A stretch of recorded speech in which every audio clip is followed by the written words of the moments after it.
is good, Vibe Gang? It is your boy Ray here with another one. Before we get started, I want to say thank you to everybody that showed up. This is my last podcast for 2024, so it's a special one. And I got a special guest. You guys know him as Drink the motherfucking Koolaid. I'm know him as my brother Archie motherfucking Red.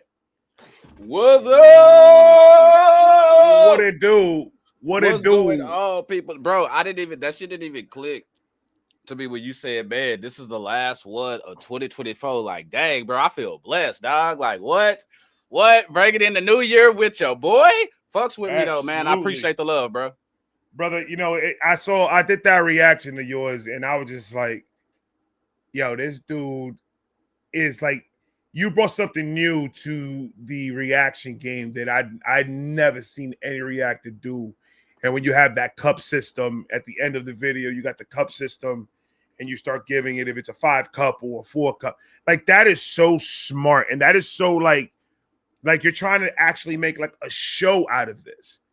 And it's the dopest thing in the fucking world. And that's what caught my attention. I was like, yo, this dude is not only well-versed in the sense of knowing about the culture, but also knowing the workings behind everything. And I saw that throughout the whole video, and I was like, yo, this dude is dope as fuck. He's gonna be doing a lot of big fucking things. What got you started with doing this reaction shit? Bro, really, like a lot of folks, man, you start doing something else. Because at first, I started off doing music and music only. Like, I missed out on opportunities because I was so locked in on music. And then you realize how much money and how much time that takes away from your family and shit. So I started getting into game streaming and, you know what I'm saying, doing commentary for wrestling and sports and shit. And then people were like, bro, do these reactions. You should do these reactions. Like, the way, you know what I'm saying, with just your vibe and your energy and shit like that, is like you should really get into this shit. And we had us a little crew, you know what I'm saying, and we was pushing one of the homies to do it. Well, right. While he was sitting on his nuts not doing it, I'm one who like, hey, if ain't nobody gonna pick up the ball and run with it, I'm gonna go get it. So right. I just sat down and I was, all right, let's get it going. And my ex sent me a video. She actually sent me Tom McDonald's God mode or whatever. She sent me that, and by then I had already recorded a few, but when it was this one though where I sat back and I was just like, I love doing this just as much as I love doing music. Like, right. there's a passion for this shit. Just like music, where I can sit here and like, my roommate will tell you, where I will wake up at 6 o'clock in the morning to go to work, go do my 8 hours, come home, buy whatever like that, doing my thing. Homie will go to sleep, wake up, I'm still up in this bitch doing my thing. You know what I'm saying? And it's not dreading or this shit ain't work to me, bro. I love doing this, and I feel like anything that I do. Go ahead. You know what's crazy about you saying that? That's exactly how I fucking started. I was working my 9 to 5, and when I came out of my 9 to 5, I jumped into the studio and I'm recording until 3 o'clock in the morning. And then I'm going to bed, waking up at 7, getting ready, going back to work another 12, 13 hours, come out and do the same shit for 5 days straight.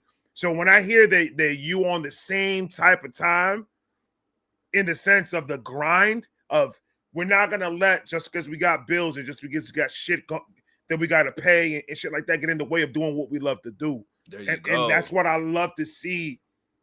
Because how old are you, if you don't mind me asking? I'm 34.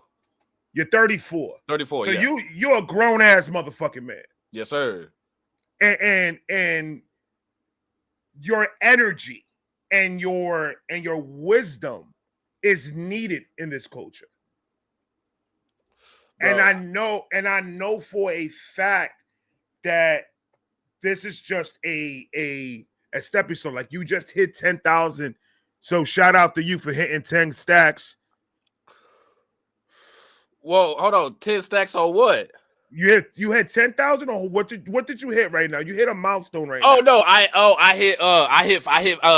passed 4K and still going. Okay, 4K. You passed 4K. That's 4K and still So going. the moment you hit 4K, tell me about that moment. Then when you already you were like at 3,000 and change, you see that 4 was coming. Because when I started to see my shit go, dude, I was losing. I was like, okay, we getting up there, baby.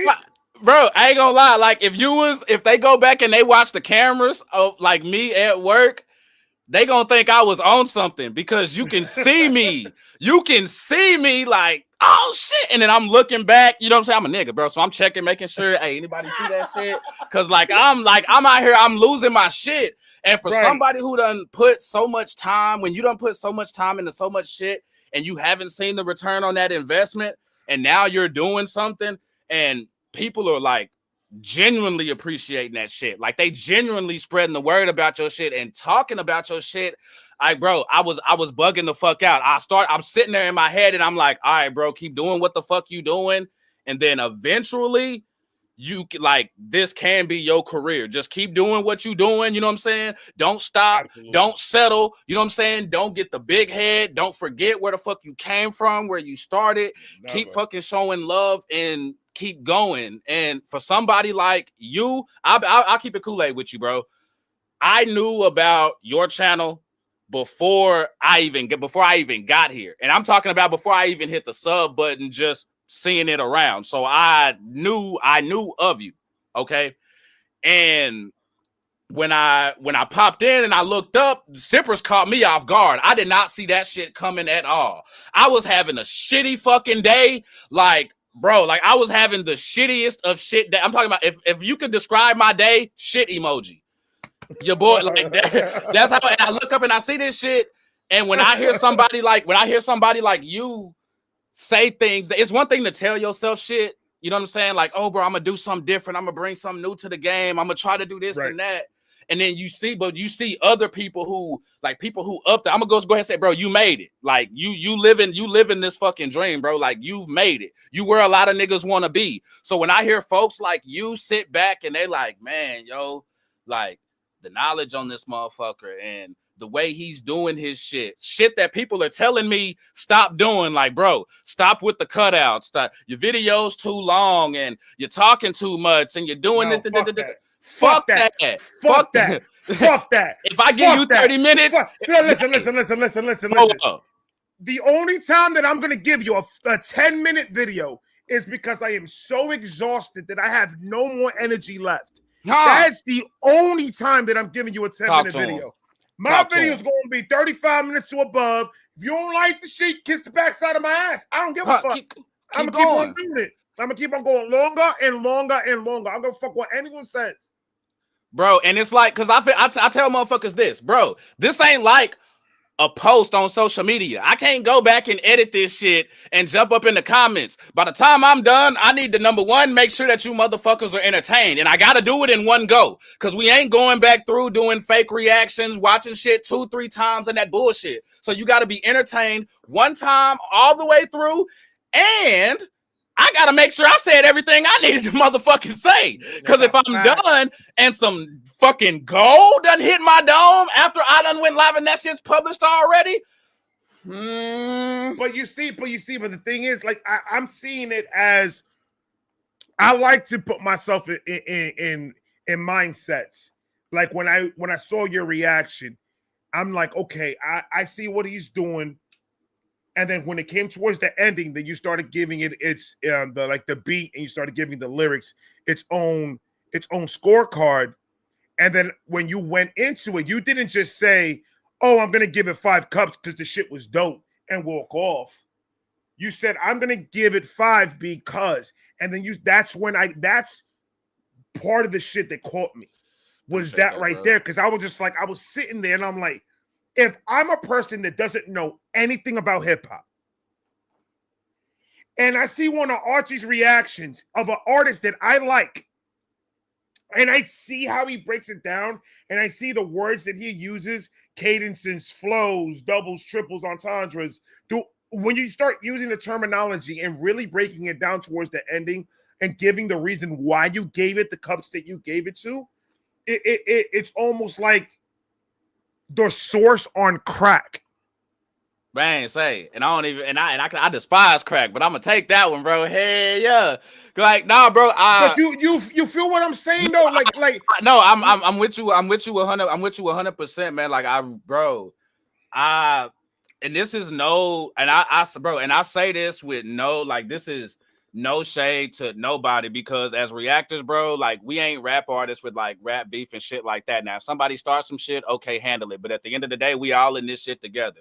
You know what I'm saying?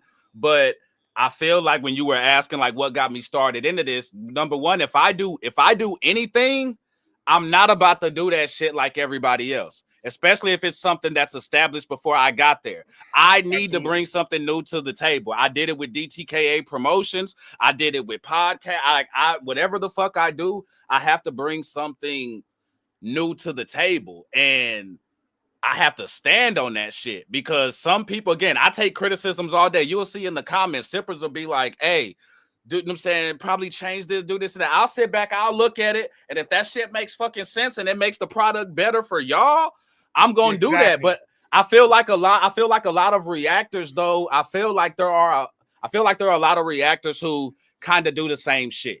You know what I'm saying? Like, it's more than just facial expressions. You know what I'm saying? And like you say, just making a statement and not explaining that shit. That's why I fuck with your shit. I saw one reaction, and I don't mean to cut you off. No, do your thing. You talking your shit, and I'm liking it.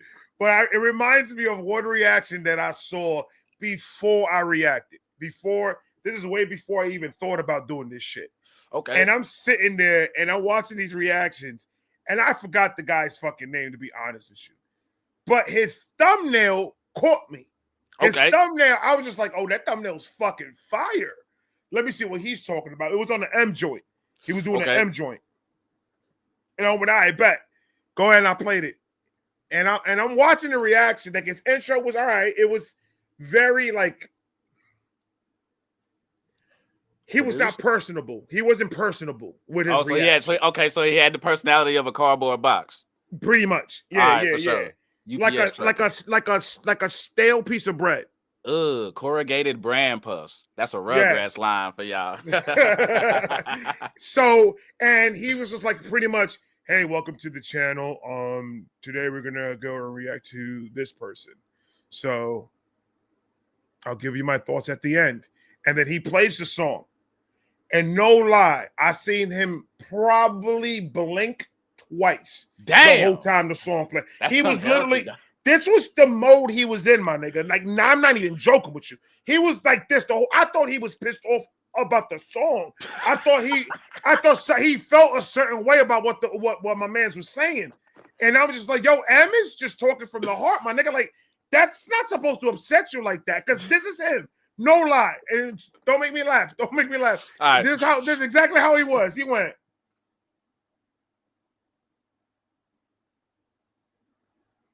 And I'm just the whole time.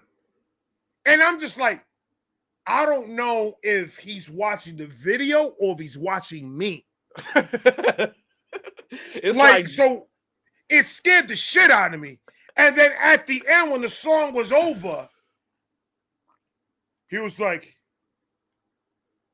see, people like that, you have to understand, they have to show their feelings with their lyrics, but their actions outside say a different story. And then he says, have a great night. And then it was over. And I said, I wanted to write a letter to YouTube. And I said, I just wasted 5.5 minutes of my life on this video. I need this nigga banned from existence. I need you niggas to put this motherfucker back in basic cable times. Like, you had to pay a fee to watch this nigga, because I'm not gonna do this with this man no more. That time it was just like, for dry eyes, there's clear eyes, bro. Wow. It was like looking ass, the most blah type of dude I've ever met in my life, bro. And I'm like, how can someone be on camera and be that way? It's crazy. Can't do it, man. So it's like shout out to, like, even again, like, people like you, bro, who, like, when y'all breaking this shit down, like, yeah, y'all motherfuckers like us, when we talk, we gon' pause that shit. Like, that's just what I got somebody literally going off in my comments right the fuck now. You know what I'm saying? Mad because I pause and bring it back some. Well, hey, I'm doing my shit different than everybody else. You want what everybody else doing? Go sip with everybody else. What I tell everybody is when I'm pausing, two things are gonna happen if I hit that pause button. I'm gonna make you laugh. Or I'm gonna school you on some shit. I'm not just gonna pause the pause button just to pause the pause button. But you know, some niggas don't be wanting to learn shit. I'm sometimes gonna pause the pause button because my ADHD like is activated really high when I'm doing my reactions. For sure. So it could be something not even related to the fucking song, and I see something in the video, and I'll be like, "Yo, that reminded me when one nigga back in," and then I go to a whole fucking story, bro. Yeah. And then I get lost, and then I forget sometimes that I'm actually even doing a fucking reaction. Because I'm talking so fucking much, and then I'm just like, damn, man, maybe I need to cut that shit off. And boom, then 48 minutes. My wife said, if you start doing your video shorter now, everyone's going to leave your page. She was like, just keep it fucking going. Fuck it. Bro. And then I kept on, and everybody was like, you know it's going to be a good video when it's a 2-minute song and Uncle Ray got an hour video to it. Do you see what the fuck, bro? That's what I'm like, bro. Like y'all niggas who like there are some things viewers can't tell creators. You know what I'm saying? Like there are just some things that we know, and the people who come back, the people who got something to say about that, notice in real life, those are probably the motherfuckers who you can't tell shit to. They not trying to learn nothing. They know everything, because when you break down. And this is gonna be a question I have for you, but I know a little something. I don't know shit, but I know a little something. One thing that I peeped up on was that if you're gonna be doing this content creating shit, you have to be entertaining, you have to be relatable, you have to have a personality, you have to be real, but you also have to give insight. You know what I'm saying? Like what the fuck is making you want to come click on my shit versus everybody else? You know what I'm saying? So when you come sip this fucking Kool-Aid, guess what? You're getting a reaction, but you're getting a fucking show. This is an experience for you. Bro, I just heard you get mad about 5 minutes. I'm giving you 25, 30. We gonna make that a valuable 25 fucking 30. Just saying though, if you want that 10, 15 minutes, I'm not here to cater to a motherfucker's ADD and all that shit like that. We're not doing all of that. You about to sit your ass right here and get this motherfucking Kool-Aid. That's why I'm like, I don't even want to call it that I'm doing a reaction. It's more of really of a review that we do. The ones that do long videos like that, it's more of a review. It's not a reaction, because reaction already has that in people's heads. It's already calculated in their brains. 10, 15 minutes tops, that's what a video should be. They already have that programmed in their brain, because all the big heads that do their videos are only doing 10, 15. Right. Your No Life Shacks and your Screwface and all the rest of them. And average, they're doing 10 to 15 minute videos. They're not sitting there for 30 fucking hours. You know why? Because they're at over 1 million subscribers. They could do 10-minute videos. And they're going to get, literally, if it's monetized, they're probably going to get a couple of stacks off of that video alone. So they don't really have to do much. We on the other hand are not those type of niggas. Yeah. And no disrespect to them. They do it however it is the way they do it. But the way I do it is, I'm going to be me. So let me see if I could get those views, or I could get to 1 million subscribers, me just being me. And then when you see it working, and it's like, oh, just let it marinate. You know what I'm saying? Just let it marinate and just sit there. And it's working. And like real quick, before we even get too deep in here, like for real, because I ain't said it yet. I want to give it like everybody, because I see Greek over here. I see Heather over here. Like, you know what I'm saying? I'm pretty sure Carol and Mel is over here. Yo, you know what? Bad Wolf. When I started this Ren thing, and I started telling the Renegades, hey, pick the next reactor you guys want me to react to. And I started to see Drink the Kool-Aid on all the comments.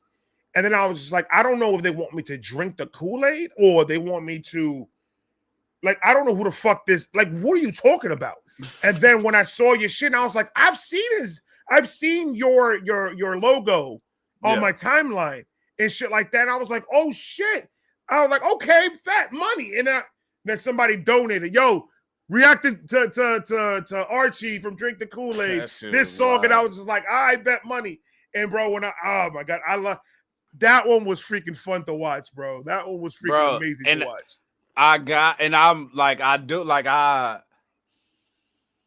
The Ren shit just threw me. The Ren shit, it threw me off, but it also taught me that Ren showed me that what I was doing was working. You know what I'm saying? As far as like, yo, fuck the time links. Keep giving them you, because when I have thousands of people telling me this, and I only have maybe 3 or 4 saying the other, I mean, I only got about a B, you know what I'm saying, in math classes and shit like that. But I mean, math kind of mathing right there, you know what I'm saying, like with that shit. So I'm gonna listen to what these motherfuckers saying over here, and I'm gonna keep doing me. So like, hey y'all, I'm sorry if it take me about 5-6 minutes to get up in my motherfucking videos and shit like that, but hey, I got shit to say, and you haven't seen the type of shit that we're bringing to the table. You gotta forget what the fuck you knew and what you used to when you come pull up over here, bro. Like, facts. Again, with you, I sip with your content, bro. Even, you know what I'm saying? Like, even if I'm not coming on, you know what I'm saying? Because it's not just that you rocking with me. You know what I'm saying? While that is a part of it, you know what I'm saying? Like, I fucks with that, because you ain't got to do that. It's also because I enjoy your content, bro. And you bringing something to the table. And like, I got shit to I got shit to learn. Like, again, I got questions here. Matter of fact, let me ask you a question, bro, if you don't mind. Bet money. Shout out to the chat. Shout out to the chat, by the way, and all the sippers and vibe gang that is out there and supporting this shit, man. We got Johnny, we got Bitter, we got Charlie, we got TD Freelance. What's going on, Marine? Ted Dickman. That's a weird name, nigga. Change that shit. Man, we got Regro, Lisa Marie, William. We got everybody over here. Larry Belafonte. What's going on, brother? Appreciate Michelle. We got everybody in this motherfucker. Shit, Cosmic in this motherfucker. Oh, yes, sir. Okay, we pulling. We got up. Rachel. We got Hoya. Hey, Hoya, what's going on? Hey, what's going on? Yeah, he just pulled up with your boy. Hey, I may forget some things because of the weed, but I do not forget names and faces. Like, when you pull up and shit like that, your boy remembers. So like, hey, I fucks with you, Jorge. You a real one.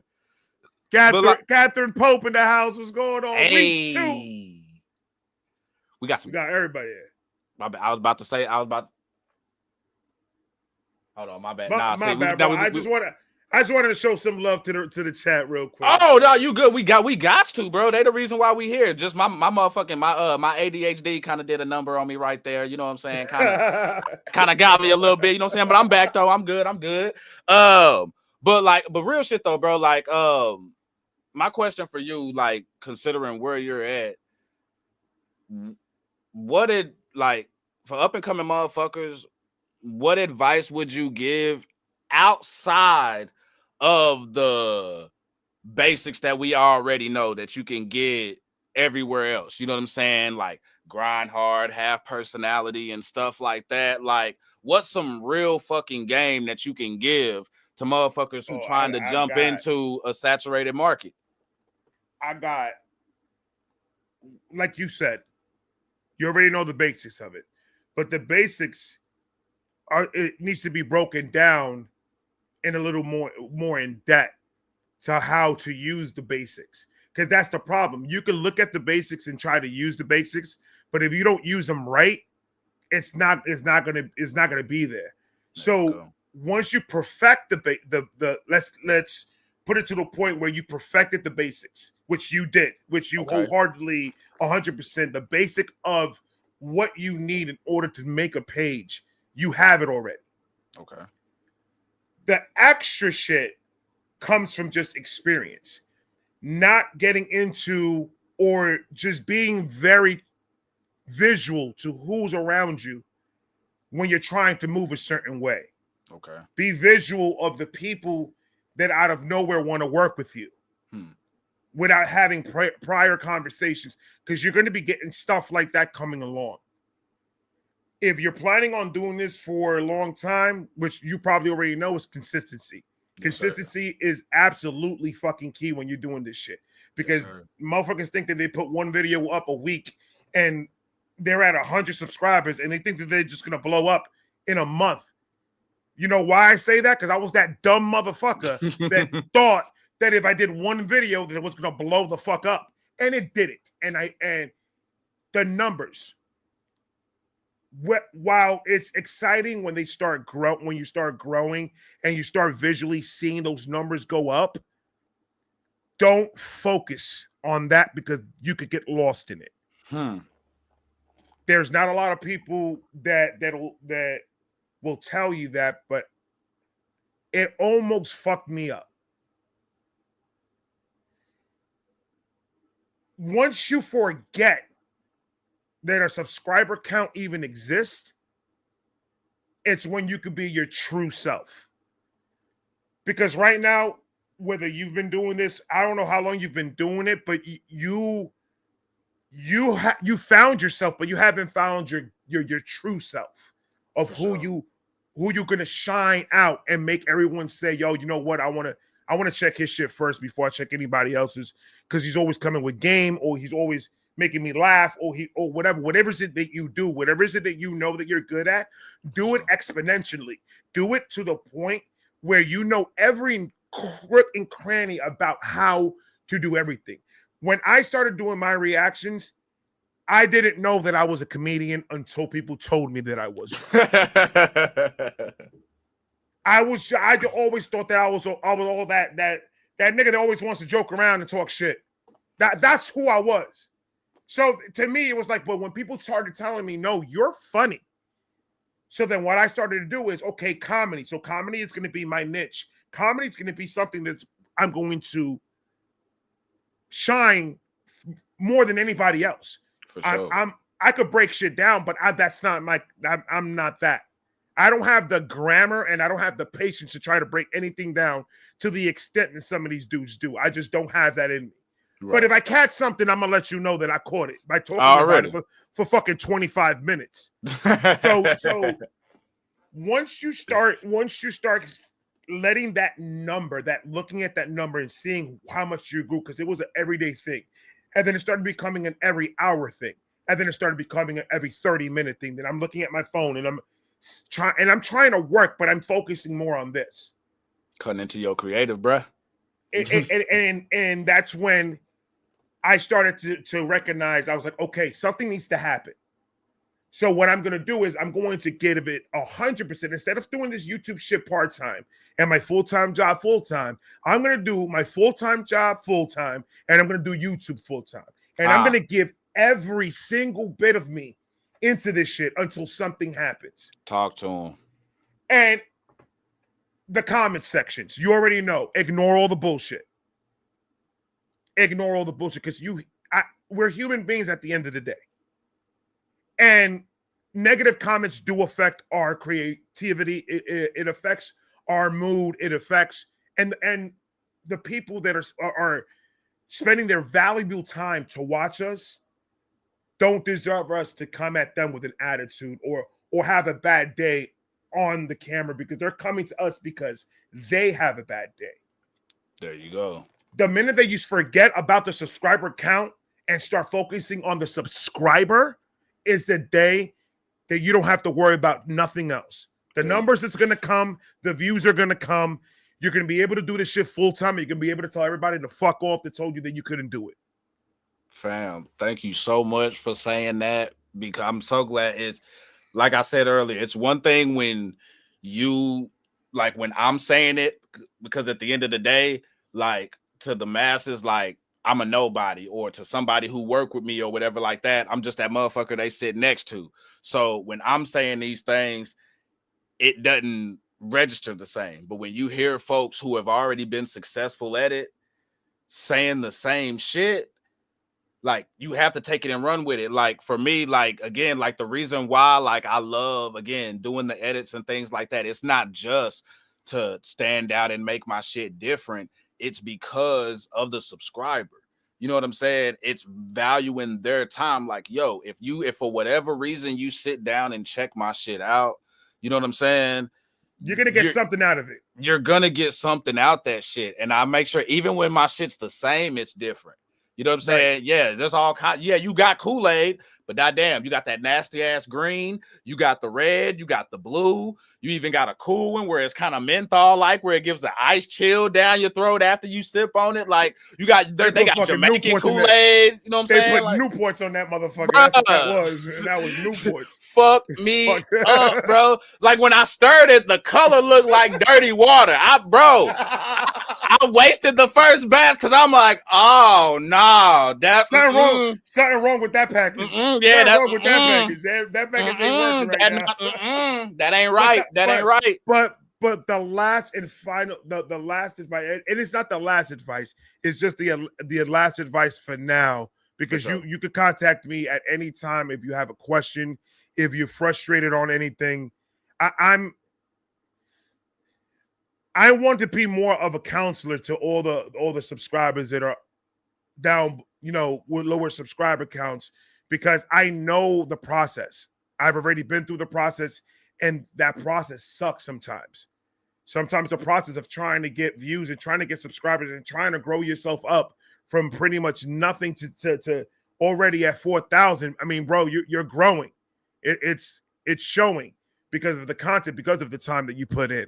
But the one thing that you cannot ever, and I don't know if you do or don't, but if you have a family, your family always has to come first before anything else. You cannot let this shit take over what you have with your girl, with your kids, with nothing. Don't ever let YouTube or anything or nothing should stop anything. Your family comes first before anything fucking else. Because if you let it, this YouTube shit could take your fucking soul. If you let it, because there's a lot of offers that are being thrown at YouTubers all the fucking time to work with people and do this and do that, and you could tell of a fishy situation when you see one. And I don't even have to get in depth into it. If you're a smart man, once you read these motherfuckers that start coming in, you start reading their emails and what they're offering and shit like that, you'll know who's right and who's wrong. You know which one is legit and which one is bullshit. And you're going to be getting a lot of crazy people, and you're the type of dude that speaks your mind. So you're going to get people that are not going to agree with you for anything that you say. It doesn't matter how you put it. It doesn't matter how nice you try to be. That's why I stopped being nice, and I just started saying what the fuck I was thinking, instead of trying to sugarcoat it, because I didn't want nobody to be mad at me or say something mean. I stopped giving a fuck and saying, you know what? No, you need to listen to this. And if you don't, and if it hurts your feeling me saying this, that means that it all applies to you. So that means you're the one that's acting this way. So you have the problem, not me. Hit dog don't holler type shit. I'm not pointing no one out. But if you feel a certain way with the shit that I say, that means that you're that same nigga that I'm talking about. Real so shit. If you're not, because if real niggas hear what I say, they're gonna say what? They'll be like, man, you know what? Go ahead, for sure. Go ahead, talking that shit. Talk that shit. Talk. You know what? Shit. Because they're not gonna feel a fucking way, because they are in the same fucking boat that I'm in. But if these motherfuckers that are feeling a certain way with everything that you say and want to make it about themselves, brother, then you in the wrong channel. Then you can book it. Then that's fine. I have no problem with you fucking leaving. But the moment that you start letting this YouTube shit get in the way of family, it's just gonna make it harder. It's just gonna make it harder, because there's gonna be a lot of offers for you to, and then it's gonna take time away from your family. It's gonna take time because you're gonna be working, doing this shit, trying to make more bread, trying to make connections. Network with people that you know is flexible with timing, and that you know it's going to not only impact your page, because let's keep it 100. We're sitting here right now for you and for me. We're not sitting here for our good health, because this is good for both of our pages.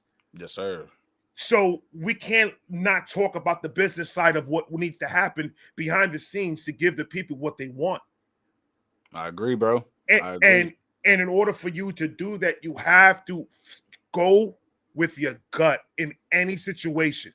If it feels fucking crazy, chances are it's probably fucking crazy, and don't even bother yourself with it, because this is supposed to be something that we're going to be doing, that we want to do to pay our bills, but not only that, have fun with it and not make it feel like or seem like it's work. And once you start getting into these specific sponsors and shit like that, it starts getting more technical and more difficult and more of a headache, unless you have a full team behind you, management and all. And if you're doing this on your own, that's the reason why I say it. But if you do have a team and people that know their shit, and you feel confident with their say-so in any situation, grab any sponsor, but read that shit before you sign on anything. Read that motherfucker and make sure that you're getting the best deal that you can get on this sponsorship.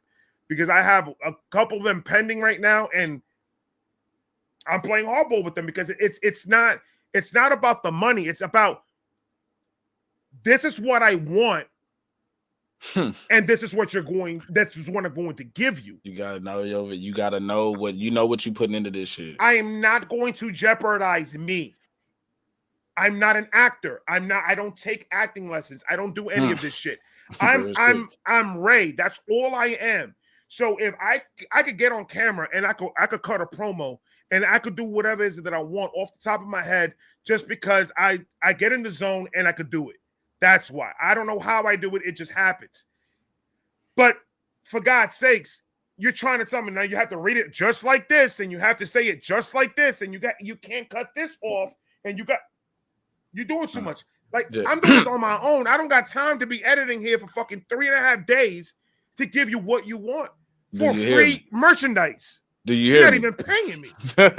Like, bro, you gonna accept what the fuck brought you to the dance? You gonna take that so your ass can keep dancing. And that's real. And bro, like, I appreciate you saying that on the family thing, because like I had to learn that shit the hard way. You know, any other time you'd brag about like, oh, hey, you know what I'm saying? I'm out here, you know what I'm saying, single by myself, yada, yada, yada, yada. But I got 3 kids, you know what I'm saying? Right. And I lost 2 of them. You know what I'm saying? Because because you know what I'm saying, it wasn't like them and their mom, they tell me now like, hey, you're a good dad, this, that, and the third, because I mean they know I love them and I'll do anything for them. But when I'm locked in on the grind, like I was locked in. So when I was doing music and shit like that, I was so fucking locked in that I forgot about that shit.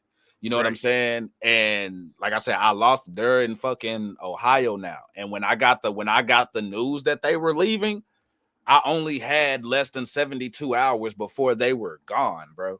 You know what I'm saying? God.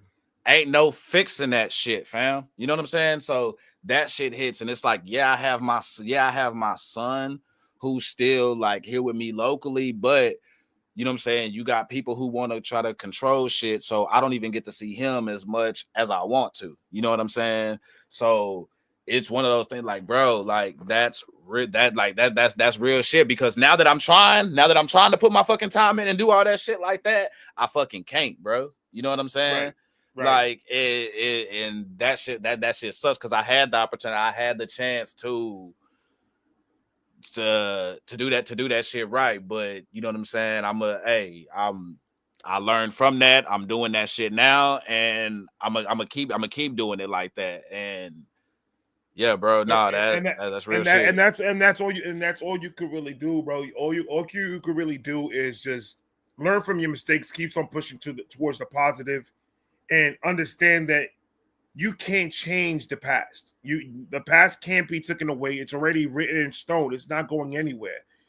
And once we start to learn that we can't change that, we could start learning how to better our future. Real shit. Using what we went through in the past as the pain necessary that we need for motivation to keep on moving forward and trying to move on the positive side of life, instead of trying to do what we were trying to do back in the day, to try to get bread and try to get our pockets fat. And like, we know where that shit either got us and was gonna continue to get us. And we knew exactly what we were getting ourselves into when we signed up for it. Yes, sir. We knew exactly what we get into today. Like there's no excuse. We were doing it for selfish reasons. We were doing it because we wanted money. We wanted money fast.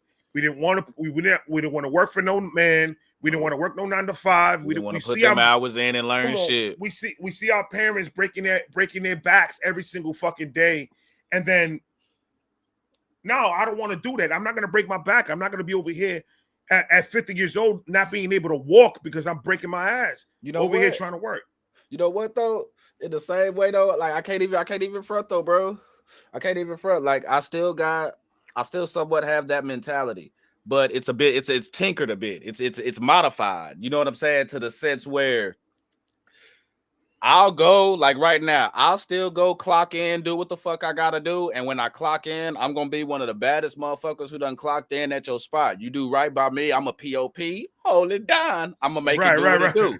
But at the same time, bro, like even with like my music skills still and like the shit that I'm doing now, I'm not no regular motherfucker, bro. Like, I don't see myself working for somebody else the rest of my fucking life. You know what I'm saying? Like that's not my fucking that's right. not my thing. One way or another, I'm gonna fucking get it. You know what I'm saying? But I'm gonna get it right. You know what I'm saying? And I'm gonna do that shit the right way and the honest way. And people take that when I say that shit, people take that as oh, you too good to work a 9 to 5. And I tell them it's not that I'm too good to work a 9 to 5, is that I know that I'm not supposed to be doing this. Do you hear me? I know that I was meant to be doing something else. I just didn't know what the fuck it was. That was my problem. That was the issue that I was having. But bills, like I said, rent, electric, water, they don't give a fuck about your feelings. The only way those things work is with money. So sometimes, but I didn't want to be one of those people that fell into that 9 to 5 life and get stuck. Because, they offered me medical and they offered me all this money and they offered me this. But now I'm stuck doing something that I don't even like doing. So I got the opportunity to do this shit full time and I took it. And I said, fuck it, let's see what happens. That, bro, and like I say, living the fucking dream. And like even with me right now grinding, like I sit back, bro, in my bed and like I'm grateful for this shit. All y'all sipping with us right now. Pip, I see you up in here, Pippa. I see you. Like all y'all, I sit back and I'm like, bro, even before I hit 4,000 subs and shit, and I sit back and I'm like, bro, I fucking like I'm living my dream right now because even though I'm doing my 9 to 5, bro, like I love my 9 to 5. Like I actually have a 9 to 5 that I can keep doing while doing what the fuck I'm doing and actually love. But it's not like a damn man, I gotta get my ass up and go to work type shit. That's the thing. That's the thing about it. It's not everybody could say that. Not everybody could say my 9 to 5 is the best job in the world. And I love fucking doing what I do. And for you to have that, and then on top of that, doing this YouTube thing and being so good at it and loving that, bro, you're on your way, bro. You're on your way. You're gonna be doing big fucking things, my nigga. I appreciate that, man. And we're gonna have to we definitely bro, I wanna link up and I wanna connect. You know what I'm saying? That's with you. You know what I'm saying? Shout out to GoWorthy. GoWorthy hit me up because quick story time, bro. Real quick, before you start your story time. Go ahead. Have you seen the post that GoWorthy put up on YouTube in the community channel? Doesn't it look like his hairline is like drawn on? Doesn't it look like he drew that shit? Hold on, wait. Are you talking about the one where he was leaned up against his studio board? Yeah, that nigga looked like he was like that motherfucker was security guard somewhere. Too cool for school, bro. That shit was too smooth. he was trying to be Smoothie McGee over there. But his hairline looked painted on, bro. It looked like they spray painted that shit on his head. Bro. I had a barber hit me with that shit one time. I was like, fam, don't do that shit to my shit no more. Like we rocking my natural, bro. Just tell me when I start LeBroning. You know what I'm saying? Because if my shit start LeBroning, dog, Why you think Uncle Ray is in? Oh, okay. So you ain't got nothing right now. See me right now. I got the. Hold on real quick. So I just want hold on. So I don't want him to get it twisted now. You know what I'm saying? Because yeah, Shout I got out to Abby Girl Reacts. Yeah, we got yeah. We don't say we treatment right now. You know what I'm saying? So I hope y'all not really blah them hoes. Them hoes. Yeah, hold on. Don't move. I just saw a fucking fish. Go ahead, my nigga. Go ahead, my nigga. I just saw a fish jump. Go ahead, my nigga. Oh, I thought you was talking about that other seaweed. Them bitches, I ain't gonna lie to you. I've seen a lot of waves in my life, bro. Them bitches were crispy. Hey, bro, I used to have hair. I used to be bone thugging it and shit. I used Cat Williams perm shit. Like my shit was there, but when you can't get your shit braided, dog, and then you go to get a perm, and the bitch who do your perm, see, I fucked up because I didn't go to family. You know what I'm saying? In the past, right. My mama's friend, you know what I'm saying? The auntie who not really my auntie, but she fine. My mama just called her auntie because she her friend for a long time. Ain't do my shit. I pull up to somebody else, some random bitch in the hood. Tell me why I got a pimp named Slickback all through here, while in the middle, my shit is on Crooklyn nappy, like right in the middle. So I got Slickback all right here, all everywhere, but in the middle of my head in the back, it's still kind of froed, patchied out. Bro, if you can't keep that shit braided, we cutting that shit. My nigga. We cut that shit. And yeah, so that's how we got to the waves, y'all. And then when I go to get my shit cut, I ask for a taper fade before graduation. Motherfucker don't even give me a taper fade. He give me a fucking college cut. No nuts.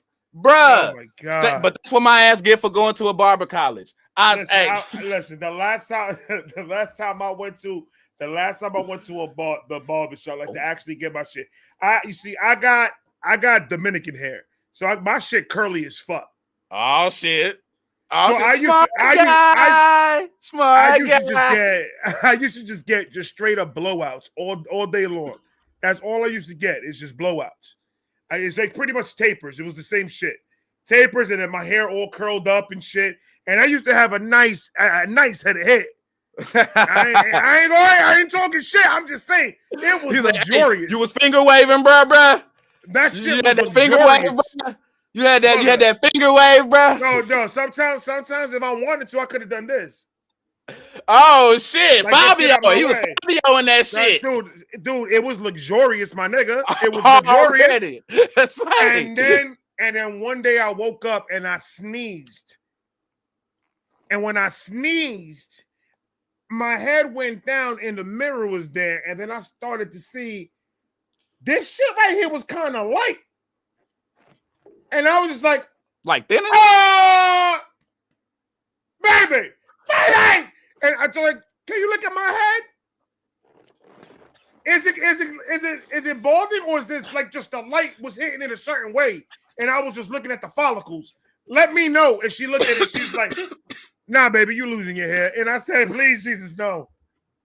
Please, Jesus, no. And then get you a vibes wife, because she ain't gonna lie to you. You know what I'm saying? And then this right here, I started looking like The Rock. You know how The Rock had the push back in the front? Mm-hmm. And then my shit started receding, and I was just like, oh no, the front's going. Oh my God. I can't Apple Willie this shit. I was like, I can't do this shit. I can't do it. I can't. And then I said, fuck it. I turned the fucking buzzer on. And I put it no guard all the way low. Ooh. And I said, and I was shaking, bro. I was shaking, man. I looked at my hair one last time. I gave it a kiss. I kissed the mirror. I ain't even gonna lie to you. Damn, he G.I. Jane this shit. I said, fuck it. And I just took it. Yeah. And the whole time, bro, I'm cutting my hair with no vision. My eyes are closed the whole time. What? This is my first initial time like going bald. And I went and I took it all off, bro. And I opened my eyes and I was like, my curl. I had one curl left in my lip and I kind of licked it a little bit because I just wanted to be part of it one more time. I was like, why did you leave me? Bro. And from that point on, bro, I just kept my head shaved. I let it grow a little bit, and then I'll just shave that shit off. I'm not even worried about that shit. With no coming back from that shit. Nah. What? No. Okay. So your mind was made up. You didn't try to like. All right, bro. Let me see if I could. We didn't try to rock the little bootsy. You know What you wanted me to do? You want me to do a comb over fro? I'm just not gonna do none of that. No. Don't do that. No. Cause see, some shit like that. Well, I don't know. I don't know. Cause shit. Oh look, then that blunt been kicking my ass for like 5 minutes. Shit. Shit. You gotta drink some water. There it is. Already. See? You know what I'm saying? Folks gonna tell you what to do. Oh, there it goes again. Go ahead, get him again. But okay.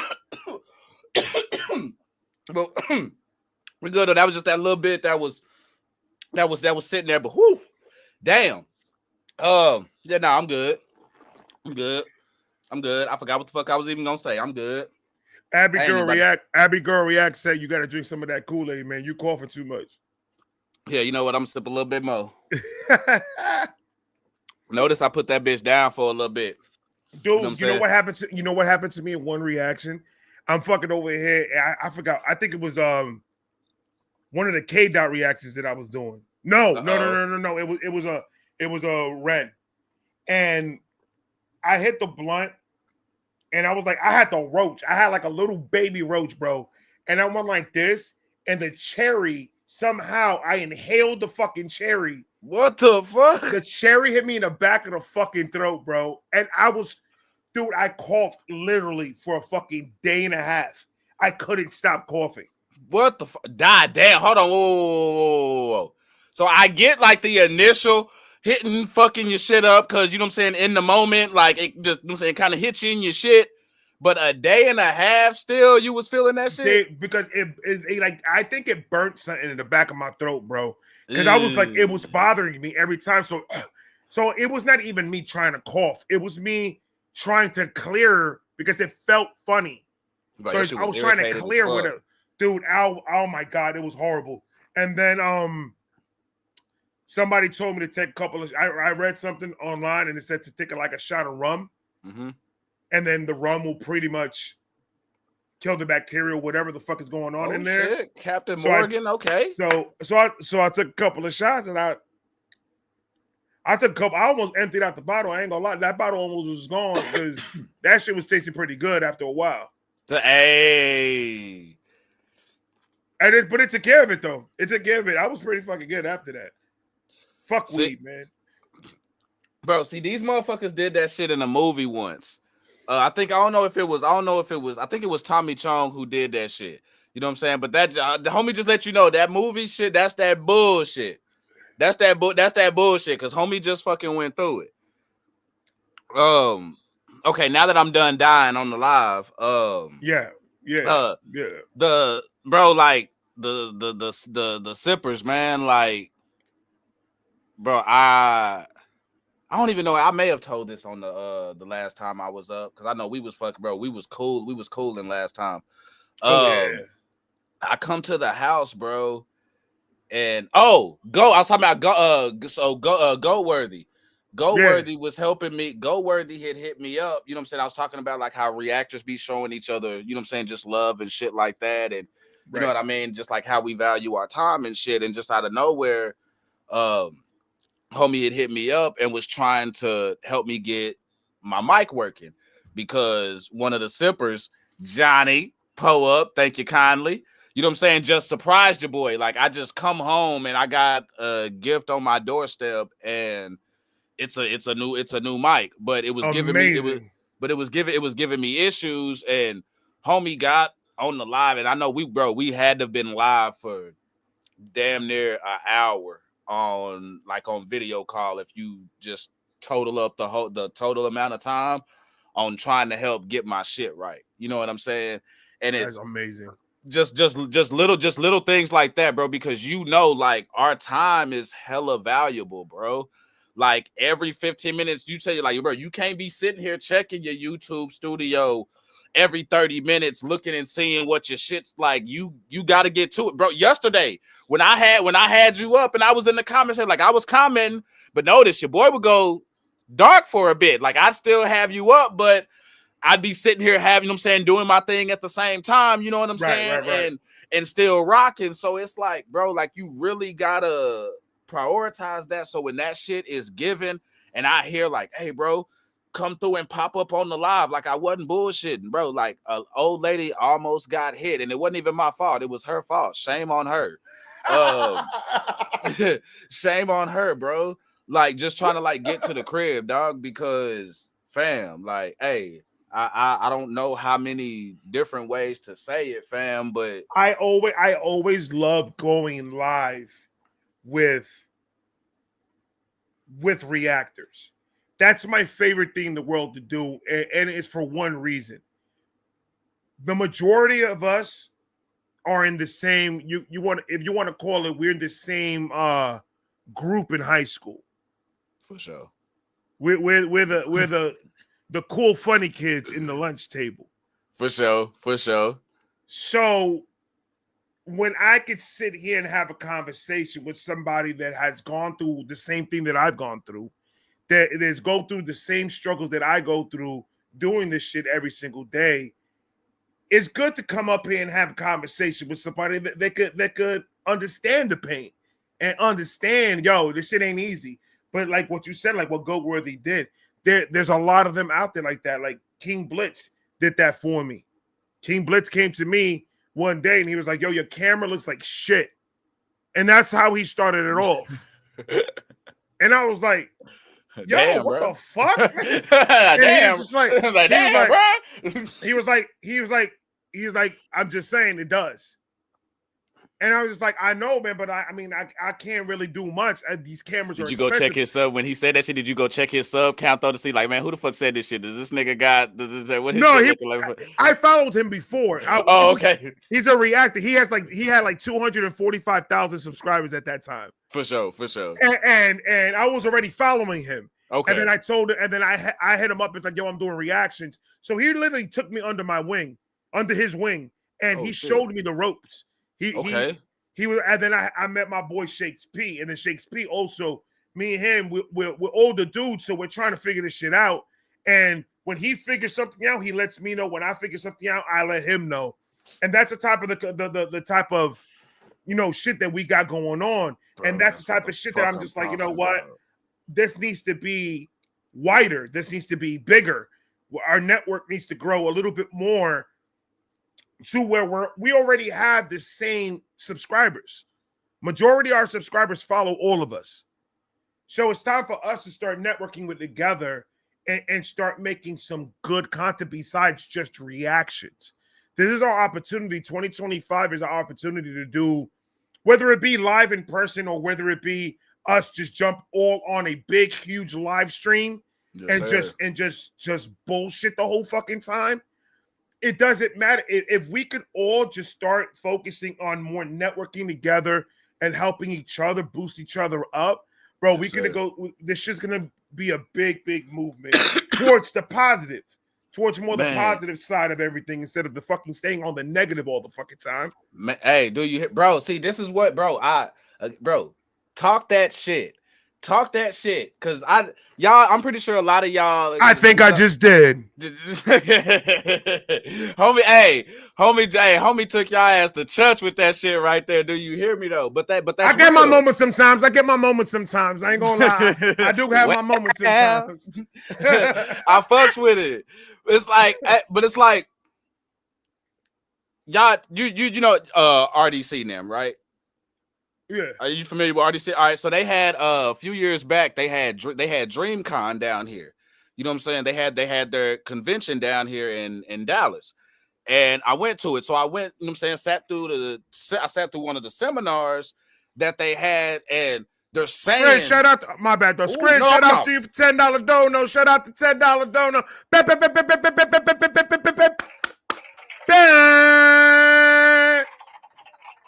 See, Shout out to you. money get you ugly stank face, but don't ugly stank face is good. It's Yes, good. it Like that. is. It is. Ooh, thank you. It is. I had a long time ago, bro. I had somebody hit me with a $100 dono on one of my lives. I was like at 1,000 subscribers, bro. When I saw that $100 dono, I told my wife, "Yo, go put that shit on the Amazon cart. We're about to go cop that shit today." Do you hear it? I ain't say. And that, ladies and gentlemen, is how he got the Xbox.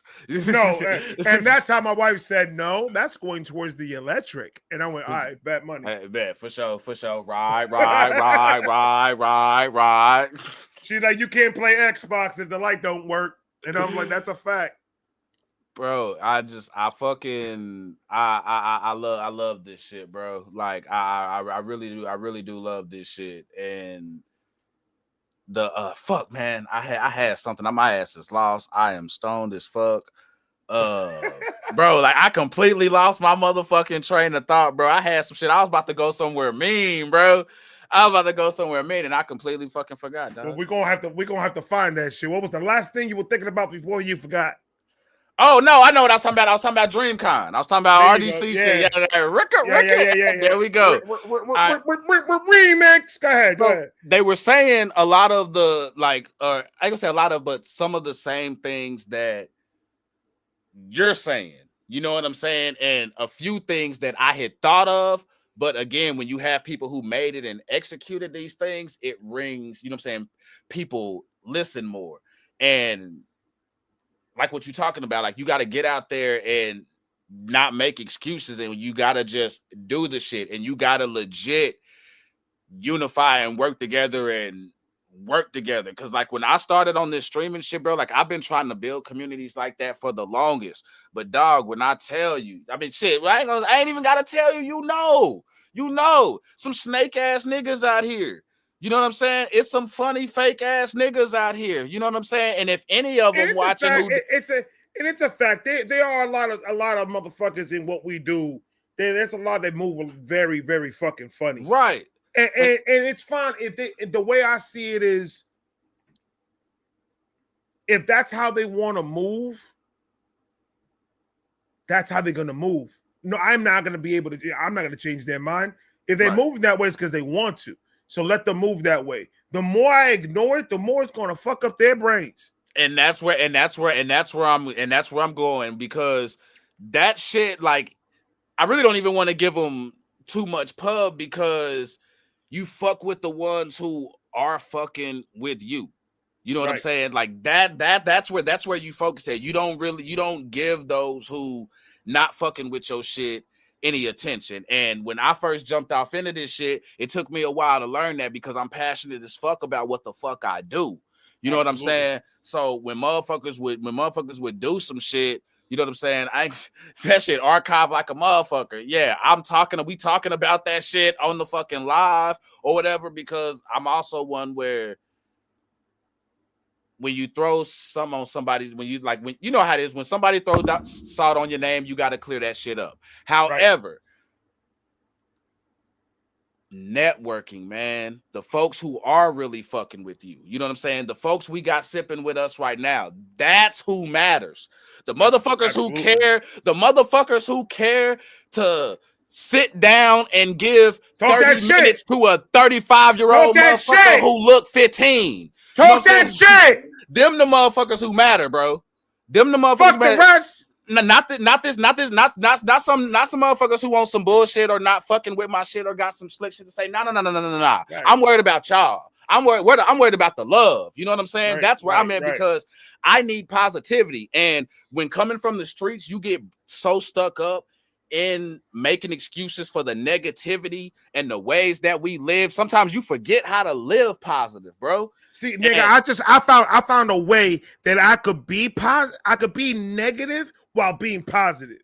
Pull up. How you do that? I could roast. I could talk shit about somebody or somebody's situation and make it seem like everything's gonna be all right and not really talk shit.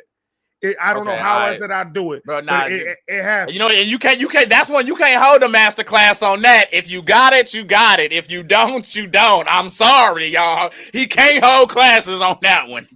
I could talk shit and make a nigga be like, But I'm not even mad at it though. He could talk shit. Yeah, I'm not even mad at what he said, bro. But I don't know. But it's just like even when you get excited, like right now, you got very excited. You got really excited, even thinking about the community, even thinking about the people that are around you, your supporters, and everything that the lot to me, bro. the light that has been that your subscribers gave you in the last couple of weeks, and it's just like I've been where you at, and it's like almost a jealousy type of shit. Like that shit right there, right in the beginning, the hustle, that strength. I'm trying to get to 100. I'm trying to get to 100. I'm trying to get to 100, and it's just I love seeing it, especially with somebody that has a positive mind. Yes, sir. And it's not willing to go to the negative part of it just for the views and just for the subscribers and pander and do all this other shit. Is not willing to put his morals aside just for a bag. And it's not a lot of us that are out here that are like that. There's not a lot of us that is not willing to give up their mamas for a fucking bag. So integrity, dog. So when I started doing this Ren thing and my vibe gang was telling me, and the renegades were telling me, these are the ones that you need to listen to, or these are the ones that you need to watch.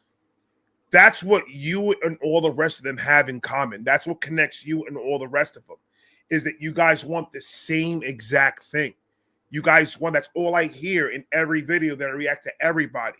And that's like my conclusion to all of it, is each and every single one of these people want this positive shit. They want this positive feeling of love and appreciation and stuff like that, because nothing else is a better motivator. Nothing else is a better motivator. Not even money. Money's not even a better motivator than knowing that there's so many people out here. Shout out to Pipe, love it. With a $20 donut. I accepted that shit. I accepted that shit. It's a birthday. It's a birthday, so I'm gonna have to go ahead and. Well, I mean, I don't mean to freeze the podcast for a second. Oh no! Do your thing. Birthdays in my page is a big thing, son. Happy birthday to Pipe. Happy birthday to Pipe. Happy birthday to Pimp Living. Happy motherfucking birthday to you. Already. we had to go do that real quick. Like I was saying, it's the love, is the that love from the subscribers, the artists. Even the artists are giving love to the reactors and everything, and showing real love to the reactors by posting us and doing all this stuff. So we are, I believe, the DJs of the culture. Yes, we are where people come to see reviews and where people come to see other opinions on what people think about music. Some people want to just escape and just laugh the whole fucking time.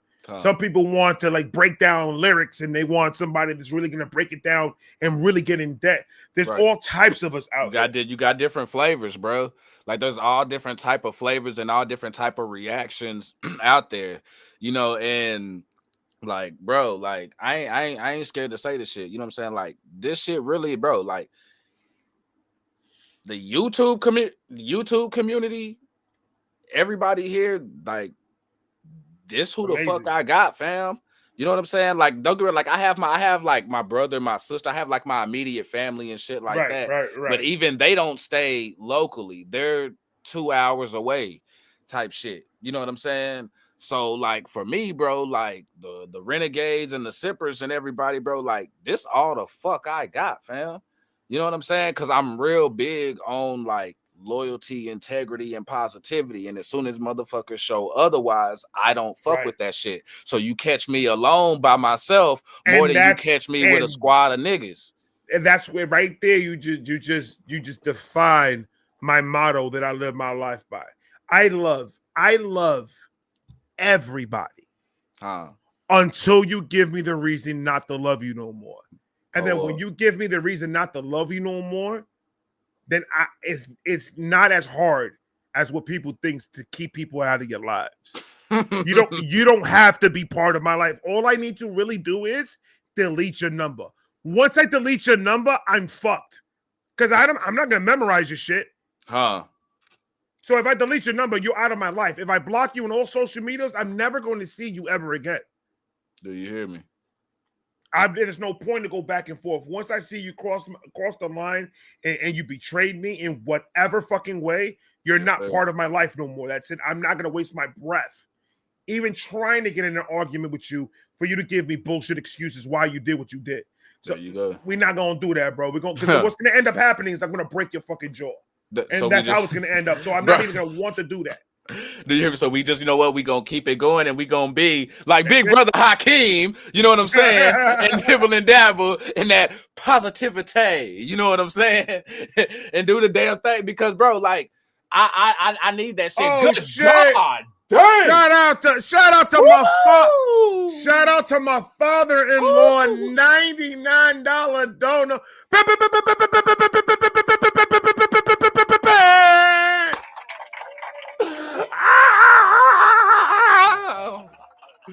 Damn. Oh, and I'm so glad this is like Christmas, whatever, winter break and shit. Thank you like so that. much, Dad. I love you, man. I appreciate the shit out of you. Thank you so much. Pull up, man. I don't ever think I got jiggy with it like that on a live. That's my guy right there, man. That's my guy right there. I love that, man.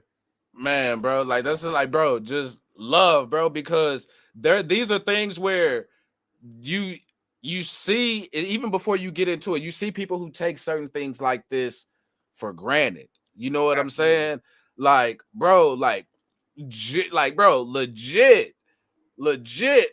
got people sitting here vibing with us, you know what I'm saying, giving us their time out of their day when they could be doing any other motherfucking thing. Never in a million years I would have ever thought that I was going to be able to get people's attention for 5 minutes, let alone 45 minutes to an hour video. I've never in my life thought I was ever going to be able to do that. And I know you feel the same way. That attention, it's so, it makes it so that this never could feel like a job. Do you hear me? Do you hear me? This ain't no job, bro. It could never feel like a job, because in a job I've never felt that. I've never felt that type of love like that in my life, bro. And it keeps coming. I was a number. That's what I was to these people. The same way they replaced me the next day when I quit my job is the same amount that they loved me in that company. Do you hit, bro? So I'm not even worried about that. This right here is constant motivation, because even when those days, I don't know if this happened to you, and this is a good question to ask you. Have you ever had those moments that you wake up in the morning and you're just having a bad fucking day? You just wake up in the wrong side of the bed. You don't know why. You can't explain why. Everything good with your girl, everything good at work. You're not really having anything to be pissed about. But you just wake up in the wrong side of the bed. And then you go look at your comments and you just see somebody say, yo, Archie, I really do appreciate this video, man. You really, really, really taught me something, or I really resonated with this, or they give you a something that makes you like, you know what, it's gonna be a good fucking day, and makes you like 360 that shit or 180. Bro, I'll say that shit happens more. Bro, that nigga, my father-in-law said you owe me $80. Damn, he told, oh shit. But what if we want to go to the boom boom room? Yes, sir. I like that. That was amazing. My bad, Doug. I'm sorry. No, bro, you good, funny. Bro. We chilling, bro. You good, fam. That was too funny. That nigga said you owe me $80. I got you. Oh my god. bro. But like that shit Ooh. happens. That shit happens to me more than I ever expected, and it honestly didn't get to the point to where when I got to these reactions. That's when I started seeing what real love and real support was. This is not to knock anybody who supported, you know what I'm saying, like my wrestling shit and everything like that, because I made money over there too. But again, this ain't about the money. You know what I'm saying? The genuine love over here is it's not like that, and it always comes at the most inopportune times. Like it feels like, bro, Right. since I started doing these reactions, anytime I'm having a day like that, bro, before that day is up, I will not go 24 hours without somebody pulling up in them comments being like, hey, bro, I appreciate that. And that shit brightens up my fucking day because again, I'm humble as fuck. I'm a nobody. So when somebody sits there and takes again time out of their day to tell me that they like my shit and they like what the fuck I created and they giving me all these props and appreciating this and that shit does something else for me, bro. Like that shit does something else for me, dog. And I tell them all the time in the comments, like, y'all don't realize what y'all doing for me. I get it. I'm posting and I'm putting shit out here. Now you may feel the same way, bro, but y'all do They don't. Bro. They could understand. They could understand it. They could understand it, but it's a difference because they're the ones that are giving. Like, if I give out love, I'm giving out love to everyone. When we're getting love from everyone at the same time. So sometimes when you go down every single comment saying, "Hey, thank you for helping these long nights that I can't go to sleep. Thank you for you know I'm really depressed and your video just completely got me out of my fucking funk or got me out of my mood." And when I hear things like that, I was like, bro, that's better than fucking any money you can give me. That's better than anything. Just because I know that now I have a factual, something concrete that I can read that says you're supposed to be doing this. Right. And that's just validation to me that I need to keep on doing this. Real shit, bro. It just feels different, bro. It feels way different. Bro, this is what I was searching for. This is what I was searching for with music. And I'm never done with music. Like I still write and shit like that. Like I still do my thing. The thing is that the time, the money, and everything that it consumes, I don't get back in. There's no way I'm gonna get in return what I put in on that, like what I'm getting over here. You know what I'm saying? I'm gonna talk to you off screen about something that I'm working on for the very, very, very distant future. Okay. But I want to talk to you about something that you're bringing up right now. Okay. But I want to talk to you about that off screen. Okay, for sure. I want to chop it up a little bit after when we're done. Like give me about 10-15 minutes more after we're done. Hey, bro. I'm bro. If we we don't hear a lot, bro. If we here till 12 o'clock my time, I'm here, fam. So I got you. But like this is what I'm getting from these reactions and everything else. What I'm getting from these reactions, bro, is what I wanted from everything else, because in this sense, in what I do, like I know my shit is good. So it's like I knew my music was good. I knew my streams were good and stuff like that. But again, you're not getting that and you're not hearing that, motherfuckers can say, bro, and I'm a tough motherfucker too, but that shit got to me, bro. Like that shit can get to you. You know what I'm saying? And to now wake up and really read that shit and see like, hey, you got me through my day and you made a positive impact on it. Like that's as somebody who create any kind of artist, whatever you create, that type of compliment, it's crazy, man. Everything. And now you will hear legends and go find any musical documentary, when you hear that, that's everything. That's everything, bro. Like for real. It's crazy. And we do get our crazy comments. We do get our are out of this fucking. What is one of the most outlandish shit somebody has ever said in your comment section? You talking about on reactions? On reactions, yeah. Actually, you know what? While we being funny, I could actually read it. Y'all want me to read it? Go ahead, read it. Read it. All right, read for it, sure. Read it. I'll pull it up. This shit was funny. And when you're done with that, I want you to give me a name. You got any of your music on YouTube?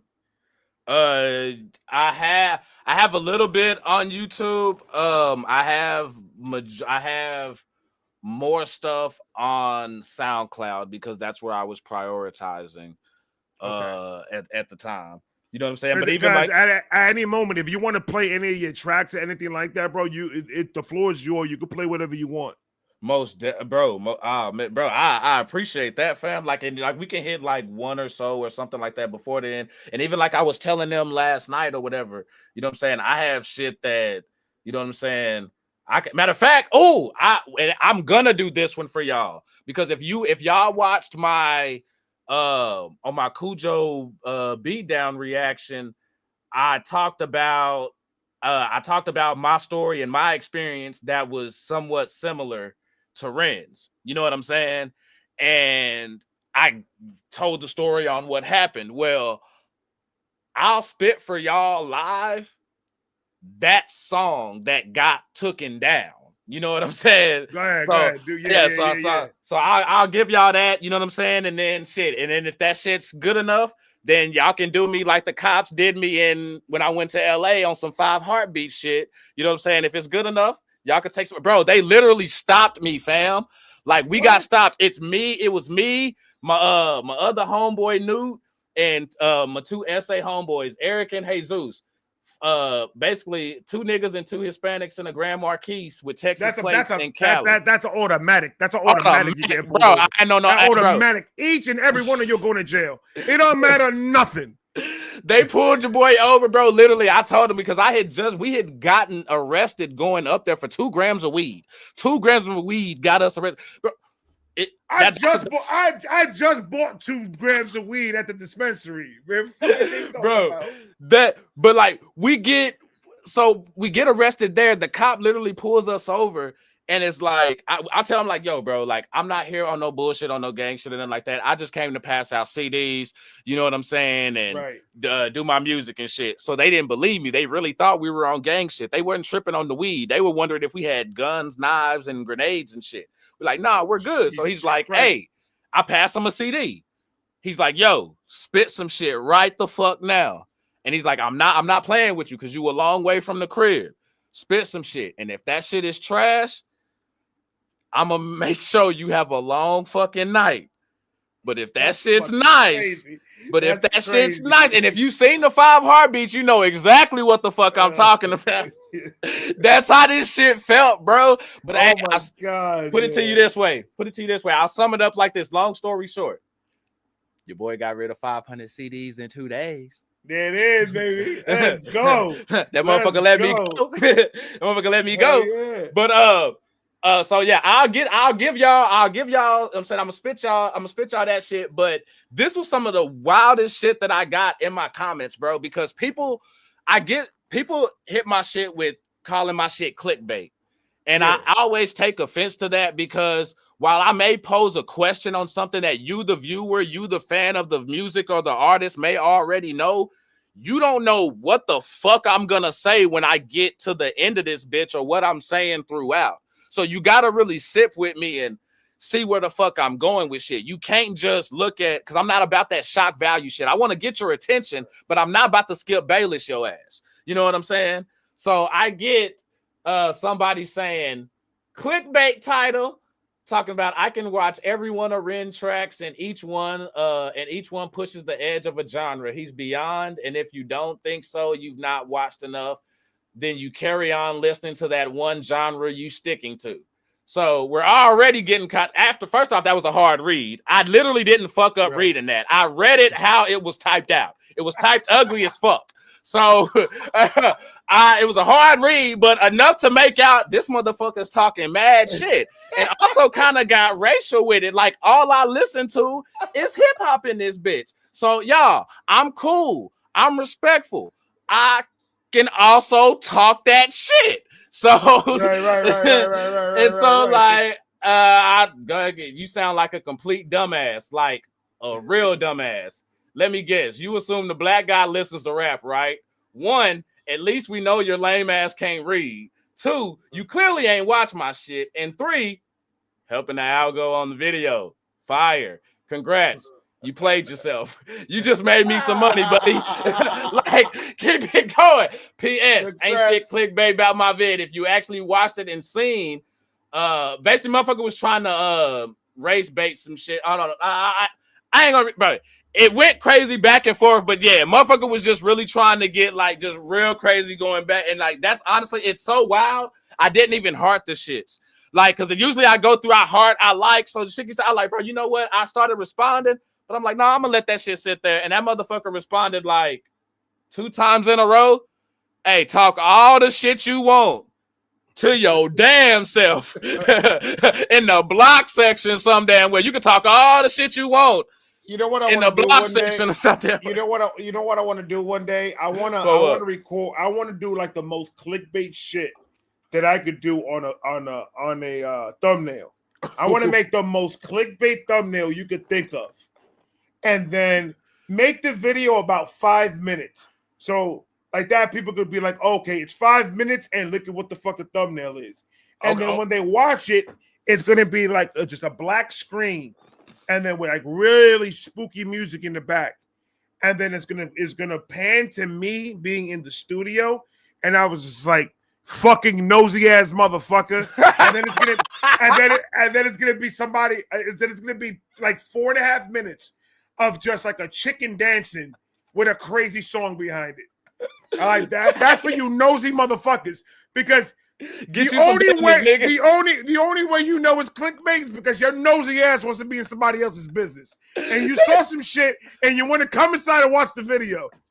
If I put some positive shit out there, your ass ain't gonna click on it. But if I gotta go clickbait your ass to watch the video, then that's what niggas gotta do sometimes. Bro, and that shit is actual, factual, for real, bro. I can post the most positive shit on my feed and everything. That shit get maybe 5, 7 likes. Let me post some negative shit though. Shit, bro, I'm getting 50 likes. You know what I'm saying? Everybody dropping up in the comments and shit. Everybody want the motherfucking scoop now. Ah, shit, motherfuckers want to know when you going through that bullshit. And like, well, you know what? Keep it Koolaid. Keep it Koolaid. This is some the renegades especially showing me this, and the reaction community is showing me this, that a lot of shit that I thought though is also kind of bullshit, because you now also seeing motherfuckers in the comment section who do be wanting to see you win. You know what I'm saying? So it lets you know that those are the vocal minority. You know what I'm saying? That shit you be hearing. That be the vocal minority. So fuck all that shit. You know what I'm saying? Like, bro, appreciate y'all. Hummingbird pulling up them cups. And that's what? 1, 2, 3, 4, 5, 6, 7, 8, 9. Hey, say, I went into Chuck D mode there for a little bit, but I see them cups though. Pull up. Hey. So you said something earlier. You said something earlier about wrestling. Mm-hmm. What exactly is it you do in with the wrestling thing? Okay, so I would take the games like WWE 2K23 and shit like that, and people would create their characters, right? Okay. They'd create their characters, and they'd also be in charge of their characters. Now, okay, I got you. I got exactly what you're doing. Right, you know what I'm saying? Like the universe type shit. So while doing that, I'm thinking like, okay, I wanted to add a bit of a twist to it. So what I would do is I would do like, instead of having just the promos with the word text on there, like there's actual some vocal audio between shit. Like I got real cinematic with the shit, but I prided myself on commentary. Like if it's commentary, hosting, broadcasting, any type thing like that, hey, holler at your boy. Like I'm on that. I got a boy, AJ. He has a C2 CW. That's a wrestling joint. I got a character of mine on that. Matter of fact, I think I already know. Does he have a globe for a logo? Yeah. I know them and they know me. Pull up. Yeah. Yeah, that's because that's my brother. That's my boy for real. That's like I've known this dude when I had like 1,000 subscribers, and he was telling me about making this shit or doing this shit. And that man took it to a whole nother level, bro. He's doing a lot of crazy shit over there. I got a character out there. You already know. That shit. I want a couple belts. I want a couple belts, bro. World smart than a bitch, man. It really fucking is, because there was a character, and I think his name is I don't know if it's Daniel Vega. That may be his name. I know his last name Vega, but he from here, but I believe he was out in Florida for a bit. I think he's on his roster or was on his roster, and that's how I got put on, because he ended up coming over to my shit, right. And he was one of the ones who was actually on some networking deal. But yeah, bro, I got into that the same way reactions, bro. I'm sitting there game streaming, doing fucking Tony Hawk Pro Skater 1 and 2 remaster, the difference, reliving my 90s era and shit. Right. And motherfuckers like, bro, the way you talking that shit, you should start doing such and such, and went in and did it, bro. Me and my son were talking about, like, I want to start gaming. I want to do stream gaming. Okay. And I told him, but this is the concept. Okay. The whole concept of it is I'm not a gamer. That's the whole concept. This is me trying it out.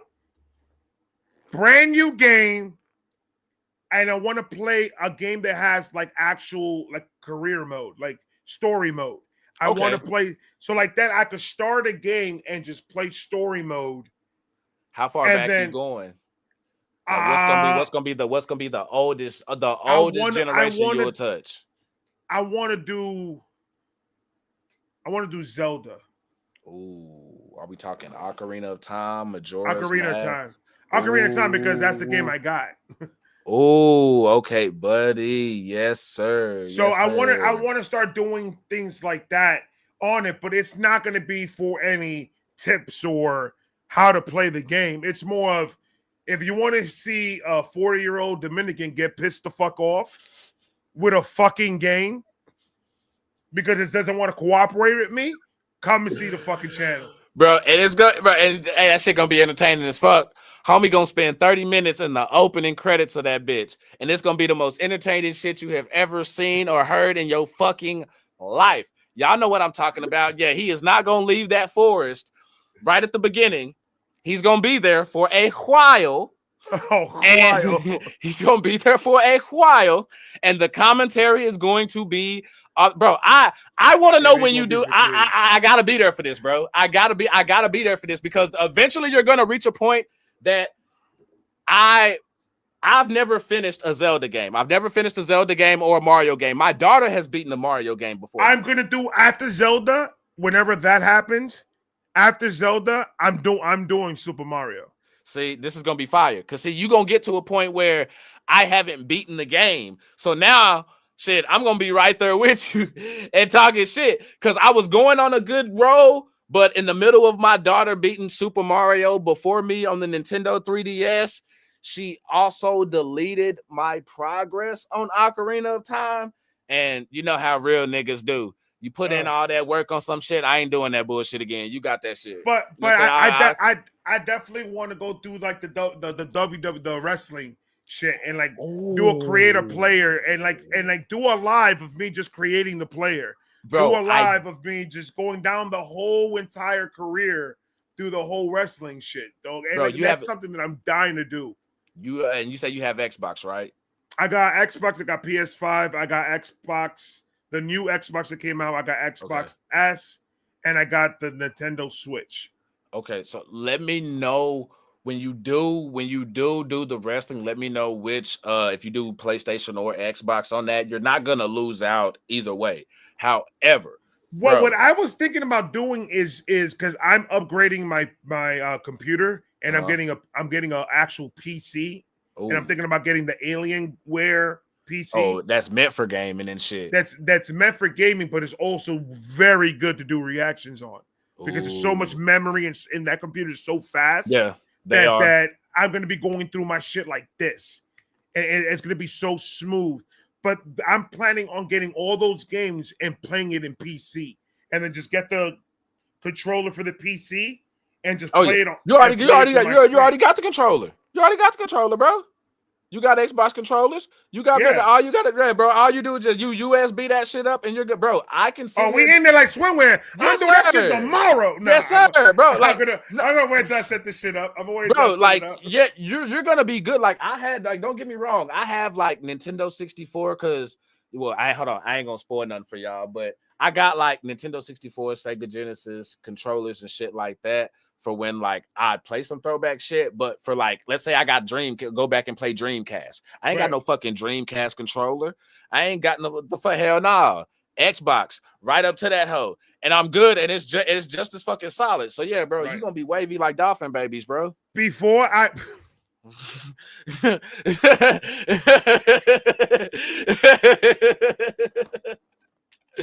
say wavy like dolphin babies is smooth. Oh, that was yes, smooth.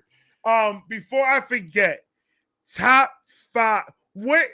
It's like a double question. Okay, pull up. I'm ready for this. Oh shit, let's go. And I'm excited for this because I heard you say something about wrestling before today. Okay. And I'm like, okay, this dude's a wrestler. He likes wrestling shit. Okay. Oh, yes, sir. So yes, sir. I'm a big wrestling fan. I'm huge. I love the shit. We go get a log this line, my guy. I need to first hear your top 5 wrestlers of all time and which is your favorite WWF or WWE era. Okay. All right. I love this. Okay. So I'm going to give you my top 5, but I'm not going to put them in chronological order. Anything like that. So first off, Undertaker, you know what I'm saying? Lifer debuted the same year that I was born. So there's a lot of connection with Undertaker. Fuck Hulk Hogan. Yeah, it's fuck Hulk Hogan. Razor Ramon. Yo, I have a Razor Ramon tribute video. You know what I'm saying? That one you don't hear a lot of people say. Hey, bro. Razor Ramon, the coldest nigga to never win a belt, and I'll put that on everything. Like him that is a fact. Like we're talking about like the big belt. Like yeah, he had like tag team championships and all that other shit. Never but like was a champion. The big belt. Him and Kurt Hennig, they never won the big ones. But Razor Ramon, Undertaker. I got a Funko Pop over here of my guy. Hold on, my voice probably too fucked up. You know what I'm saying to do it, but Macho Man Randy Savage. Okay, you know what I'm saying, brother. Goddamn right. You know what I'm saying. Hey, Macho Man's my motherfucker. So I'm at 3 right now. Man, you know what? Mick Foley. Mick is a goat. Mick Foley, bro, because the work and the promos were off the chain. Always. And then I wrestle between Stone Cold and The Rock. But I put Stone Cold over The Rock just because Stone Cold stayed longer. Like, I don't think people realize how short their careers really were. You know what I'm saying? Like they don't get it because when we were watching it we were watching it in real time. So it felt like forever. It felt like forever. But when you really break it down, it's had 6, like 7 years, fam. 7 years, maybe 8. Yeah, and that's pushing it, saying 8. Right, and you're counting the coming back and forth. Yeah. So it's like it's tough, but like with Stone Cold though, like he stayed a bit longer, and that shit gets tricky for me because Bret Hart used to be in my top 5, but Bret Hart he started opening his mouth too much, and I'm a man, bro. I don't like all that whining and complaining and shit. And when you staying stuck on shit for a long time, like a female, it's like, bro, it's 2024. Why the fuck you still talking about what Goldberg did, fam? Like, right? You know what I'm saying? And like bro, like there's just so fucking many, bro, because there's wrestlers I didn't learn to appreciate till later on, like fucking Rick Rude, bro. Rick Rude and Kota Ibushi inspired my body, bro. Like real shit. Cody, bro, I dedicate my whole my side. Don't be showing me none of that shit. Don't be showing me none of that shit, bro. Put your shit back fucking down. Put your shit back fucking down. I don't want to see that shit. Matter of fact, bro, that shit. I was like, oh damn, bro, I can't be no skinny nigga no more, bro. I can't be no skinny nigga no more, bro. And it got me on my shit, but you learn to appreciate wrestlers, but as you get older, you also realize some of them were either some hoe ass niggas or full of shit. Like Ultimate Warrior, trash. Yo, Hulk I heard from who was it? From Undertaker actually on the podcast. That man said Ultimate Warrior is the worst person to work with. Yes, he was the worst person to work with, bro. And I was just like, oh my god! And then everybody I knew loved this motherfucker, and I'm just like, oh my god, man! All right, so how many are we at? So you said Undertaker, I said Macho Man Randy Savage, Razor Ramon. Mm-hmm. You said Stone Cold Steve Austin. Yes, sir. And then I said Mick Foley. Yes, that's a strong five. Bro, that's a strong five, bro. It's hard because again, I love wrestling. Like it pains me to leave Shawn Michaels out my shit. You know what I'm saying? God, yes. And then for your second question, if you want to ask me what's my favorite era of wrestling, my favorite era and the best era are two separate ones. My favorite era is of course Attitude Era, because not only did you get characters, but the wrestling was better for all y'all. Like, don't get me wrong, I'm not knocking wrestling in the 70s and the 80s, but I kind of am. Not all of the matches were that good. You had a select few who could go out there and give you some banger matches, like Ric Flair, Steamboat, and them. There was a lot of fucking garbage that we celebrated. Okay, you know what I'm saying? There's a lot of garbage that we celebrated in the Attitude Era. Let's really talk about what you really want to talk about. Let's talk about Hulk Hogan's bullshit ass finishing move, the Hulkamania leg drop. That is the equivalent of the people's fucking elbow. And bro, I love The Rock. But you're not going to tell me that your leg drop is going to knock a nigga out to the point where you can not count them 1, 2, 3. Make your shit believable, bro. This shit was so ass grease and butter, bro. I was calling this. I was hating this shit when I was a kid. I was like, because you could see the corniness in the routine. As soon as I saw him doing that season up and the I'm like, oh man, here we go with this old cheese ball ass shit, motherfucker. Bro, it was corny to me. And then when you find out that he really just a shitty human being, it's like I can't vibe with it. I was never a Hulk Hogan fan. My papa loved him. My papa loved him, and he's the one who got me into wrestling. So Macho Man and Bret Hart were the first ones who I recognized first, but my papa was always talking about Hulk Hogan, and that was his dude. But the best era, honestly, if I'm being honest, the best era is right now. Really? The best era is right now. Really? Really? You want to talk about it? Bro, I'll give it to you because while the Attitude Era is my favorite,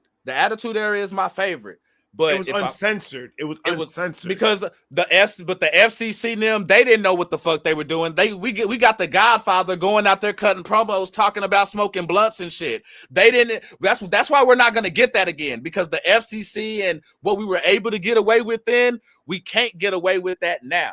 You know what I'm saying? Well, now that we're going back to Netflix with it, we kind of can, but you had that portion of it. But then also, a lot of people got hurt back then, bro. A lot of careers got fucked up. Stone Cold, they didn't really know what the fuck they were doing.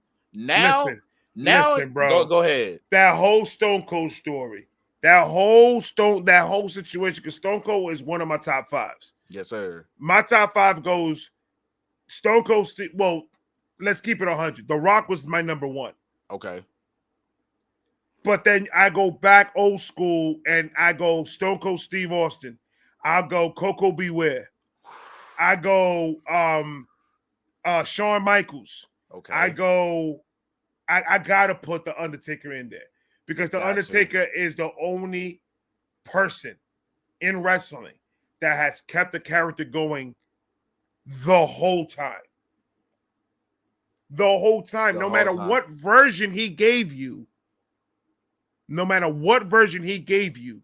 it was still the Undertaker. It still brought fear.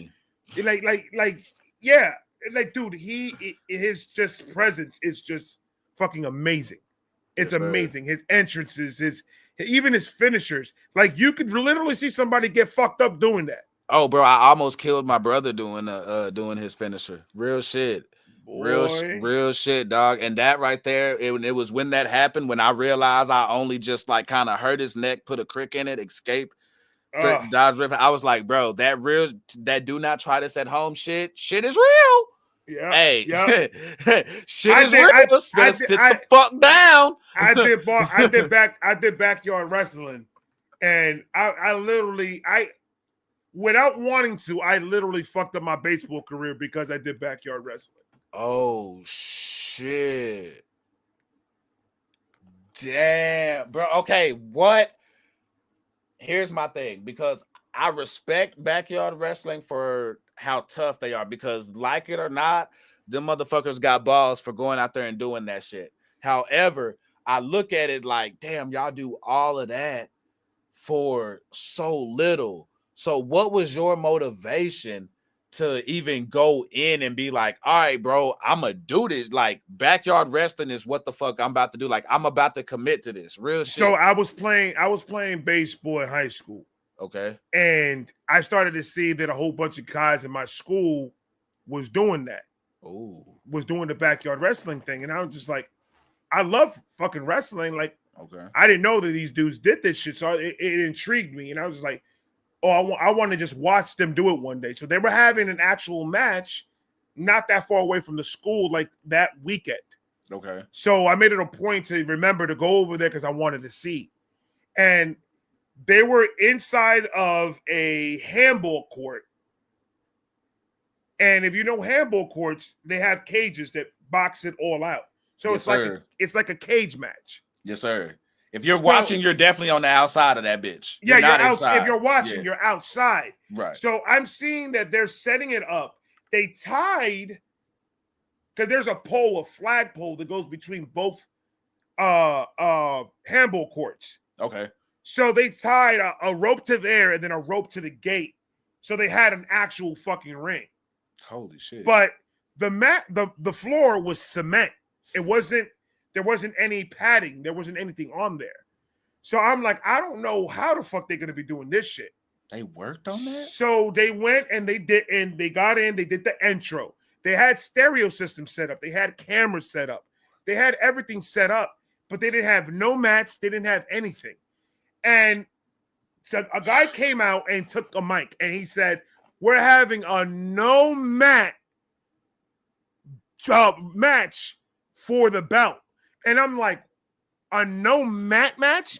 Like, these niggas are gonna knock themselves the fuck out.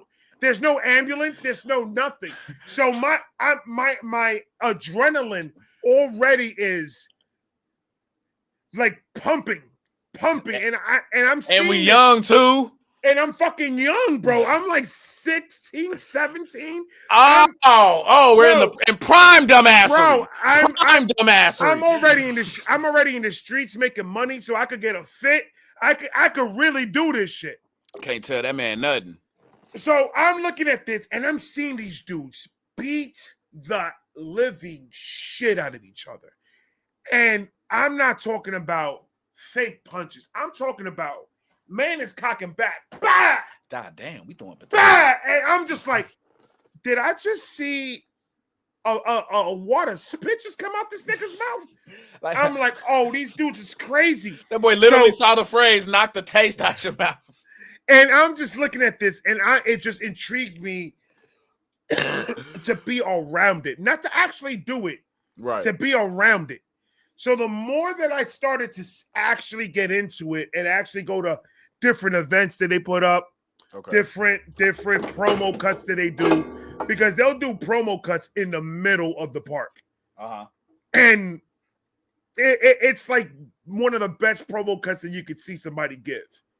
It's just like they put their all into this shit, bro. I like all of it. And I'm just looking at these guys and I'm like, I could be one of these dudes. Like, because I'm watching wrestling. And I'm just like, I could absolutely be one of these niggas. So I went home. It was after there was a guy that had the belt. And it's like, I have to say the full story in order for it to all make sense. For sure. So the guy that had the belt he's kind of portraying Triple H. He's not called Triple H, but he's acting like Triple H. Okay. He getting his Matt Cardona on. Well, that's how he getting his heat. Yeah. The charisma, everything that Triple H shows on camera. Right. That's what he's at, has a different name. Takes a long fucking time. Yeah. So I'm looking at all the rest of these dudes, and I'm like, you know what I don't see? I don't see anyone trying to be The Rock. And it's because everybody that was doing this was white. So I was like, I got you. So I already had the Just Bring It shirt. Oh shit. So I got a pair of pants, that the snap pants, the workout pants. Oh shit. And I bought a pair of like just regular shoes, just regular sneakers. And I went in and I talked to the guy that like kind of runs this shit. Like he doesn't run it, but he kind of is the one that comes up with the matches and gets permission from places for us to do the shit there. Oh, he the booker. He's the booker. He books the little things here and there. For sure. So I went to him and I was like, yo, I wrestled a little in high school. I know the concept of wrestling. How can I do this? And then he was like, yo, I need you to go talk to my man. So I talked to his boy. His boy's kind of helping him with everything. And then he was just like, I'm going to get you in the ring and I want to see what you could do. I've never been inside of a ring in my whole entire fucking life. Oh, shit. So I'm just like, what the fuck am I getting myself Paul into? Heyman his way into that bitch. So I go in there and I'm just, in my mind, I'm just like, just do what you saw on TV. So then I start bouncing off ropes. I start giving bumps. I start doing all this crazy shit that I didn't even know I could do. And I'm like, holy fuck. And everything went good. And then he was like, all right, we're going to cut the promo. We're going to do this. We're going to do that. He was like, what's your name? My name was Acid. Oh, damn. My finishing move was Acid Rain, which pretty much was the Razor Ramon move. The crucifix soup. So that was the Razor's Edge. Yes, sir. The Razor's Edge. It was pretty much the Razor's Edge. So, but I called it the Acid Drop or the Acid Rain. And then I came out and I told him, I was like, but this is what I want to come out to. So I took The Rock. I have a boy that has a studio kind of, in a way. He knows how to mix and shit. So I told him to mix me The Rock's entrance with kind of like a hip hop beat to it. Oh, okay. So he kind of mixed it the best that he could. I'll be honest with you, I heard it like years later, and that was trash. But at the time, that shit was fire, bro. And I go in and I told him I want to go to fight that dude for the belt. And he was like, okay. So there was no structure into this. It was just, we want to record this so we could put it on Brooklyn Community Channel. That's all that it really was. We wanted to take the tape so they could put it out Saturday morning showing us wrestle. That's all we wanted them to do. Damn. So I get in there and I was like, and the guy is cutting a promo. And then I said, fuck it. And I go in and I grab the other mic that was standing on some crates. I grabbed the other mic and I turned it on. And I was like, listen, you little Rudy Poojabroni. And I started going into this whole promo about how I'm going to take his belt and he ain't shit and all this other crap. This guy doesn't know who the fuck I am. And I just start going in on this shit, bro. And after they stopped, he was like, yo, what the fuck is going on? And then I felt like at the moment, I should have done that. And he was just like, yo, I think that's one of the best promos that we've had on this fucking on tape, bro. He was like, did you fucking rehearse that shit? And I was like, Not really. I just came in and I just felt the energy and the shit that you were saying. So I just fed off your energy and I just said whatever the fuck. I was rebuttaling everything you were saying, pretty much. That way off the dome, that shit. That was a freestyle. And then he was just like, oh my God. So they deemed me Baby Rock. That was like my name was Baby Rock. So my finishing move changed from the razor's edge to the rock bottom. So because I had to do it.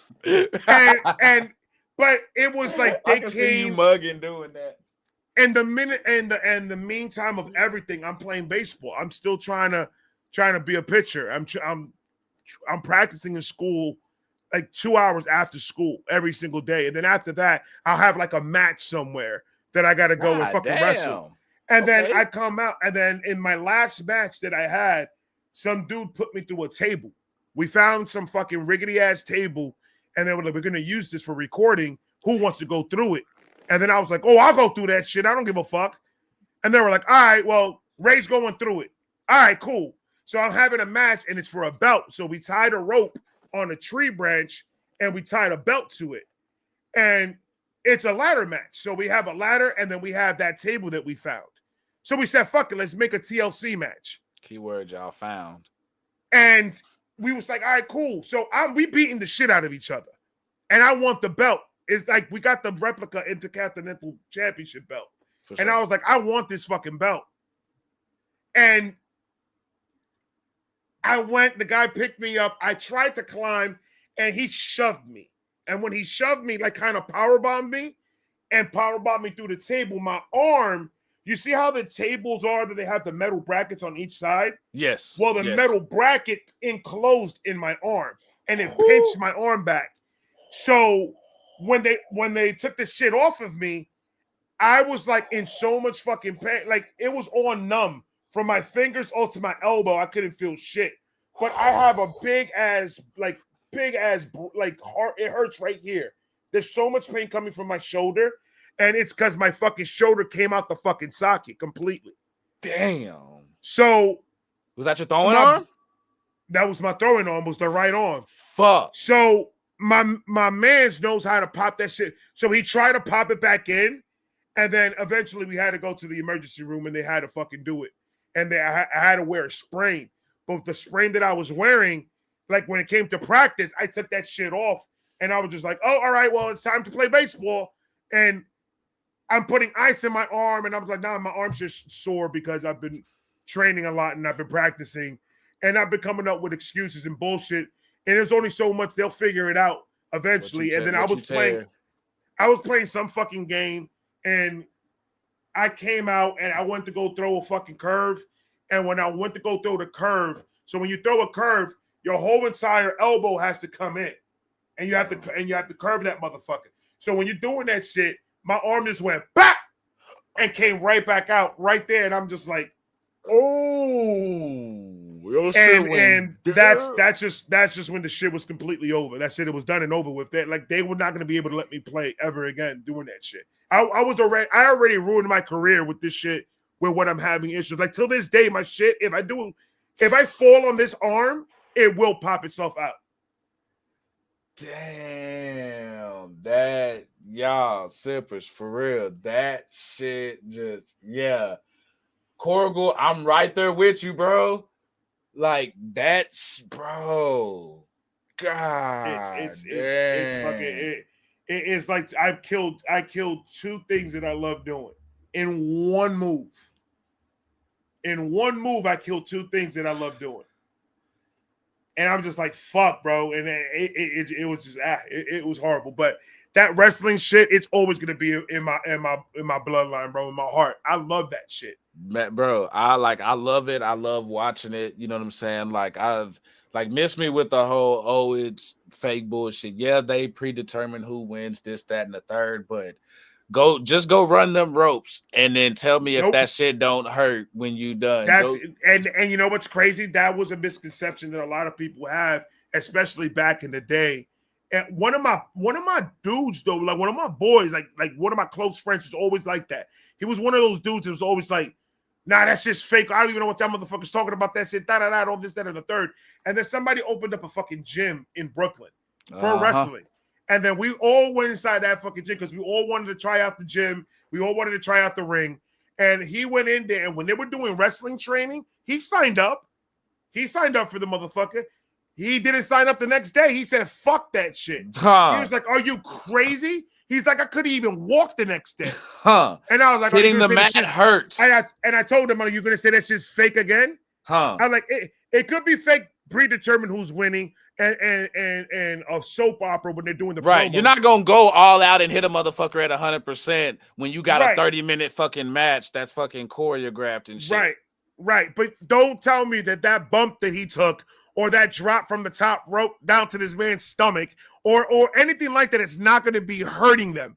There's no way you could fake any of this shit. These dudes get hurt for real. Like, bro, you can't. And like I was saying, like, look what happened to Sid Vicious. Look what happened to Sid Vicious. Off of coming off the second rope, completely snapped his leg in half. That vision. Damn. Yeah, I can see it now. It was disturbing, bro. I saw that shit. I saw that shit live. Like, that's the thing. Like, bro, like, were you there? Oh, so were you there when Owen Hart? Were you? Yeah, you see, you know exactly where I was going with it. Yes, sir. Bro, I got into. I can't count how many. That broke my heart, bro. That broke my heart, bro. Bro, I'm with you. I can't count. I honestly I lost count, and I don't even want to say how many because I don't want to lie as far as the fights that I got into the next day. It wasn't because of, oh, that's my favorite wrestler or somebody died or whatever like that. While there was some sensitivity to that, yeah, it was more so like the BS rumors that had came out afterwards. You know what I'm saying? And like I'm real bit like I had to grow up early, bro. So like where my head wasn't where a lot of people were at my age. When you're in fucking 3rd grade, 4th grade, 2nd grade, shit, motherfuckers gossiping and doing all of that shit. Like, bro, I'm not with that shit. Like, I don't give a fuck. I've never gave a fuck about gossip. And I feel like if you talking some shit, that shit needs to be facts, or you need to be shutting the fuck up. And so when I got to school the next day and we said who our top 5 was, motherfuckers sitting up in here talking about, yeah, the Undertaker did that shit and da da da da da da da. And what starts as a fucking healthy debate, motherfuckers want to start getting personal because they don't know how to, you know what I'm saying, take a difference of opinion. So, bro, like, I bullshit you not. I got into multiple fights through this one. Like, my mom was like, what the fuck is going on? And you sound like you bullshit. I'm like, they just don't know how to talk to people. And I'm sitting there and I'm breaking it down. And I'm like, no, we're sitting here talking. I'm disagreeing on the rumors that they're sitting here saying on how Owen Hart died. But all of a sudden, I'm bitch ass niggas. And, you know, every now and then your parents give you that one time to curse when you retelling the story. And they went, I want to hear what they said. What did they tell you? You can say you're not going to get all of a sudden. And then now you getting private, like, man, say, you know, I was just minding my business. And then all of a sudden, I'm all kinds of bitch ass niggas. You know what I'm saying? Like, you got to put some more emphasis on it and shit. But no, but like, that's really what it was. Like, that shit fucked me up, bro. But like, were you watching that one live though as well? I was watching that. I saw that one live as well. Yeah. I got lucky because at that time when that was going on, we didn't buy pay-per-views. The only time we got the updates was when Monday night happened and they had the still shots and they told you what happened. Well, the one time I get to go over to a friend's house for a fucking pay-per-view to watch this shit, that shit happens. Bruh. Shit's crazy. And the crazy thing, like when I was growing up, that was like kind of me and my dad's thing. My dad was like old school. He liked Bruno Sammartino. He liked, you know, all those old school wrestlers and shit like that. Freddie Blassie's and shit. You know what I'm saying? And Randy Orton's daddy, Bob Orton. Cowboy Bob Orton. Yeah, Cowboy Bob Orton. And what the fuck is this dude's name with the 2x4? Hacksaw Jim Duggan. Hacksaw Jim Duggan. Yes, sir. He's that old school. So he was the one that brought me into the wrestling thing. I saw it because he was watching all the wrestling matches. He buys the pay-per-views, and then Raw and SmackDown started happening. and that's my era right there, kind of the Raw Attitude era all the way to the SmackDown era, and I'm just sitting there and I'm watching this shit, and I'm just like, these dudes are not only great actors, their physicality is amazing. What their body could take, and Mick Foley is. That's why I said Mick Foley. When you said Mick Foley's in your top 5, I was just like, he made motherfuckers that were not in shape feel like, yo, I could do this shit too. Like I could absolutely do this. And you appreciate what he put his fucking body through. That man put his body through, bro. Did you see his Japan tapes? Oh, bro. Listen, chat. If you don't have a strong stomach, you do not watch Mick Foley's Japanese tapes. Those Japanese tapes are horrible. With him and motherfucking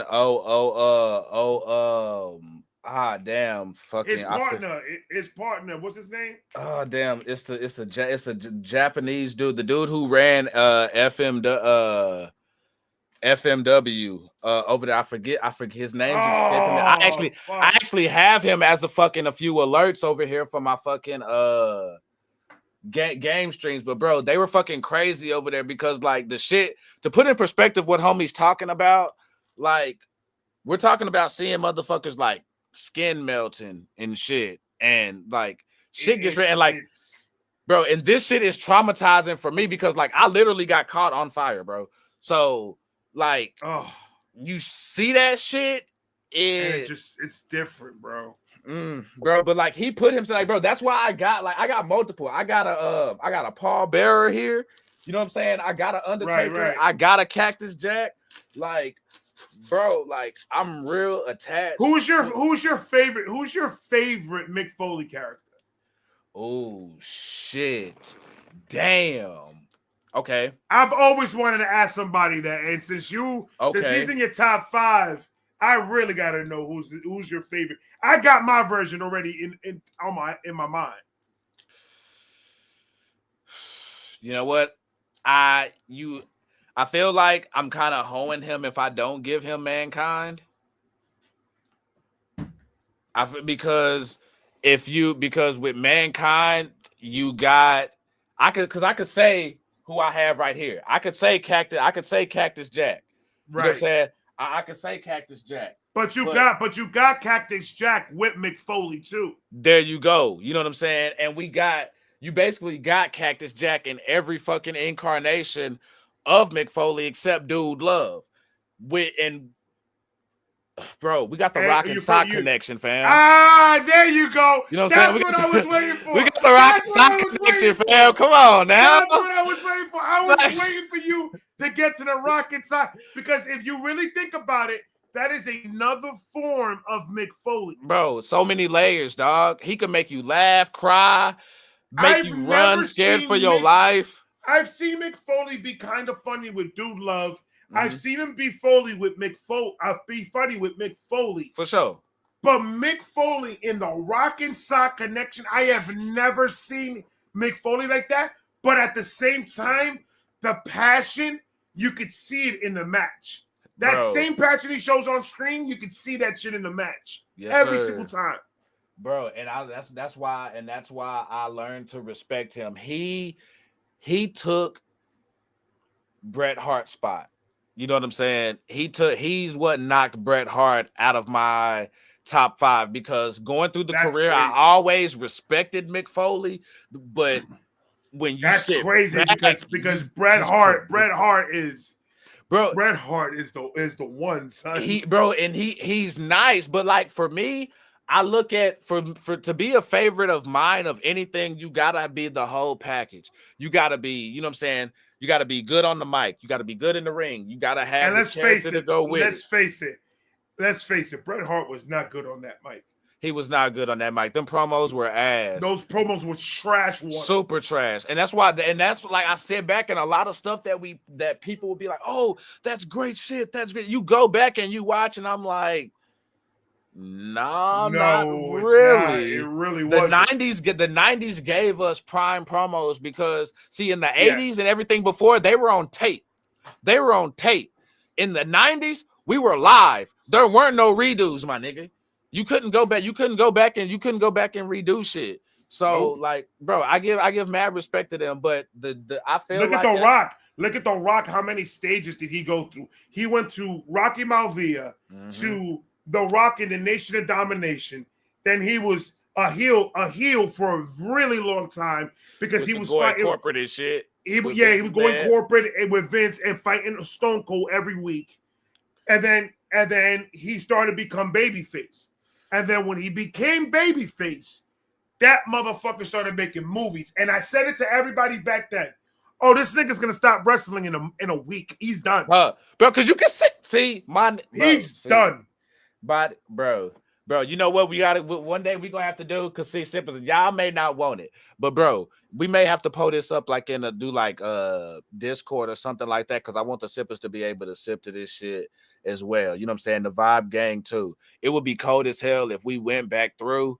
You know what I'm saying? And just watch like the classic shit. You know what I'm saying? Like an old classic pay-per-view or some shit. And react, talk shit, and just pop off, bro. That shit would be fire. Dude, bro, I could pull up something right now. Bro, first of all, so I would everything. Don't get me started on no WWF. I'll roll up this blunt and I will put something right now. I probably won't put a whole pay-per-view. But I'll get a match, a very known match. And somebody in the chat said it. The Undertaker and Mankind. Hell in the Cell. See, that's one of them ones. That's one of them. That's one of them ones. You could go there. You could go. Even though I just knocked this nigga, I'm gonna feel dumb as hell. The fact that I'm just about to say his name. That Bret Hart and Stone Cold Steve Austin match, where Stone Cold bled on the match. You talk about, bro. Because they both went in opposite and left the match opposite. Like who came in a babyface, left a heel. Who came in a heel, left a babyface. Yeah, because everybody hated Stone Cold. But niggas forget that shit. Niggas forget how much we could not stand him at first, bro. What sold Stone Cold to everybody was that Bret Hart match. And I'm not talking about the females. The females loved Stone Cold from the minute that nigga had long hair. Oh yeah, but I'm talking about what the motherfucker, the fans, like the ones that are here for the matches, for the best wrestler. Stone Cold did not become Stone Cold Steve Austin until that fucking night with Bret Hart. Because when you saw that face is so iconic, they made that as the intro to fucking Raw. Bro, that is big. That's big promo. That's big promo. Come on, dog. That's amazing. Big promo. Like, but. Yo, I'm such a fan of wrestling, bro, and my son likes it. My son is not a big, huge fan, but he fucks with it here and there. Yeah. I'm liking what's going on with the Usos and all that shit. I'm liking what's going on there because they're bringing back a little bit more structure. Ever since The Rock came back. Oh yeah, and bro, I was there. No fucking way. I was there, bro. I paid for the first time. I paid $400. Tell me everything, bro. Tell me fucking everything, bro. Nah. All right. So this is when he was saying. This is when Cody smacked the shit out of him. Right. So, bro, I paid $400 for a sweet seat, and at first, I'm pissed off because I'm like, bro, there ain't no way in hell I'm about to get my bang for my buck because I've been to shows through different eras where sometimes you can go spend your money and the show's kind of meh. This one from beginning to end was fire. But where I was sitting, like, and again, and y'all, I have the shit in my fucking phone. Like, matter of fact, I'm going to make videos of this shit because I go to events. I can see, like, backstage, like I'm right here at the ramp, so I can see behind the ramp and the setup. So you see people mingling and shit, and you see people kicking it, and you see all these boards, bro. I went to WrestleMania in Orlando, and in WrestleMania in Orlando, I had the same seats that I could see who's coming next. So all I gotta do is just look and be like, Oh, it's Undertaker coming out now. Okay, I got you. It's bro, and it's I don't know. It's just something about having that sneak peek that just brings you in. You like, man, bro. I kind of got like front row to some shit that I'm not supposed to be seeing. But what I noticed is that The Rock is real picky and choosy where he does his heel tactics. Even when he's a bit, and this didn't even, I never picked up on it even back in the day. But even through his heel runs, when he goes to certain cities, he won't heel out.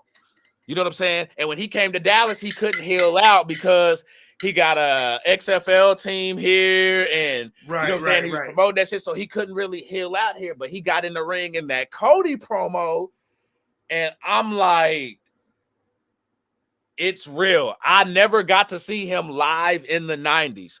This made up for it. This is why I spent $400 on this ticket, because I got a bucket list. I'm mad that I missed WrestleMania when Stone Cold was right there, because I've seen Kane, The Undertaker, Triple H, DA. Matter of fact, I saw Kane and Undertaker when they were beefing with DX before they went to Crown Jewel. I basically saw the lead up to Shawn Michaels' retirement. You know what I'm saying? Crazy. I saw one of the last few. You know the Briscoes, the tag team? Yeah. So I saw one of the last few matches that they had before Jay died. And I have that on. I have footage of it. And it was at that same one where I have I got Swerve's autograph right here. You know what I'm saying? Yeah, I got Swerve's autograph. And this was before the push. I got him, I got Zilla. Matter of fact, I got Zilla Fatu and Jacob Fatu. This chair that these belts are sitting on, they signed that motherfucker. You know what I'm saying? At a GCW show. He actually got smacked with that motherfucker.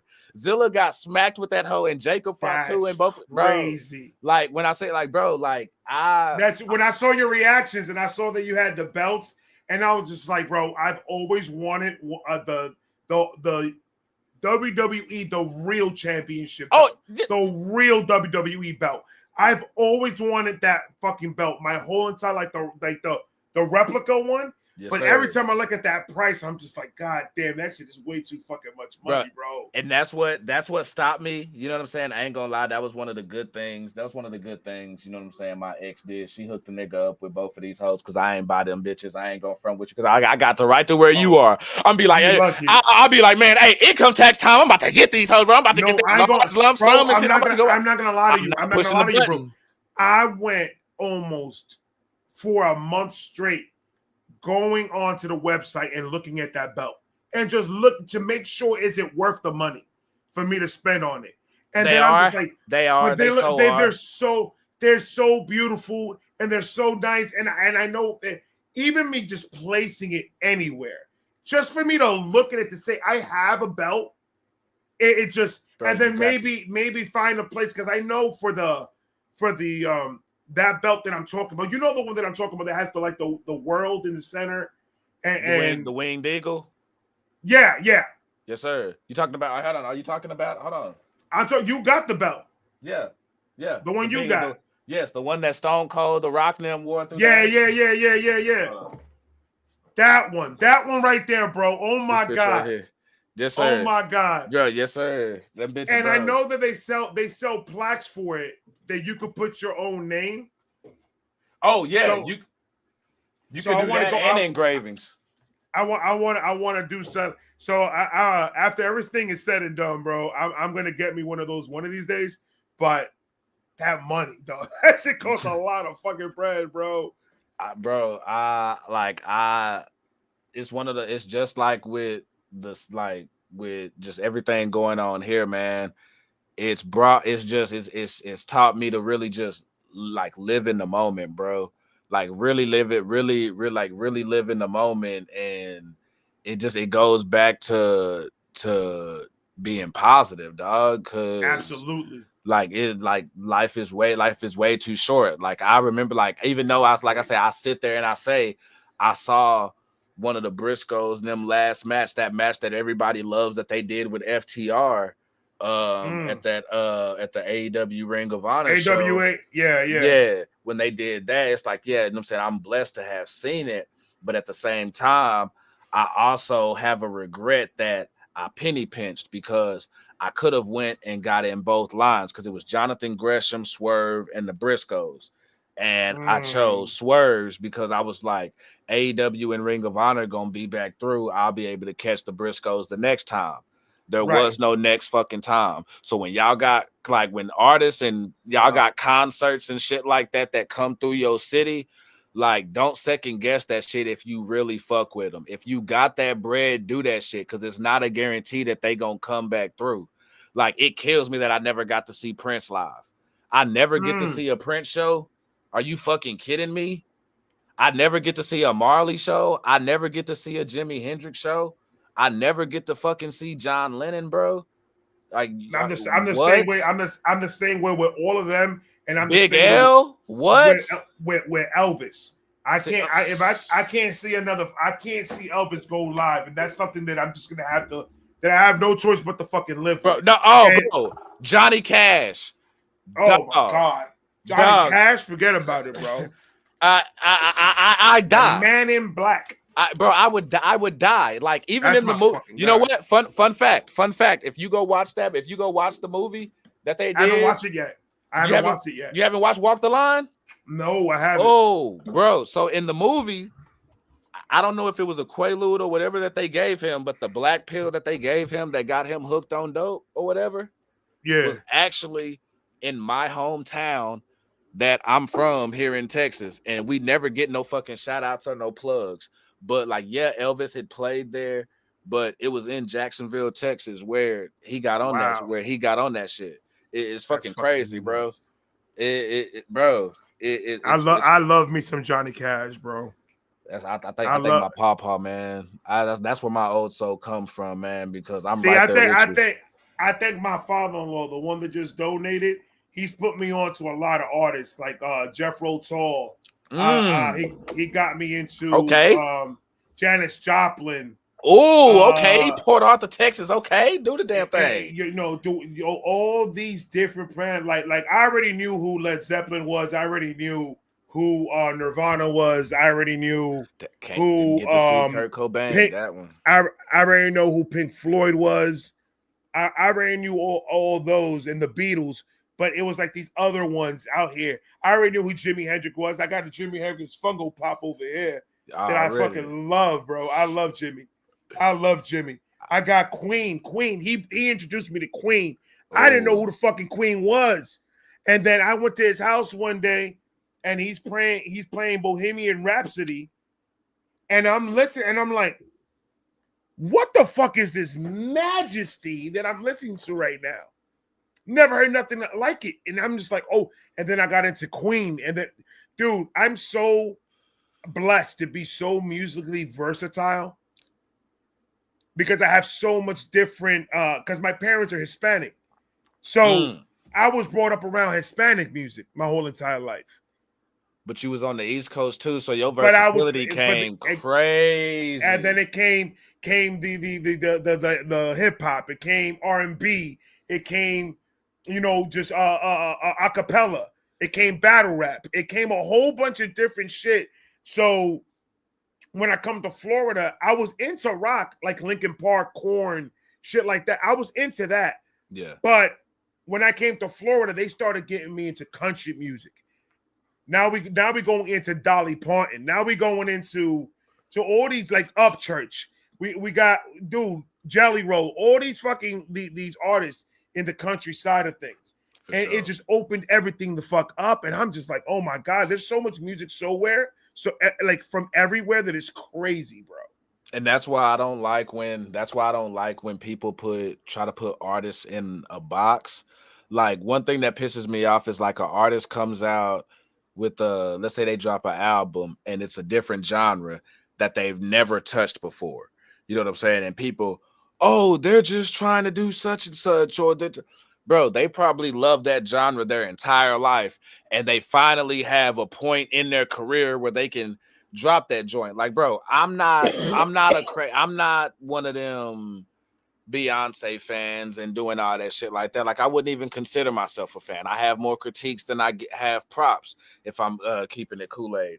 But at the same time, I'm not gonna knock her for dropping a fucking country album and shit. Because if you ask me, a lot of the new country now that drops that even country fans don't like sounds a lot like hip hop to me. I feel like there's too much genre blending. Like I love genre blending and I love it, but I also love genres to stay genres. But at the same time, at the same time, when it comes to country rap, there's specific ways of doing it where you could keep it country rap when you're blending it. Now, when you're talking about singing and doing country music like that, I have seen that there's a lot of hip hop. Like for example, let's use Upchurch for example. Okay. I don't know if you listen to Upchurch like that, but I haven't gotten real big into his catalog. I would recommend getting into some of his shit, like reacting to him and getting really into Creek Squad and everything they got going on over there. Because Upchurch is a master of a lot of genre, kind of like Ren. That Ren could do multiple genres of music. Ren, Upchurch could do a lot of country rap, but at the same time, he just dropped the album called Turbulence. He's not doing no country rap in there. He's rapping. That's what he's doing. He's rapping. He's just using phrases and he's saying things that people that were born in the city probably won't understand because it's verbiage that people don't really say in the parts of town that we're from. Okay. But when you get into the vibe of what he's doing, but not only that, the man could sing. He could sing country music like he has gold albums of him singing country music. That's how good of a vocalist he is. So the way he blends his shit, and he does rock, he does metal, he does a lot more than just country rap. But there's a lot of people out there that are, yes, that these guys, they're trying to fit a persona of country rap, but you're blending too much hip hop into something that's supposed to be country rap. There you go. You're supposed to be representing country rap. But when you start crossing that line and not sounding like country rap no more, now you're sounding like every other motherfucker out there, then that's just like, I could pass on that. And I need to you have to be real good at rapping for you to fucking sell me on anything. Like bro, I don't like nothing packaged. I don't like none of that.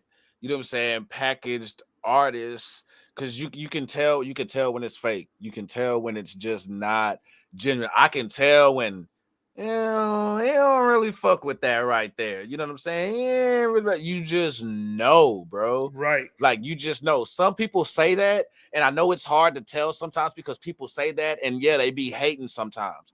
But like when you sit back and you take the rose-colored glasses off, you put aside the biases and all of that, bro, you can tell. Like, I know when a motherfucker faking and don't really fucking with some shit. Absolutely. And only trying to hop on this genre because everybody else doing it. That's a good segue because to something that I wanted to say about this conversation. Elvis Presley. Let's talk about Elvis Presley for a second. Because there's a lot of misconception out there that people have with Elvis Presley. When I was coming up, these were the things that I've known of Elvis. Okay. He's racist. He stole black people's music. And he was like a drug addict or something like that. Now, those was mainly the three things that I was hearing about Elvis growing up. So that didn't really sell me on wanting to listen to his music. So that was when I was still a sheep. That's when I was following people's intuition or other people's to leave music alone. Right. Word of mouth had a big impact on what we listened to. Had a very big impact back in the day because social media wasn't there. Music was not easily accessible like it is now. So it was like you've got to be very picky to what the fuck you listen to. Really? So I started reacting to Elvis and I started doing the documentaries. I want to learn. I want people that knew him to tell me all these things that I've heard about him. Okay. James Brown. I love that man. That man was like a brother to me. Bro, that man is this. That man is that. Okay, that's one. Two, Stevie Wonder. Oh, I love that man. That man was the best thing in the world. That man was this. Little Richard. Oh, that was my brother. I love that man. That man, there was not one racist bone in that man's body. That man loved me like if I was his blood. So then I was like, all right, so let's take this racist mentality and let's throw that out. Because obviously he wasn't. Hold on. It was not necessarily that he wasn't. The part that people leave out, and this is where you can't just take the broad thing where people just say shit, because they'll say some shit like that, but they'll kind of, context is everything. Yes, okay, the racist stealing people music and stuff like that, even while that's true, the part that they leave out, that was earlier in his career, though. That was before he learned. And I feel like we as black people, period, where we fail is we think just because once a racist, always a racist. Like they can never grow out of that shit. Like they can't learn the error of their ways and shit like that. But that's the thing that I learned about Elvis. That Elvis was no way, shape, or form ever a racist. He came from the same dirty streets that everybody else came in Tennessee. He was right there. He was right there with him. He was influenced. He was right there in the mud. He was more influenced. He was more influenced by the culture than I think people give him credit for. When it could, like, people try to write it off as, oh, he just stole. No. People quick to, even though the industry fucked over Muddy Waters and artists like that, you know what I'm saying, and Sly and the Family Stones and shit like that, the artists, they're gonna give them their props. They're gonna give BB King and Muddy Waters and them their props on who inspired what the fuck they do. Trust you, bro. I'm telling you. I have arguments with people every single day that I do an Elvis video. I'll start arguing with people sometimes, and they'll hit me up and saying that Elvis is. And I was like, "What facts do you have from them?" Because every African American that has ever worked with Elvis, that Elvis ever gave anything to, or was a part of, say the same exact thing. Elvis was one of the best men in the world. He was the biggest hearted man in the world. All that shit about races, like the white people hated Elvis because they were bringing the black hip music swinging and shit like that and doing. So he was getting hate on both sides of everything. And he's just like, I just want to dance. I'm passionate about my music, so I'm going to show it in every way, shape, or form. But white people are not talking about Elvis donating to a whole bunch of poverty ass fucking neighborhoods that needed his fucking help. Why do people talk about Elvis giving his I think it was his I don't want to say this wrong, but I think it was his cook. He bought her a fucking house, bought her a fucking Cadillac, just for being there for him, to helping him out. And I done had racist people who, like, where it'd be hard to read, and this shit fucked me up as a kid, where they're doing good shit for you, like right there in your face. They're doing good shit, and that shit looks good. Oh man, you think, oh, this motherfucker fucks with me, and then you wake up in the morning, and now this motherfucker done pulled it up on the computer, acting like you've been looking up porn on a computer that you ain't never touched, like legit set up a kid. Yes, that kid was me. So like I've had like people do like those type of shady things, and when they are about that, they're not gonna do what homie did. You know what I'm saying? That's why when people say that, I feel like they just hang on to shit that's just, I feel like he grew out of that shit quicker than people really do give him credit for, because you know how it is. Like, people really raised into that shit. You're not born like that, bro. You taught that shit like a motherfucker. And sometimes the way the system is built, you have to fucking play along just to fucking get along. Back then you did, not now. Not now. You can't use that excuse. Get your ass beat. You know what I'm saying? But back then, a lot of people had to fucking play along to fucking get along and couldn't say shit. You know what I'm saying? Hell, they didn't even know what the fuck they contract said. That's how Lil Richard got fucked over. That's how James Brown got fucked over. That's how Whitney Houston got fucked over. That's how DOC got fucked over. You notice how I switched generations and different artists there rap. Like, bro, this just happened to everybody. That's how every rapper back from 1995 all the way to 2000 has got fucked over. Do you hear me? Throwing contracts in people's fucking faces, knowing they don't know what the fuck that shit says. All they see is them dollar signs. And that's why, but that's just this is a good segue. This is exactly what I'm saying about the mainstream. People have a lot of problem with mainstream. And I'm like, good night, Abby. I see you. Mainstream is going to be mainstream. Yeah. No matter what you do, they're going to keep on doing the same shit. Real shit. The job of the artist is, load yourself up with the right ammo before you walk into that office. Don't walk into that office blind. Educate yourself. And if you don't have the time to educate yourself or the money to educate yourself, then you're going to have to get into a payment plan with a lawyer that knows what the fuck they're talking about. A lawyer that you know is not going to fuck you over, because that's not in the loop with them niggas. That it's not in the loop. Get your own lawyer. Do not get anybody offers you. Get your own person that's going to be there for your best interest, and let them go in there and read that contract. Because your job as the lawyer that I'm paying you is to make sure that I'm getting the best deal for me, not for them. Do you hear? Once you get that lawyer that's going to have your back and get that deal for you, after that, if I get 100% of my masters out of that deal, which multiple artists right now work their deal out with their lawyers that are signed to record labels right now, that have Godfather deals right now. They got 100% of their masters. They got 100% of everything. The record label is taking a percentage, and that's it. That's how they make their deals now. So it's not about no more, the industry's going to make you do this, that, and the third. It's no. You have to read that contract. You got to make sure that contract is like, I am going to be able to say whatever the fuck I want if I feel like it. And we need to put that shit out there, move it, market it, do what the fuck we got to do. Now I understand. I understand, some of the stuff has got to, be toned down for radio play. You want to promote it through the radio? I get that. So make those tracks that you are able to put it in the radio. That's why they set it up that way. They have that radio play shit, and then they have the real shit for the rest of the album. Real shit.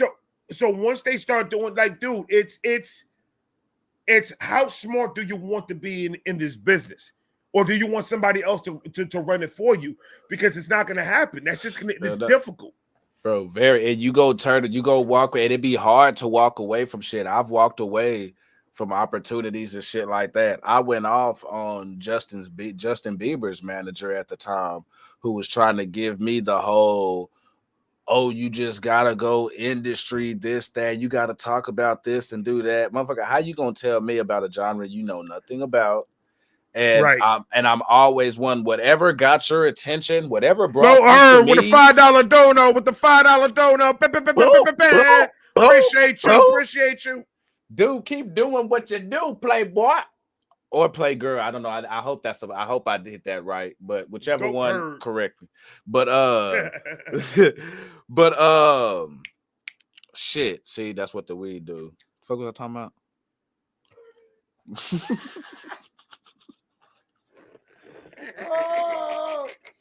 About the industry and shit like that. Shit. But that's why I respect the independent artists so much. Yes, sir. Because the independent artist is doing everything themselves. All of it. And it's just like when you see even the small team they have is considered still themselves. Like, it's so small compared to what these machines got, bro. Right. And it's just like I see that, and I'm just like, oh my God, it's when you see a finished project that an independent artist does, it hits different because you know what that person had to go through to get there, to actually make this happen. Yes, sir. It wasn't a record label having all the equipment that you need to do your shit. Right. to go and put it out. For It's sure. like, no, I did every single bit of this. And then when a project comes out immaculate, like fucking amazing, bro, that's the best thing in the world. That's the music that I like. That's the music that I love, because it comes more with just lyrics. It's more of a passion you get when you hear it. You feel the shit that they're talking about. You know what I'm saying? Like, for real. Every bit of it. Like, it takes me back to how music felt back in the day. Like, even with, like, don't get, like, I think that's why there's that appreciation for, like, for Ren and the artists that we've come across, is that you're getting that passion and that feel that you got back in the day when you would hit Far Side. You know what I'm saying? Camp Low. You know what I'm saying? Like, motherfuckers who probably wouldn't just register on the mainstream as much now, but like back then, just some regular obscure shit could drop and you'd be like, man, I'm bumping that shit. Right. What the fuck happened to them? You know what I mean? Like, everything was hitting. We had garbage too. We had our Vanilla Ices and that bullshit, yeah. But at the same time, but you're not gonna tell me right now that if somebody plays Vanilla Ice, you're not gonna just do a little. Bro, hey, say it. Real deal. Real deal. Koolaid. I am gonna dance to the whole thing. See, hey, matter of fact, hold on. Let's put some motherfucking respect on Vanilla Ice's name. Let's do that. Let's do that. People do that nigga dirty. Yes, I just said white boy nigga. Yeah, I did that. People act like he wasn't really spitting that shit. He just took a mainstream deal and went commercial. When he was down here locally, you know what I'm saying, up in Deep Ellum and shit, downtown Dallas, and on his underground shit, yo, Vanilla Ice is really that motherfucker with that pen that can spit that shit. You know what I'm saying? It can do that damn thing. You see, they're not going to do that because since he sold himself to commercialize himself, that's when he lost all that respect. I could say yes. I've heard, but I heard more than just Ice Baby. I've heard more of his music. And yes, he does have a pen. The guy can write, but he just sold it in a different way, bro. Yeah, he sold it in a different way. Yeah, no, and he did. Like, keeping it real, like, he went to novelty. As much as I love it, you know what I'm saying? Go Turtle, go Turtle. You know what I'm saying? With the Go Ninja Go and shit like that. Like, bro, like, I feel you. At the kid, we didn't know no better. No better. As much as you know what the best part of the Mighty Morphin Power Rangers movie was back in the day? What? Ivan Ooze. And maybe the comedic lines from Goldar, whatever the fuck his name was, and shit like that. Bro, that movie is ass. I went back and watched that shit. I love that fucking movie. I love that movie.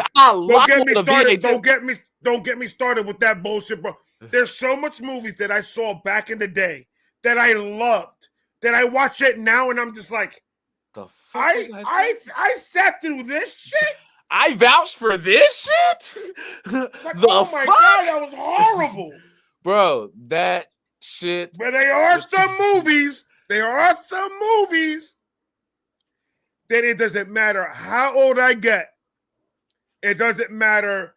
Nothing matters. I am going to be watching these movies consistently throughout my life. For sure. I give you that. I'm stopping down for Ants. I'm stopping down for Goodfellas. I don't give a fuck. You know what I'm saying? I'm stopping down for if I see I'm gonna get you sucker on, I'm running it. You know what I'm saying? How about Due Date? Due Date. I love Due Date. Hold on. I don't think I've seen that. That's with Zach Galifianakis and That's coming from the Hangover, right?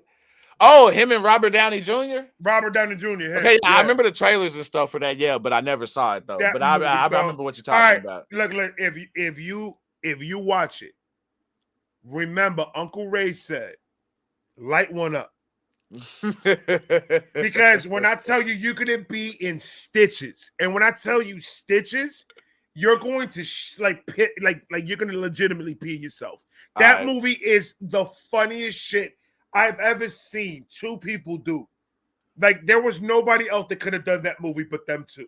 I ain't heard somebody vouch like this since I was told to go watch Pitch Perfect, and they wasn't wrong. It's like, bro, I don't give a fuck. As a dude, I will vouch for that shit. Like, I Pitch am Perfect, Pitch Perfect. Hey, with the females, I can't remember their names. I can't remember all of their damn names. I remember one of them was in here, bro. Pitch Perfect go fucking hard, bro. Them females. Hey, I don't think I've seen that, bro. Hey, females in the chat, pull them cups up. I know, hey, they know what I'm talking about. They know exactly what the hell I'm talking about. That's one of them ones where on the outside looking in, you're gonna look at it like, bro, that's a chick flick.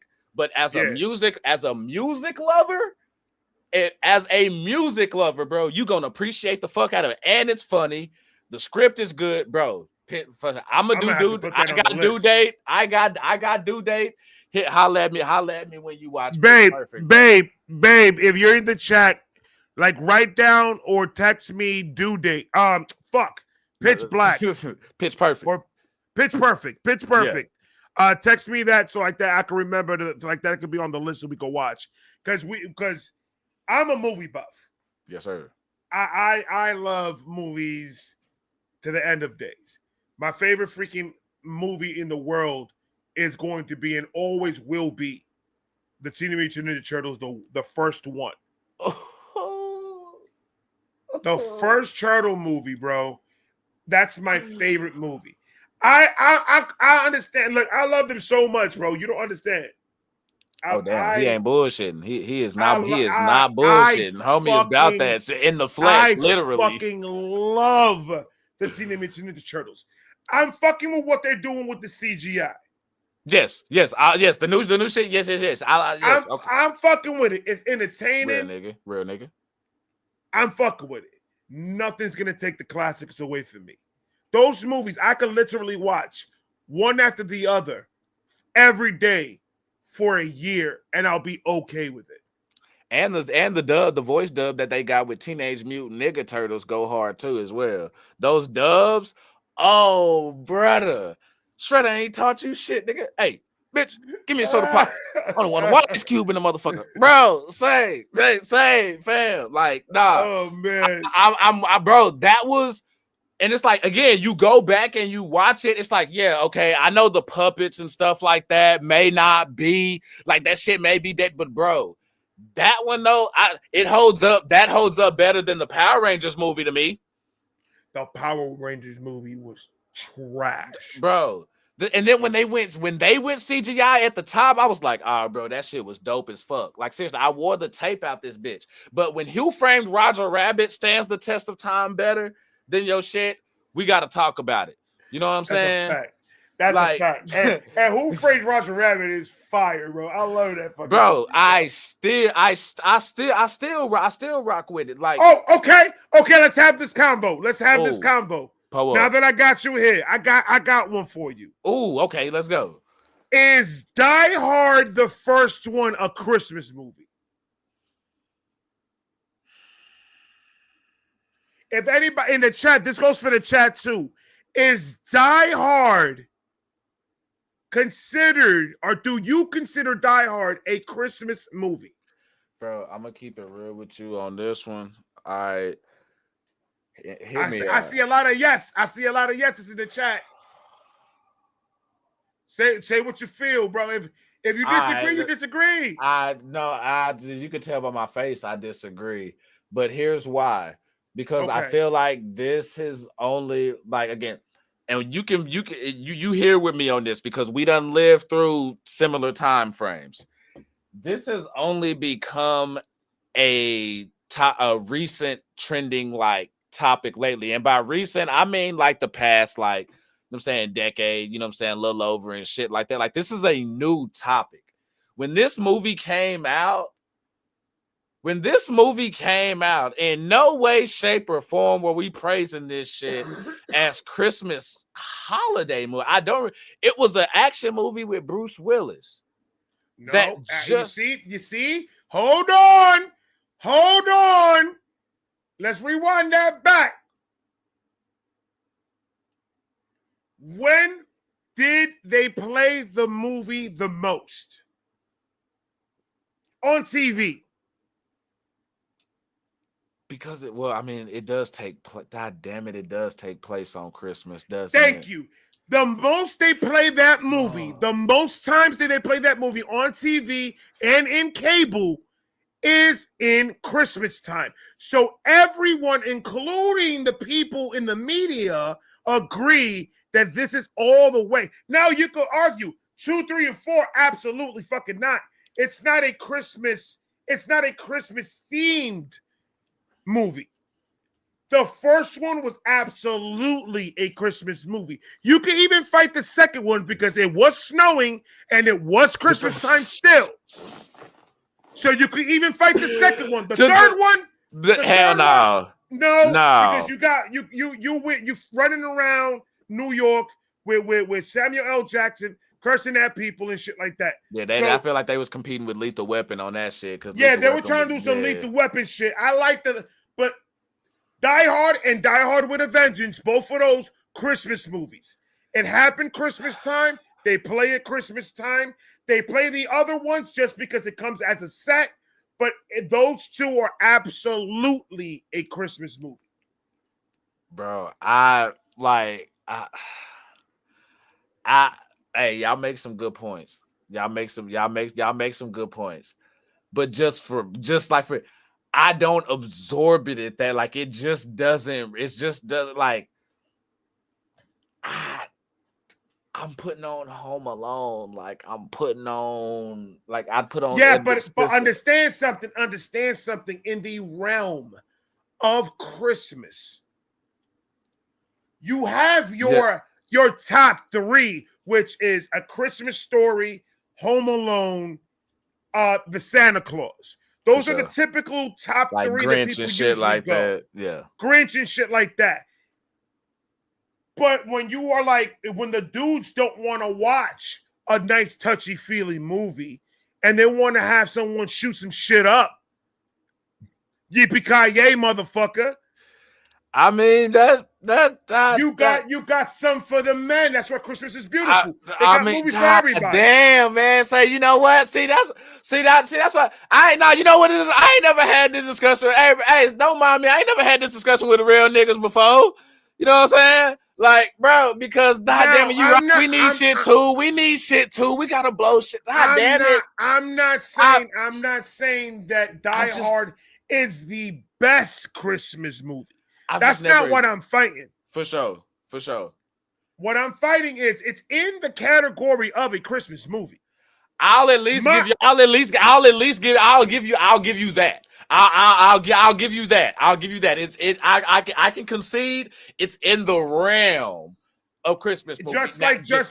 Just like Friday After Next. Did somebody just put it down there in the comment? Over dedicated. I appreciate you.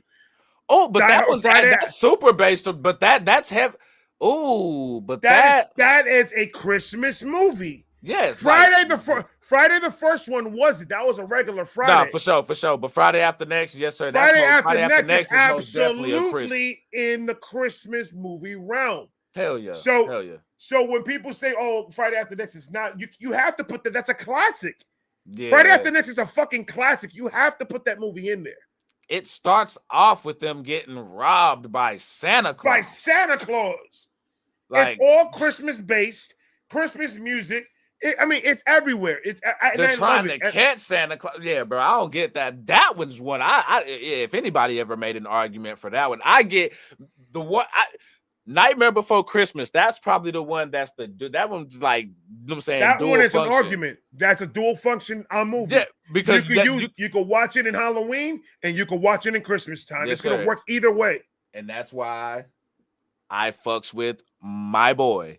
Because is that Jack Skellington? You damn right. Because bro, that's my one of my favorite movies of all time, bro. Like I swear by The Nightmare Before Christmas. I love the Nightmare Before Christmas. I loved it ever since it came out in VHS. Remember when they had video stores all around town? Yes, sir. Even them little local joints. Right. So I had one. It was called Pop's Videos. Ooh. And you go in there, and every Friday, my mom, if everything was good throughout the weekend, we were good in school because I had 3 sisters and me, so it was 4 of us. Okay. And my mom said, every Friday, if we're good and no, we don't bring no fucking problems because her and my dad work all the fucking time. The last thing they need is us bringing some bullshit home. We get Leo and Son's pizza. She gets to do this drink is called Mori Soñando. Ooh, what the fuck is that? It's a Hispanic drink. It's like it's tropical fantasy. The orange juice. Okay. And then condensed milk and then vanilla and ice. And it's like a tropical drink that my mom she's Dominican. Okay. So that's our favorite meal is Leo and Son's pizza, the New York pizza. You already know is the best. Oh yeah, hey, y'all getting them big thin slices. Oh my God, I shit love it. Hanging. And then we get to pick 2 movies. Like one movie for like the girls, and then movie for me and my dad. For sure. And then we all sit and we all watch it. We all watch both movies that night. Gotta watch both movies. Hey, yeah, gotta watch both. So we always try to make a thing out of it. So I went and I saw that they had it. They had like the new releases, and I saw that shit. I saw the Nightmare Before Christmas, and it had the whole Jack Skellington with all of it. And I was like, oh, this shit is dope. And I grabbed it. I told my mom I wanted to watch it. And my sister said that her friend watched it and she said that it was good. So she wanted to watch it too. And and that moment, that day that we watched that movie, bro, I've been a fan. I've watched it once a year, every year, ever since.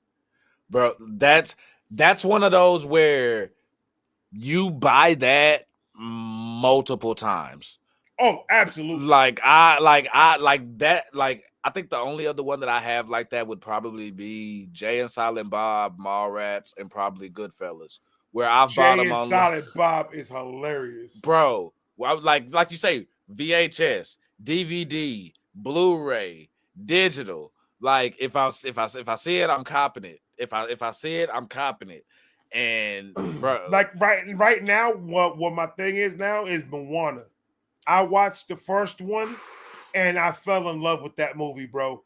So much so that I dressed up like Maui for Halloween.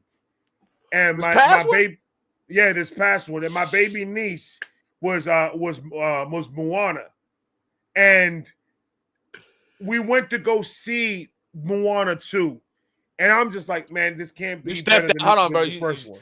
Hold on, you step out like that, big dog. You step out like that. I didn't go see the movie like that. No, I didn't go see the movie like that.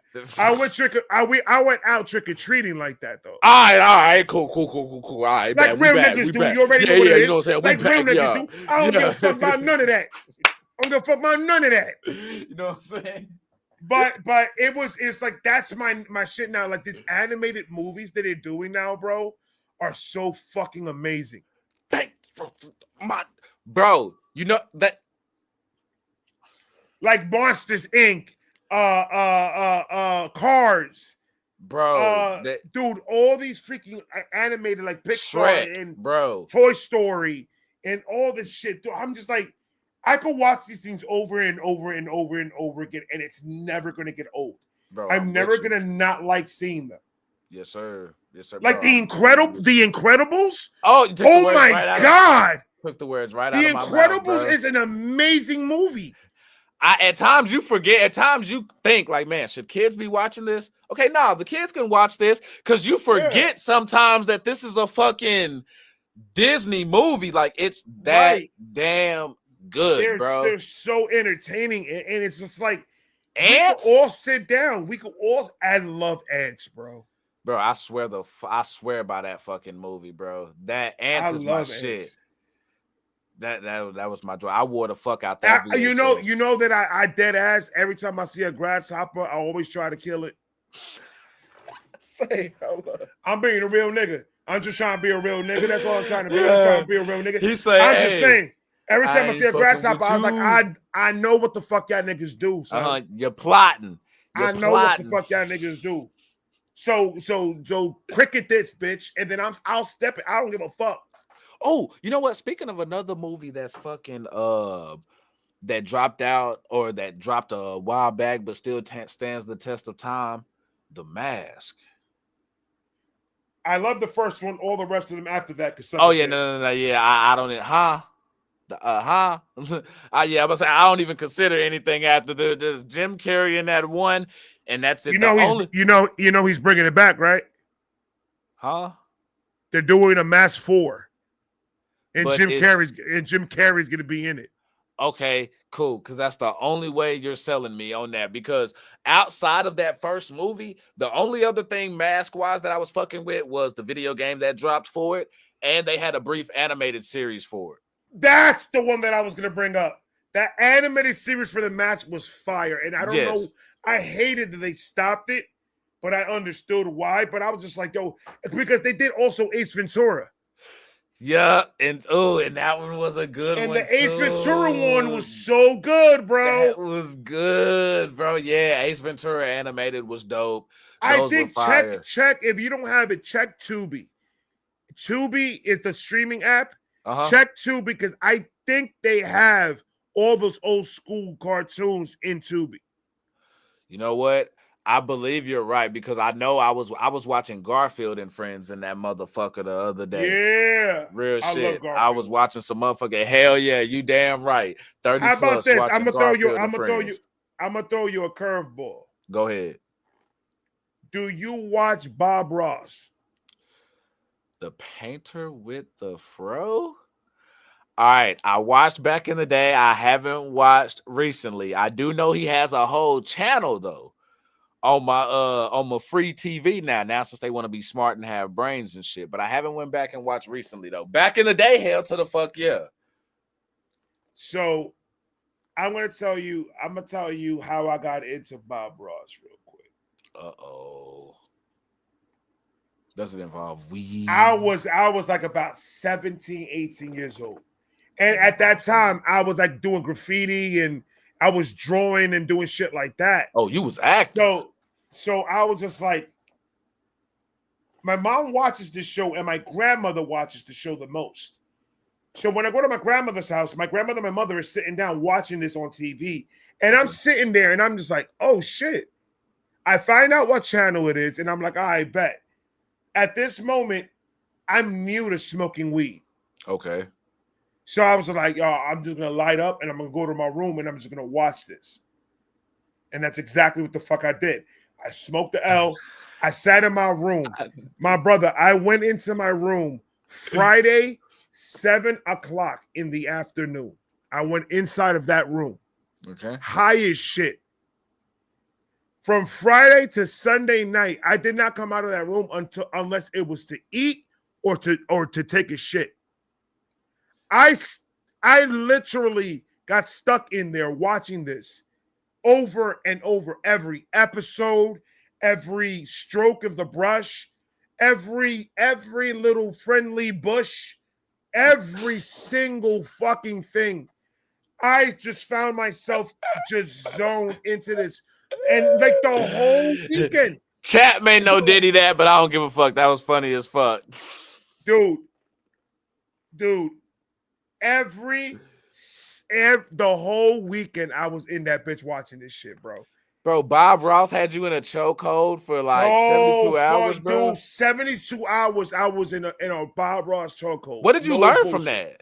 The fuck you learned from that? I learned about shading. I learned how about shading. I learned about structures and about distance of a painting. So if you're looking at a painting, so you can look further than what they really are, and then it's just the 3D, the effect of it. You know what? It's so fucking amazing. Now that you mention it, because I ain't about to sit here and act like I remember all the episodes because I couldn't even really just pinpoint one thing specifically, except for clouds and trees being like his favorite fucking thing. But that was also one of the main things that he would like. A lot of his pictures that he would do, they would have a lot of depth to them. You know what I'm saying? Right. But that shit didn't hit me until you just said something. And I'm like, damn, a lot of his paintings were looking out in the distance and shit. You know what I'm saying? And just it's all landscape. Not all, he does other things, but mostly is landscape. Yeah. But it's just his landscapes have that vision, that has that, like, I feel like I was there with him. But like just looking at his painting, the realisticness of it, the way he has the trees blend with different colors in the background. Yeah, just the way that he blends, crazy. the perception, the water, the waves, how he makes the waves, how he makes the little minute little details, just makes it pop more. It's just that's where I started to learn in art about attention to detail. When you're doing anything, is attention to detail. Yes, sir. Because if you don't have that attention to detail, and attention to detail means even if you see that sometimes that the pussy willows that you blow, that it flies all over the place, that land on the floor, just getting that in your painting gives it that look like, oh shit, it feels like I'm there, because that's absolutely what it'll look like. Exactly. And it's just so I still to this day right now, I don't watch it because my wife is just like, she likes it, but she's just like, bro, he's talking way too slow for me. She over there like, wrap it the fuck up, B. And I'm over here like this. But he hitting that shit though. And then I'm just like, man, I didn't even expect that bush to come out of that motherfucker. God damn, bro. Look at that bush right there. That's some crazy shit. That shit gleaming. Just to see somebody get an empty canvas, bro, and just create something in 20 minutes, is, to me, to this day, still fucking boggles my mind how people could do that. And it's, I would like, usually when they would roll the TV in, like, sometimes the students would like it, sometimes they wouldn't. But when it would be those videos, they wouldn't really be into them. Nigga like me, like, I love documentaries and that type of shit. So when they would roll the fucking TV in on the 4-wheel, 8-wheel, whatever the fuck. About the World War II videos, the World War II videos. I was like this. You know what? That was one of my classes in school that I always passed, was history. Oh, bro, it was straight hundreds. Always history, because I was so intrigued, and it helped that my history teacher, both in middle school and in high school, both of them really took their craft serious and really dedicated themselves to teach me this history shit, because they made it fun. They grabbed my attention because they made it fun. They made it like personable and shit like that. So anytime you throw any documentary at me, I love. Me and my wife just finished watching the what's the biggest mountain in the world that people want to climb? Everest. The Everest documentaries. Nigga. Niggas is paying to not even know if they're gonna make it back out. So they might die. No, there's literally a 50% chance they may not make it back. And they have that on the contract when they paid to do this. Oh, you better get. Oh, hey, like you talking like waivers? So they signing waivers, bro. They said that if your body gets lost, it's lost forever. Wherever you freeze, that's where you stay. They're not going to take your body. They're not going to bring it back down for your family. That's your resting place, is that mountain right there. That's enough for me to say, hell nah, I'm good. And I'm like, and then these motherfuckers know this, and they still say, so here's $150,000, and here's my life. What? Yeah, nah, I'm good, bro. I watch movies. That's crazy, bro. I'll watch. There's people out there. There's people out there that have done it 5, 6, 7 times. That's bro. Then that's like, bro. I get, bro. Your balls big, but god damn, fam, you ain't gotta prove. You ain't got to keep proving shit to the world like that. Like, these motherfuckers be out here doing the tightrope all high up and shit, like with nothing on, and like, okay, y'all got that shit. It's bro, scary shit, bro. It's the adrenaline. People, there's some people that they can't live without that adrenaline, bro. and they end up dying with that adrenaline too. Yeah, it's an absolute fact. Like my wife was looking. My wife, when we started watching it, when we first started watching it, my wife was like, "Yo, I might save up to do that. I want to do that. I want to do that." And I'm looking at her and I'm like, "You want to do that? Do not put me into this, because there's no way in hell that you. I don't care if you say, hey Ray, I'm going to pay for your fee to go climb Everest. I'm going to pay for your training, your classes to train to know how to climb mountains. I'm going to do anything. And if you make it to the top and you make it back to the bottom, I'm going to give you $1.5 million. I'm going to tell you, fuck you and your mother. Because real shit, bro. Real shit. I'm not doing I love my life way too much to put it at risk for no fucking money. Hell no. I feel motherfuckers lucky. I be getting on roller coasters. It's just like I say, I ain't no bitch. So it's like once I'm strapped in and that bitch take off, I ain't got no choice but to go. Oh my God. You know what? Dude, you know what? I hated roller coasters like for the majority of my life. We went to Disney because Disney had the Christmas over here in Florida. Oh, they had a Mickey's Christmas party. Okay. So my wife got tickets for all of us to go, me and the kids and her, and we went out. The best time in Disney of my fucking life. It was like amazing the whole time. And they had this fucking roller coaster. It's like a motorcycle that you're trying to ride, but it zips you through Titan, I think it's called, or Tron. It's called Tron. Yeah, okay. So we talking Universal. Yeah. Universal for sure. No, this was Disney. They got Disney? Tron in Disney. Oh yeah, that's right. They do own that now. You right. And I've always said, fuck that. I'm never riding that shit. You're never gonna catch me dead riding that shit. And then there was a couple of roller coasters that we didn't know what it was because it's all new. That they have new roller coasters open now, so we don't know what we're getting ourselves into when we're getting into these rides. So we're going into a couple of them, and it's a roller coaster. It's absolutely, but I'm just like, I'm having fun. I'm not closing my eyes like a bitch in the corner right anymore. Like I'm actually enjoying the shit. I'm like, oh shit. So then I said, you know what? Fuck it. I'm going to ride Tron. This is one ride that I said I will never fucking ride. And I got on it. My wife was right next to me, and we were in the front. And I said, fuck. And then it went 3, 2, 1, and then it took the front. Oh, that bitch went and took off. And I'm like, and usually in times like these, I'm usually saying my prayers to Jesus, the one that we love above. Thank you, God.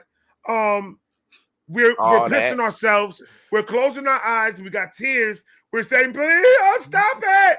We're doing all this crazy shit. Bro, I have my eyes wide open and I'm taking it all in, bro. And I'm just like, oh my God, I fucking love this ride. It is the fastest shit I've been in. Like it's doing 60 miles an hour.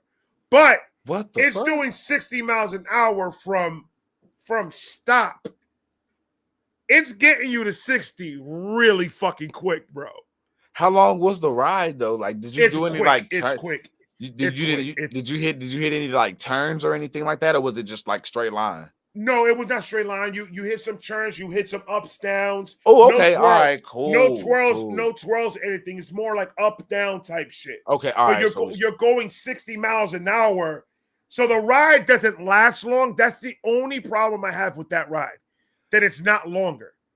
But as the rides in Disney, the best ride in Disney is Tron. Ooh. Hands down. Okay, because see, I ain't never been been to like a Disneyland, Disney World, any type shit like that. Like I didn't hit like Six Flags and shit like that. But man, bro, nah, I would definitely hit that. Because I saw down here we got a Harley Quinn ride up. I haven't checked out yet. That shit looks fire. Joker's fire. Yeah, we got a Harley Quinn ride. We got a Joker ride that is fucking fire. Mr. Freeze can kiss my ass. It is doing the same thing to niggas' bodies that it was doing way back in the day. The fact my mama My mama went when that bitch opened up like the first weekend. No, it wasn't the first weekend. It was the second weekend because she couldn't make it the first one. But she went out there and she came. Oh, I'm going to ride to Mr. Freeze. I'm going to ride to Mr. Freeze. Come back complaining how her neck and her shoulders hurting and all this shit, got a headache. And I'm thinking, oh, that's just your experience. You're just a pussy. You're just a bitch. You can't handle it. And no, bro, you just start hearing stories of everybody else talking about this ride. Now, mind you, I've been to Six Flags plenty of times, but for whatever reason, riding the Mr. Freeze had escaped me until I got into my 20s. I get into my 20s and I get on this bitch. It's like the fourth ride that I do throughout the day. If you're going to ride the Mr. Freeze, first of all, don't ride it. But if you go and ride it, make sure it's the last ride you do because it's going to fuck up the rest of your experience because it is going to jack your neck up. It is going to fuck up your shoulder. It is going to give you a headache. There's a ride out here in Busch Gardens out here that is called Busch Gardens. I've heard of that. What is that? It's an amusement. It's an it's an amusement park. Okay. Yeah, they got roller coaster rides. They got a whole bunch of shit. They got animals in there. They got a whole bunch of shit in there. Okay. Bet. It's fun. It's fun as fuck. We used to have the year passes. We used to go every weekend to Busch Gardens because we had the year pass. You could go whenever the fuck. Man, you I'm want. getting my money. I'm gonna get my motherfucking money worth. If I ain't shit to do, we pulling up. But I'm that type of dude that if I do something so much, I end up not wanting to do the shit no more. For sure. Like I end up being like, yo, I need a couple of years of me not doing this shit before I want to do it again. For sure, I feel that. I can see that. Because I mean, after a while, damn nigga, how many times you go? How many, dude? We were going almost every weekend. For how long? For a year. Oh, so you used okay, yep, not valid. Because what my wife's aunt was giving us as a gift was the yearly passes to Busch Gardens. Okay. So me, my kids, my wife, we all got one. So we were like, yo, we're going to use the shit out of this. And we used the shit out of it. Real niggas. There was sometimes that I couldn't go because I had to work. But her and the kids, what are we doing this weekend? We're going to Busch Gardens. We're going to Busch Gardens. We're going to do it again? Like, fuck, bro. Like, shit. But like right now, I'm so dying to go back because it's been a couple years since I've been back. Because I've heard about it. Like I've heard people talk about it. I've even heard like in some old wrestling promos and shit like that. I've just heard people mention Busch Gardens. But usually when it's mentioned, I'm hearing something that sounds like a zoo. But then you start talking roller coasters and shit, and I'm like, all right, if we got like zoo and roller coaster vibes up in here, then I'm fucking with that. Bro, you got shows. You got restaurants. You got it's a theme park. I'm telling you, you got everything in there. You got little zoos. You got animals everywhere. Dude, it's amazing. You got a little water park with it. It's amazing. It's an amazing place, but doing it over and over, like you do everything pretty much by the second time, you pretty much have done everything that there is to do in there. Okay. All right. Now, so when you start going 3, 4, 5, 6, 7, and you keep on going, you're like, what more do you guys want to do? Like, because we've done everything we can in this fucking place. Y'all with the BGOGs. Like, Jesus, but it was just like, yo, we're gonna how much is burger? $12.95. We're gonna use the fuck out of it. We used it. Yeah, you get refill only if you get a specific size. But you know what the good thing is? They gave free beer. You got free beer. Oh, for niggas who see, I don't drink beer, but for niggas who drink beer though, I know that is fucking clutch for y'all. Ugh. You get one free beer every time you go. But if they don't really pay attention, so you just take your hat off and you go get another one. And then you put somebody else's hat on and you probably change your shirt and you go get another one. All right, And then you Uncle can just Ray keep on doing Bundy. that. Okay, I'm just saying. I I'm see just you. I saying. see you. When there's a will, there's a way. When there's a will, there's a way. But if it's, and I don't want to discourage it. I'm just saying that I've gone to it so much that it's not fun. It wasn't fun to me no more. Right. But for a person that's never been, oh, absolutely, you'll have the best fucking time ever.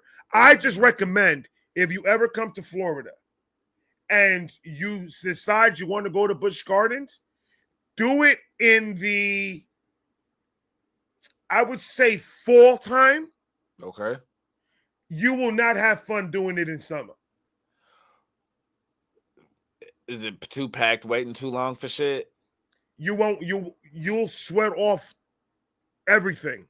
Like it's too hot. It will be too uncomfortable for you to have fun. All right. So okay, see, yeah, I see. Now I know exactly what the fuck. Yeah.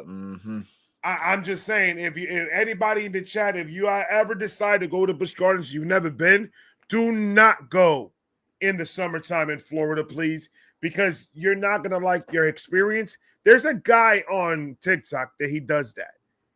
He came from, I think, the UK, and he said, I came to Disney and I paid this much money for the flights for 6 people. And I paid this much money for the tickets for 6 people. And this much for the hotel for 6 people. For every single body to be completely miserable the whole fucking day. What the fuck? Because in Florida, when the heat is out, the heat is out. I feel you can't breathe. Bro, there's only a few places who understand like what, bro, Texas, we right there with you, bro. Like Texas and Florida, like the type of shit that we get, bro. I don't think people, bro, we're talking about people are seriously falling over, bro. Like people are, if you come from another state somewhere and you really not used to this shit, I'm not trying to scare you. You could possibly die if you don't take care of yourself well. It's sad to see it, but when we go to these theme parks and stuff like that, and when we go in the summer, we see it all the time, and it's sad to see ambulances in front of these places because people that come from other states don't understand. Like, this is no joke. Like, this heat could kill you if you do not keep yourself hydrated. If you don't take the proper precautions to do this, pack light. Do not pack heavy. Do not do any of that shit. Like, keep yourself hydrated. Forget about soda. Forget about beer. Forget about any of that. Water, water, water, water, and more water after that. Trust me, you'll have a better experience. If you can afford it, get one of the neck fans. I've been seeing people rocking those. Get one of those little microfiber towels that have the gel and freeze that shit. Put that around your neck. Keep your core fucking cold. And take precautions. This Florida heat is no joke. Nah, I've seen people dehydrate like that because they thought they came over here playing with this shit. This shit ain't just like it is in Texas. I guarantee in Texas is the same fucking way. Bro, like you get out there before your ass even get through the gate, your ass could be done. Like, especially if you're not one of those people who get there as soon as the gates open for shit. Like, and I'm just comparing it to my time when I went to Six Flags. You know what I'm saying? Because I've been to Six Flags at all different times throughout the year. And bro, the same fucking way. You get there, I haven't even gotten through the gate where they've checked my season pass, and I'm already drenched the fuck up. Now, there's been times where, hey, I went on a player ass day and I've just been running through the lines. There's other times where I gotta come out my fucking shirt, right, and it's just me and Muscle T because that shit is hitting from waiting in these lines, bro. And don't let a ride break down because now you done sat there, waited in the line for nothing. Oh, bro. But you know what's good? What's good in Florida? If you are in Florida and you are here in the summertime, Adventure Island. Is that like y'all's it's Hurricane Harbor water park? Yeah, it's a water park. It's a full water park. If you want to have the time of your fucking life in the summer, Adventure Island all the way. Okay. Me and my wife said Adventure this Island is the first and Busch time Gardens. when we went to Mickey's Christmas party this December, what just passed right now. For sure. We went and this is the first time we went to Disney when it's cold, because it was cold out here in Florida. It's still kind of cold out here. Oh, sure. And we're in there and we're wondering, like, why is it's a lot better now. Like we're not as uncomfortable. This is weird. Like we're having a great time because, and then I look at my wife like, yeah, because we're not fucking soaked in 30 pounds of sweat trying to walk this fucking park with the sun beating the shit out of us, with our feet hurting. The lines are long as shit. People are cranky. Everybody. So now I know Disney in the wintertime, Adventure Island in the summertime. Dub, for sure. And be good like noted. that. Got that shit noted. And hey, y'all, appreciate y'all up in there sipping and keeping that damn chat active and shit like that. You know what I'm saying? Facts. I know we over here, you know what I'm saying, shooting our shit, doing our damn thing, but we ain't forgot about y'all. We see y'all over there doing y'all damn thing and staying active. So nah, for real. Thank y'all, cause shit, hey, we chilling. Facts. Man, let's see. I had something that, oh, bro, all right. This is a universal question that I'm why everybody asking me questions on the interview that I'm supposed to be doing? Bro, but this is because like this one, I actually, you know Jazz, right? WWE legend Jazz. Yeah. Well, she runs a wrestling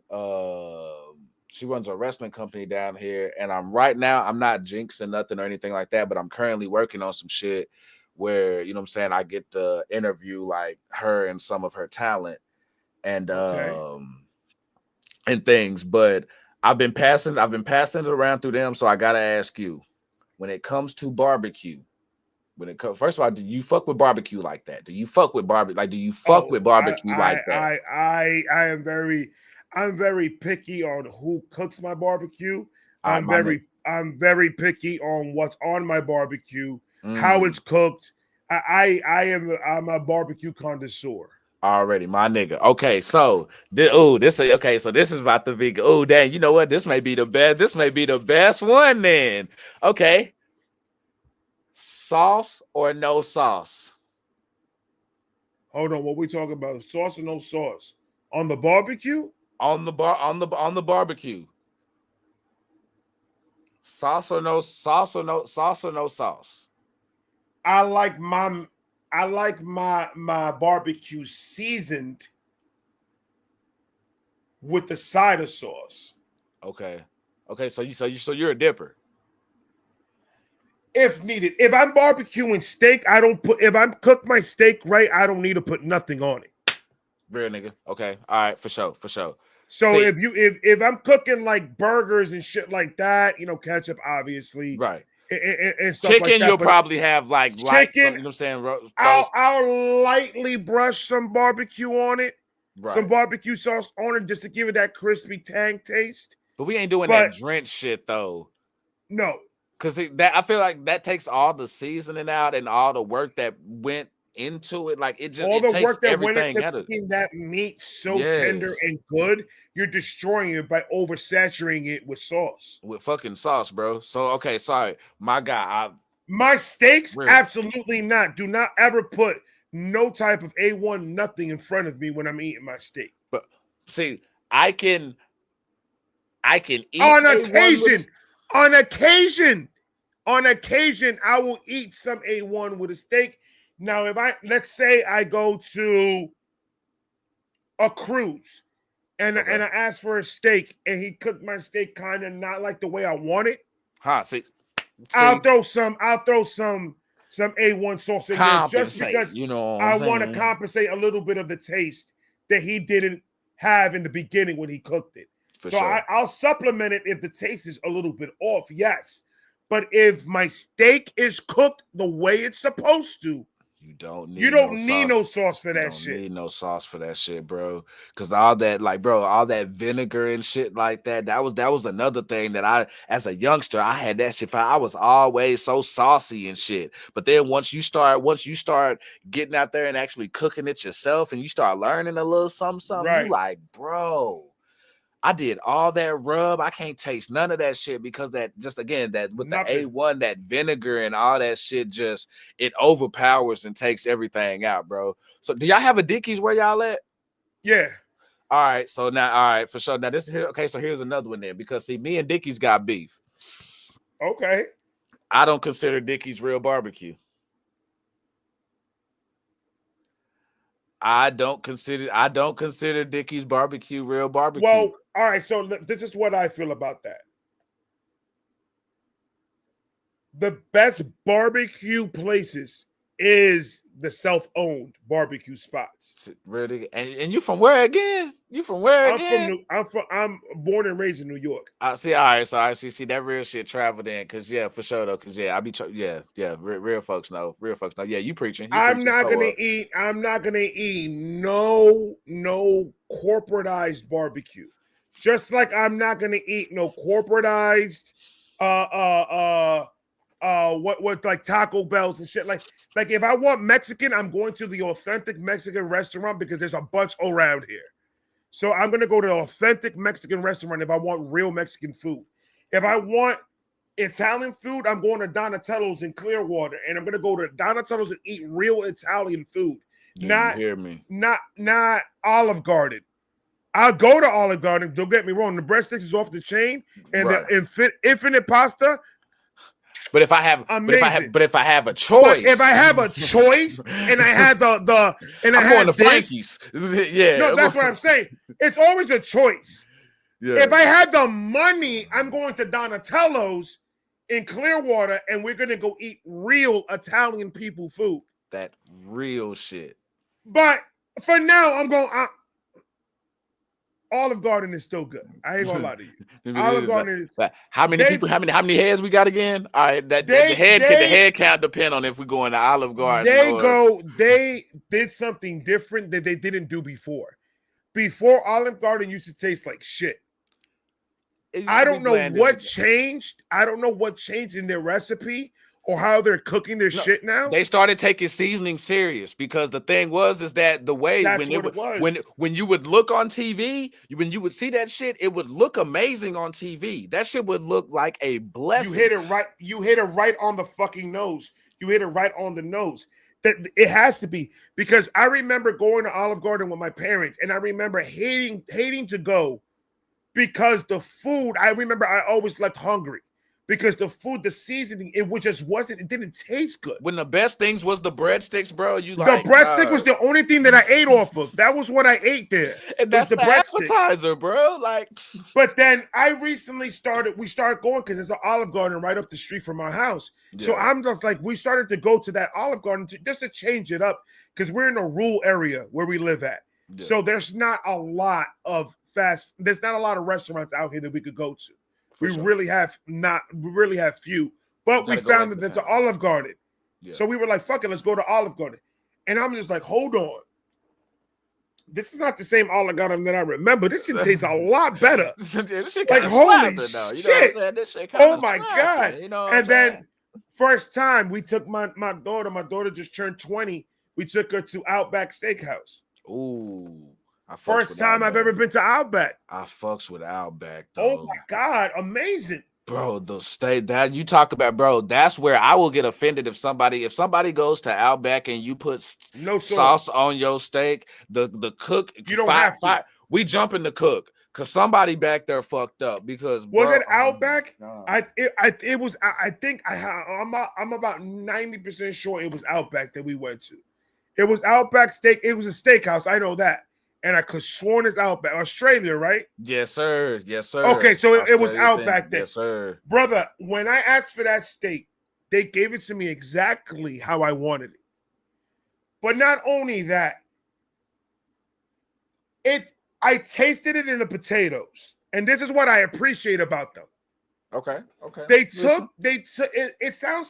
tastes to me like they took the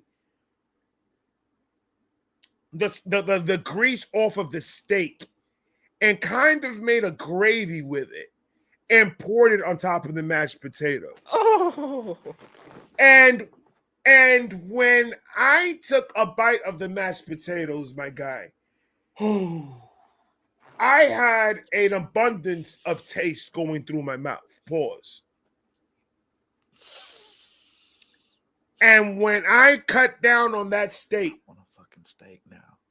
And I took the bite mixed with the potatoes, I was like, look, I understand why the fuck you guys are expensive. Now I get it. I understand now. You like Anthony Anderson, who played Cookie in Life. Oh my God. Shit tastes like butter. I have not tasted a steak like that since Charlie's Steakhouse. Oh, yeah. Okay. See, my man say, yeah, okay, all right, for sure. So so they got that for sure. I bet. Cause see, Charlie's Steakhouse is one of the best steakhouses out here in Florida. But see, I haven't been to the east. The furthest east that I've seen is Louisiana. You know what I'm saying? And I haven't even crossed over into that motherfucker. Right. To see it. I've just looked at, like, when I say looked at it, I mean I literally looked at it. Like I didn't even go. So like there's certain places that I know are here, but they're not on the West Coast. And some shit that I feel is just local. So when I'm hearing that, you know what I'm saying, y'all got a Charlie's Steakhouse out there, you know what I'm saying, and a Dickie's, I'm like, oh shit. See, okay. I was hearing a lot of people from the east, from West Coast, talking about Five Guys. Okay. And I hear a lot of people talking about Five Guys. Never in my life have I seen a Five Guys. I didn't know Florida had one. I'm driving with my wife down the block to go to Walmart. And I'm like, is that a Five Guys? I'm like, it's a rat. It's a rat. I gotta eat that before we start this diet thing that we're gonna do for the first of the year. I have to go and get me a meal at Five Guys. And what was your thought? Have you went and got it yet? Did you go get it? I haven't gotten it yet. I gotta do it before the end of the year. Because see, I wanna know your thoughts, because for me, I feel like I want to let me now. I do it regardless of what the fuck I say. But for me, I feel it's overpriced. You know what I'm saying? For like, you're gonna get a shitload of fries. You know what I'm saying? They gonna hook you the fuck up with the fries. You know what I'm saying? Okay. But like, just taking the whole meal into account, like kind of like what we were talking about with barbecue places. Like there's so many other places that you could go get a burger and some good ass fries and shit like that, and not paying what the fuck you paying Five Guys to do that shit. What is your favorite fast food joints? Like when you do fast food? Oh shit. Okay, so first off, Whataburger. Texas nigga, Whataburger. Never had a Whataburger. No, I lied. I did eat a Whataburger. There was a Whataburger down in Dade City back in the day, and my boy took me over there. And what a fucking burger, bro! That shit is crazy amazing, bro. Now it's the thing that I don't like is that since the original owners got bought out, now they've started to go a bit more that corporate mainstream that we were talking about. So the consistent quality isn't there. You can still get that, but it's not like Chick-fil-A, how you know when you pull through the drive-through, you know what the fuck you getting when you go through. But definitely Whataburger, Burger Street. You know what I'm saying? I fucks with Burger Street. Damn, fast food. Honestly, there's another Charlie's Steakhouse here that do like cheesesteaks and shit. They smash the fuck out of those. They just got up there because at first it used to be Subway for a long time, since Quiznos don't be popping like that as much as they used to. So I put we just started to get Charlie's Steakhouse here. The Charlie's Steakhouse I'm talking about is like a self-owned restaurant there is a steakhouse. All it does is sell steaks. See, we have like and I could say it like with the name, with the name being the way it is, bro. I guarantee you, we talking about two different Charlie Steakhouse. Like, even though I'm talking about the fast food one, like the restaurant one that I'm talking about, I guarantee you, we talking about two different fucking owners who owning some shit. Cause like down here, bro, steakhouse, it's Texas, fam. It's Texas, fam. So I could throw a brick and hit a fucking steakhouse. Like, I literally I walk out my door and there's a barbecue spot like right here. Not even like a minute. It's right here. Bro, I talk about barbecue. My father-in-law, where he lives at, there was a guy, his name was Big Mike. He had his grill outside. He has his grill outside. Cooking, everything attached to his food truck. Ooh. And he's there every Saturday. And when I first got with my girl, we went there on a Saturday, I think it was. And I think there was something going on. I think we were watching the wrestling match. I think we got the pay-per-view and we were going to watch the wrestling match at his house. Okay. And he said, I'm going to go get some barbecue from Big Mike for people so we could eat. I was like, I've never heard of Big Mike. We went, and it's outside. It's a food truck. And I'm just like, in Florida, it's a hit and miss with food trucks. Okay, for sure. Nah, I feel you on that. In Florida, like if I have to know the cook in order for me to be like, all right, 100%, he's going to have good food. For sure. But sometimes I hit some food trucks out here that I'm just like, dude, it's either got no flavor or it's like seasoned that if I eat it, my blood pressure is gonna skyrocket. I'm gonna pass the fuck out. Some motherfuckers be shiesty with the portions too and shit, acting like they don't want to feed your ass. Like you didn't. Like, bro, do you not see what you charging for this shit? Like, come on now. But we went, and he got some pulled pork. He ordered some ribs. He ordered some macaroni and cheese. He ordered some, I think, greens. He had some greens in there. Some baked beans. Like, all this man is making this shit himself. And I'm just watching this, and I'm like, and he's giving a lot. He's giving a lot of food. For the price that he paid, I'm just like, dude, that's a lot of fucking food, bro. It's not even that many of us. I'm like, that's crazy. And he was like, yeah, man, he hooks it up. And he got some Hawaiian rolls on that bitch. Oh, the king. Yes, sir. And it's all gravy. We go. Like I said, I'm very picky with these food trucks because it's a hit and miss out here in Florida. Uh-huh. I made myself a plate and I sat outside because I needed to really focus on what I'm eating right now. Because I love fucking barbecue. I love barbecue. My bad, he a food critic from the newspaper. And I went and I ate, bro. The meat tender. Not too much sauce. Enough where you taste the sauce, but you also could taste the seasoning of the meat. Like it's just laying on top of it all. It's just laying, dude. It's so good. Macaroni and cheese. Oh my God. The macaroni and cheese was delightful. Okay. Was it baked? Did he bake it? He baked it. Was it baked with the like when they bake it and you got just like that little crispy layer over top, but then when you go into greens, I don't eat greens, so I can't tell you what the green tastes like, but I'm pretty sure after everything that I ate, I'm pretty sure the greens was probably gonna be good. I would have fucked them greens up. But I'm with you on food trucks being a hit or miss. It's like that down here in Texas with us. I will say that same trip that I went on to in Cali that I was telling you about where we got stopped, that was probably also my best like food truck street food experience as well. Cotton, like I don't want to honestly. Somewhat like yours. It was the same night we were out. We had just got done getting rid of those 500 CDs that I was telling you about.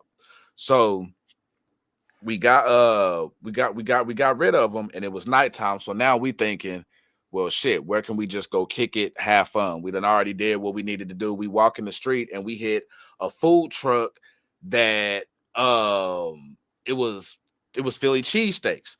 I'm thinking, all right, bro, just a Philly cheesesteak on the street. Let's go ahead and get it. I'm imagining what the fuck I done seen in New York and shit like that. I'm like, all right, bro, go ahead, hook my shit up. I'm about to pay your ass $20 fucking. You about to give me this greasy ass fucking thing with all this bread, little bit of meat. No. See, I thought that till I got back to the house and I unwrapped that motherfucker. And the meat portion out proportioned the bread portion. Oh my God. I cut a piece off for myself and ate it for dinner. Saved the rest for later. Was still able to wake up the next day, cut my homeboy off a piece for breakfast, and still have a piece to eat and be full for the rest of the fucking bro. Like it's like when you get good, when ain't you get nothing good like food good barbecue, bro. Bro, like I give props to the good food truck people out there, the ones who out there scamming. There's a Hispanic one out here, bro, that he sold his shit already. Mm-hmm. But when I was working, I used to work for Advanced Auto Parts. Okay. And when I was working for them, they rented a spot of the parking lot for him to park his food truck there. Ooh. And set up some benches and some chairs and shit like that. Okay. So the deal that he had with my boss was you could park there and you could use that part of the parking lot. But my guys and me, when we buy food, you give us a deal. Okay. Hey, that's that. Hey, and most folks gonna do like, that if they just need a spot to set up shop. Like, because we always, and the only reason we took that deal and we didn't take like money or percentage of what he made is because we go out to eat so much that's just gonna save us gas. Clutch, smart. So we're just like we already every day we already go to McDonald's, go to Subways, go to Chinese food. We already do this. Might as well just spend it here.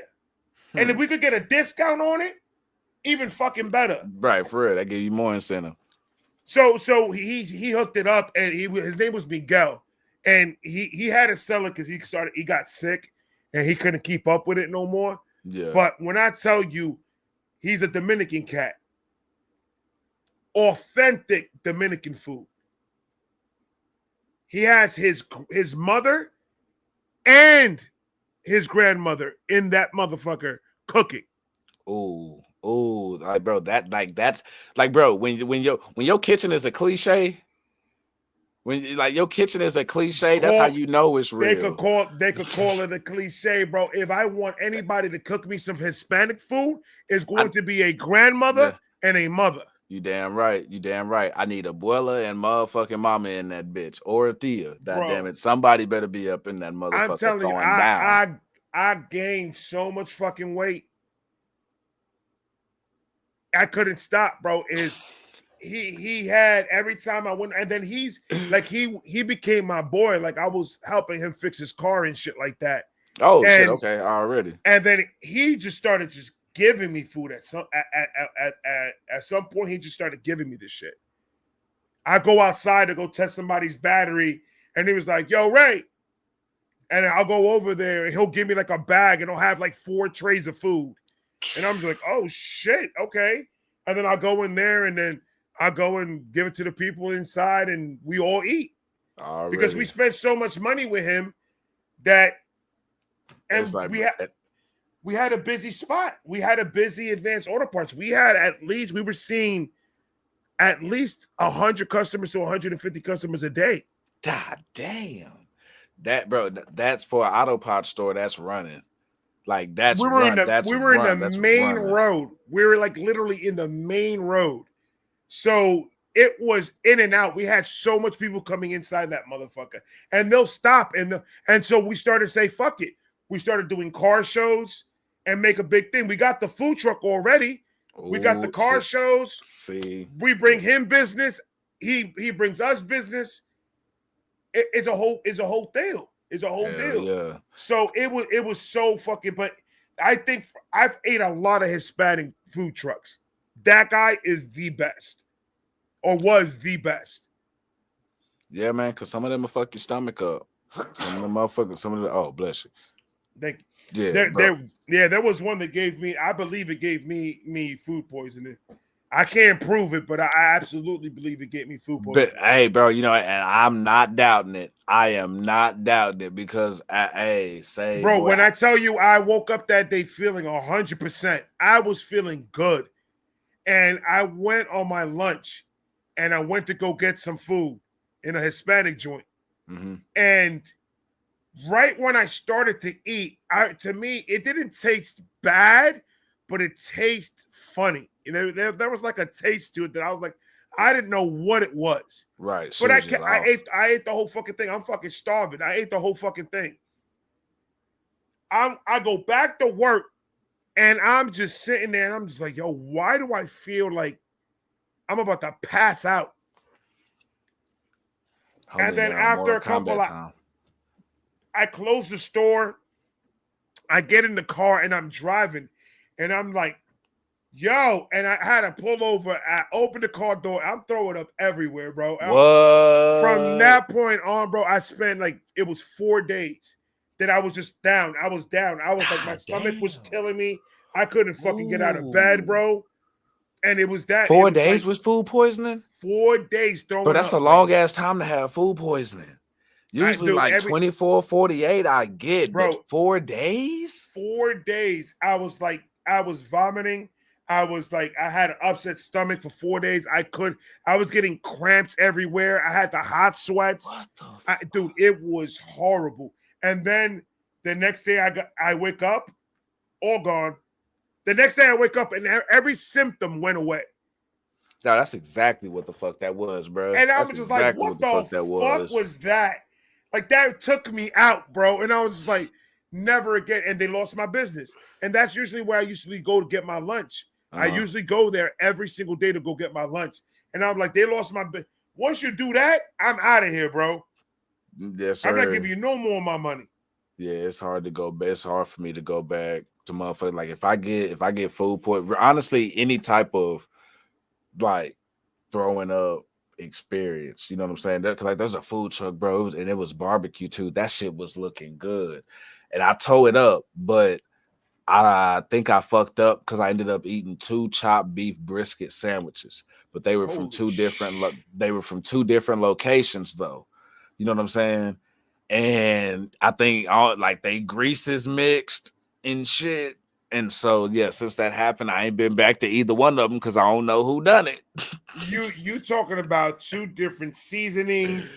You're talking about 2 different everything, bro. And like the first one that I got, like bro, that shit was. I mean, it was just so like just so saucy and like the grease that was like it looked good.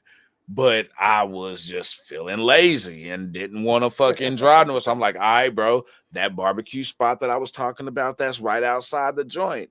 Yep, walked over there, got chopped beef brisket sandwich. It fucked me up, and your boy ain't been back since. The only thing I get is ice cream. I'll come at you and get you some vanilla, man. But yeah, bro. Those. And it's hard. That business is so hard to get into. That restaurant business, man, opening up your own fucking spot, like it takes a lot to do this shit. But when it's done right, there's a lot of money to be made. Because people get in their habits, man. My boy, he had a homeboy that started up his own food truck. And he catered one of our work parties. Okay. And I tasted his food and I was like, oh my God, this guy is like amazing. Like he can really cook. And he brought it from a food truck to having multiple food trucks. And then from having multiple food trucks to having a whole entire restaurant. Oh, damn. Okay. All right. So you saw him come up like for real. And from his restaurant, I think he opened one. He's got one in Tampa. He's got one in Miami. God damn, we got multiple restaurants? Yeah, he's got multiple restaurants. He's got one in Tampa, one in Miami, and I think in Fort Lauderdale he has another one. Damn, you in the big spot. Off of a food truck. Bro, Miami, You said Miami, Tampa, and Fort Lauderdale? Yeah. Bro, oh yeah. His He said theme for is generations. his theme, and it's amazing the way he went at it, because his mentality was, what do people like to do when they come out of the club? Bro, that's the first thing they doing. It's the same reason Whataburger line get filled up between 11 and 2. So what happens? So what happens when Whataburger's line is all the way out to the street, and you want to get something to eat, and you see a Hispanic food truck open right across the street from a Whataburger? We going right to that motherfucker because we ain't waiting in that long ass line. We hungry right damn now. And that's exactly what he did. He got a contract with one of the clubs that was out here in Florida, and he contracted to park right in front of the fucking of the club. So when people are coming out, he has the benches set up. He has speakers with music playing. He's got everything set up so when they come out the club, they could eat right there. They don't got to drive nowhere. They don't got to go nowhere. They could go right there and go get some fucking food. That's a lit. He said, by doing that 3 nights a week, I saved enough money to go get a restaurant, to go get another food truck. And then I started doing that. I did one, and then my brother-in-law did another one. So he had 2 food trucks. His brother-in-law had another contract with another club, and he was doing his original club thing. And then with that money, they got the actual restaurant with that money. That shit crazy. And he's like, dude, I only work 3 days a week. Friday, Saturday, and Sunday. That's it. Bro, that's a gig, bro. Cause even then, you still chilling, bro. Like you're out here, you cooking food for people on club nights. That, bro, the most work you probably gonna feel is washing the dishes. Like outside of washing the dishes, and if you clean as you go, like you supposed to, you good. Exactly, and you took the words right out my mouth. Like he had a system. The dude had a system. Like his system was unbreakable. That he will be able to go work by himself one Saturday night and not have to call for help because the way he has his system set up. See, he's cooking food already the night before. He's putting this shit on hot plates. He's keeping this shit cooked throughout the whole thing and slow cooking everything. So when he goes out there, he's just serving at that point. See, he gotta have that shit super tight because he could have easily fucked that stuff up with doing it like that. You know what I'm saying? It could have either been too done, you know what I'm saying? Mm-hmm. Overly done, not done enough. So yeah, he could have easily fucked it up. So yeah, if he was able to that's consistency, bro. That's consistency. And that's what I'm saying. Like his goal was, because he's an immigrant dude from freaking Cuba, bro. Like seriously, he's an immigrant. Like he was trying to make it, and the only thing that he knew how to do was cook. That's all he knew. He didn't know how to do anything else. Was cook. He took that fucking talent, saved up some fucking money, worked out multiple restaurants. This dude was working as a busboy in almost every restaurant in Miami. Damn. And then became working in the kitchen, and then he went from the kitchen to being a cook, and then was able to save up money to buy a truck. And then that's when he started his own shit. And it's just like amazing what he's doing right now with that shit. But that's what I'm talking about. When you have that talent to do what we do or do what that my boy, the cook does, you have to embrace it and you have to show the world what you have. And it takes a lot of courage for people to come out on front of camera and literally show people who you really are, whether it be emotional or you're angry at something, or you're happy, or you want to share something that you love, or whatever the case is, just to be yourself in anything that you fucking do and do it 100%. Success is not a time thing. I don't take success as I have to be successful by this time. Success comes as you go. Everything's a success. Me going from recording in my car to having a studio is a success. You got to take everything you do and don't let nothing discourage you especially when it comes to like the comment section and people's opinion on your videos, or if your videos are too long or too short or whatever the case is.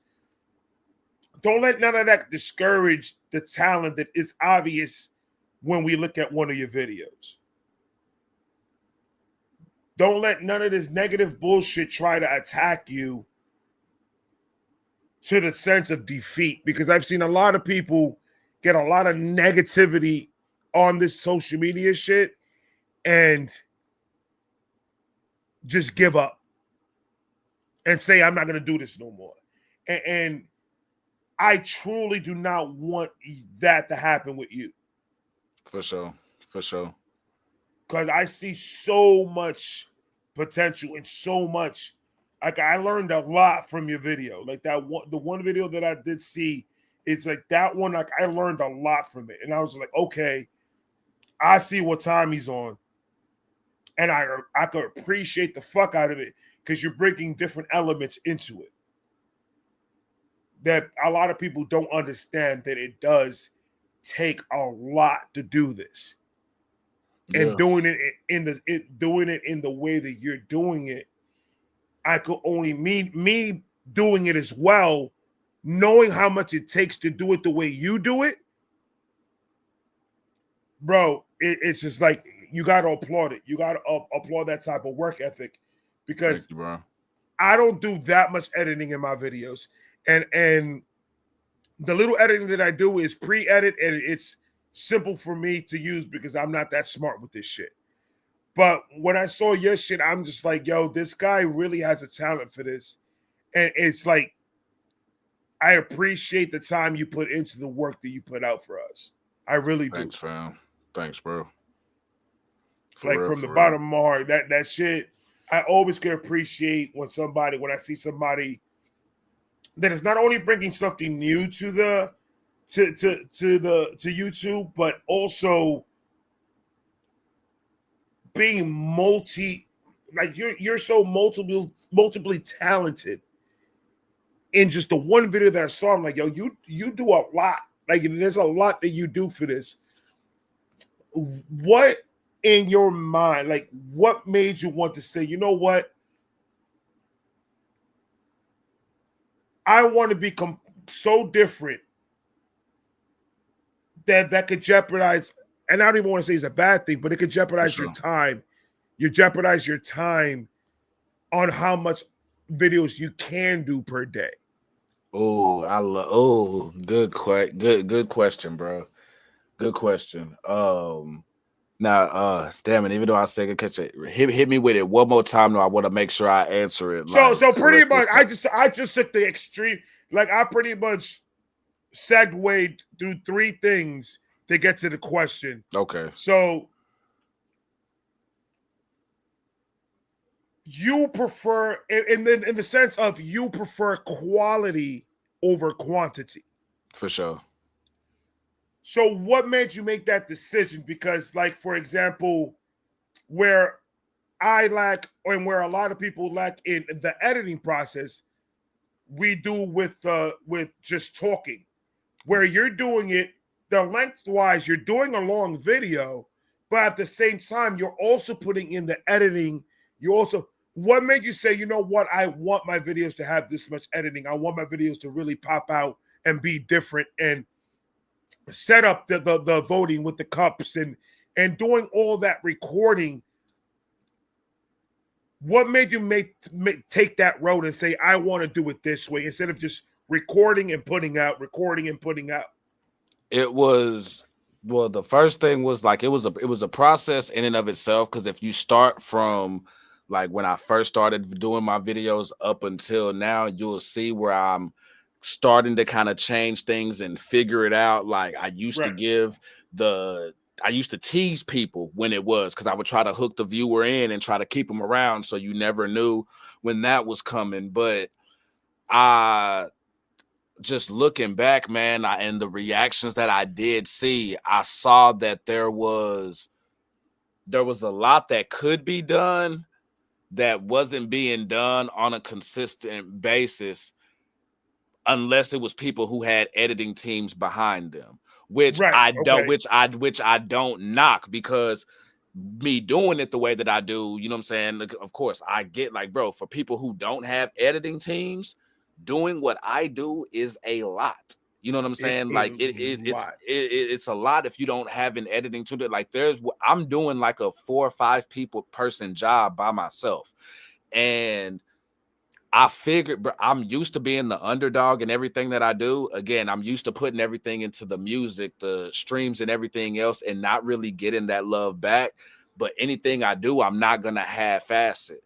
So, being the underdog that I am, I feel like what's gonna make this person come click on my video, then go and click on somebody's video who's established, or if they just so happen to come across my shit, what's gonna keep them here? Like, people will say, like, the Renegades were real good at letting me know when I did the Jenny and Screech video to not worry about time on it, that they were there for the whole thing, that they Right. understood it was 3 videos together, that I had that took a lot of stress off of me on the editing process, because I'm like, damn, you know what, I usually try not to do more than 30, but damn it, if it go over 30, it needed to be over 30. Nigga just had a lot of shit to say. But Right. I wanted each experience when you come across my video to be able to give you reason to come back if you just so happen to come across my shit. I want you to forget. Absolutely. I want you to forget that you watching a reaction video sometimes. Like, it's a moment, it's a movie, it's an event when you come through and get these. And again, it's just to be like, I'm real prideful in what I do. And so I feel like people have reason to go check out like Kai Cenat shit and all these other people who are already established. I need Right. something that's going to have them pull into me, because it does nothing for me looking like everybody else. Even if you bring me somebody who's doing what everybody else does and they have 50,000 subs and they have videos that's doing whatever. I rather each one of my videos hold up quality wise and stand the test of time versus putting out a lot of, treat this shit like the dope game, bro. Like, I'm not putting no bullshit out on the street. You know what I'm saying? Like, I'm not putting no bullshit out That's on a the street fact. that has my name on it. And I'm not saying, when I say that, I'm not saying that what, you know what I'm saying, people who don't do it like me, I'm not saying that what they do is bullshit, because there's different types of hard work that goes into this. Just me personally, I'm like, yo, regardless what everybody else is saying as far as, hey, you ain't got to do this, you ain't got to do that, I care. You know what I'm saying? And when when those comments start coming in and they start saying, hey, I appreciate you just not doing this and that, like, everybody, you know what I'm saying, I've watched 1,000 videos and this is the first one that I've seen where it does this, that. I'm like, all right, you know what? Fuck what a hater say. I'm gonna keep doing what the fuck I'm doing, because Right. I feel the one gift that I have, if I don't have anything, I feel like I have like my finger on the pulse of shit, bro. Like, I know what the fuck works, what doesn't, what's gonna move. Like, I can't explain to you how I know this shit, where the fuck it came from. But it's there, bro. And yeah, man. No, but I feel that though, because I mean you could tell that you take pride in your work. You could tell that, I mean, it shows with the quality of work itself. Like I mean, for me, like, I started this shit not knowing none of this shit. Like, I know nothing about none of it. But YouTube tutorials and actually putting in the work and trying to figure this shit out to get it. So I did the same. I took the same approach you did, and it's sitting back and just sitting there and saying, what do I like to see when I watch reactions? Yes, sir. And I'll sit there and I'm like, all right, well, one of the things that I personally like is when I go watch a reactor and I see he has an Eminem poster. Okay. I would like to, glance at the Eminem poster from time to time. And then, oh, look, he's got all these nice lights and he has this. That catches my eye. It's got a nice vibe to it. For sure. So I started to see what I would like to see in a reactor. And I like lights. I like colors. I like artists. I like music. I like, setups. I like things like that. That's my niche. So Yes, that's sir. why I went with what I went. And then if you look at my shit, all my videos, every other week I have a different intro. I have a different thumbnail Bro, them shit intros be formation. hidden. I've been watching those, bro. Them intros be hidden. Dude, Motherfucker be spitting. my man Larry be hooking me up with the bars, bro. My man Larry be, oh my God. That's just nice. That's just nice. And I'm just like, I got Cape Cut and I'm starting to work on my intros better. And I'm trying to get better at doing this because I'm like, I cannot put my trust into somebody to show my vision. There you go. So instead of me getting frustrated with working with somebody because they're not getting exactly what I want, I'm just gonna learn how to do it myself.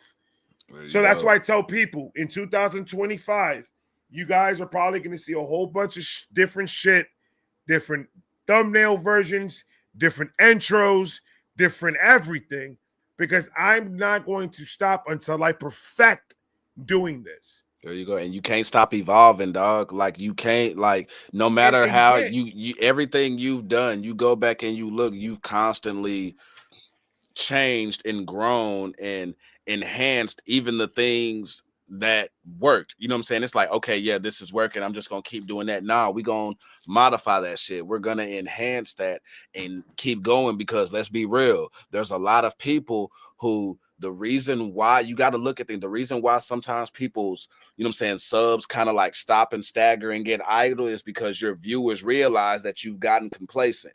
You know what I'm saying? They kind of, when people know what to expect, trust me, your viewership goes down and it does not stay. You motherfuckers never know what they gonna get when they come check out a vibe video. When you pull up Koolaid, you never know what the fuck you're gonna get over there. Like you never know. You never know. And like you say, treat it like, what would I want to see? You know what I mean? And it's a saturated space. We're at that spot now. YouTube's been here for over 2 decades now. You know what I mean? We got to stand out, bro. We ain't got 1 million subs, my dog. We ain't got 1 million, so we can get there and we gonna get there. But what are we gonna do that's gonna separate us from the other average Joes who think that just because they have a computer, again, not knocking nobody, but this is just what it is. Everybody's not meant to do certain shit.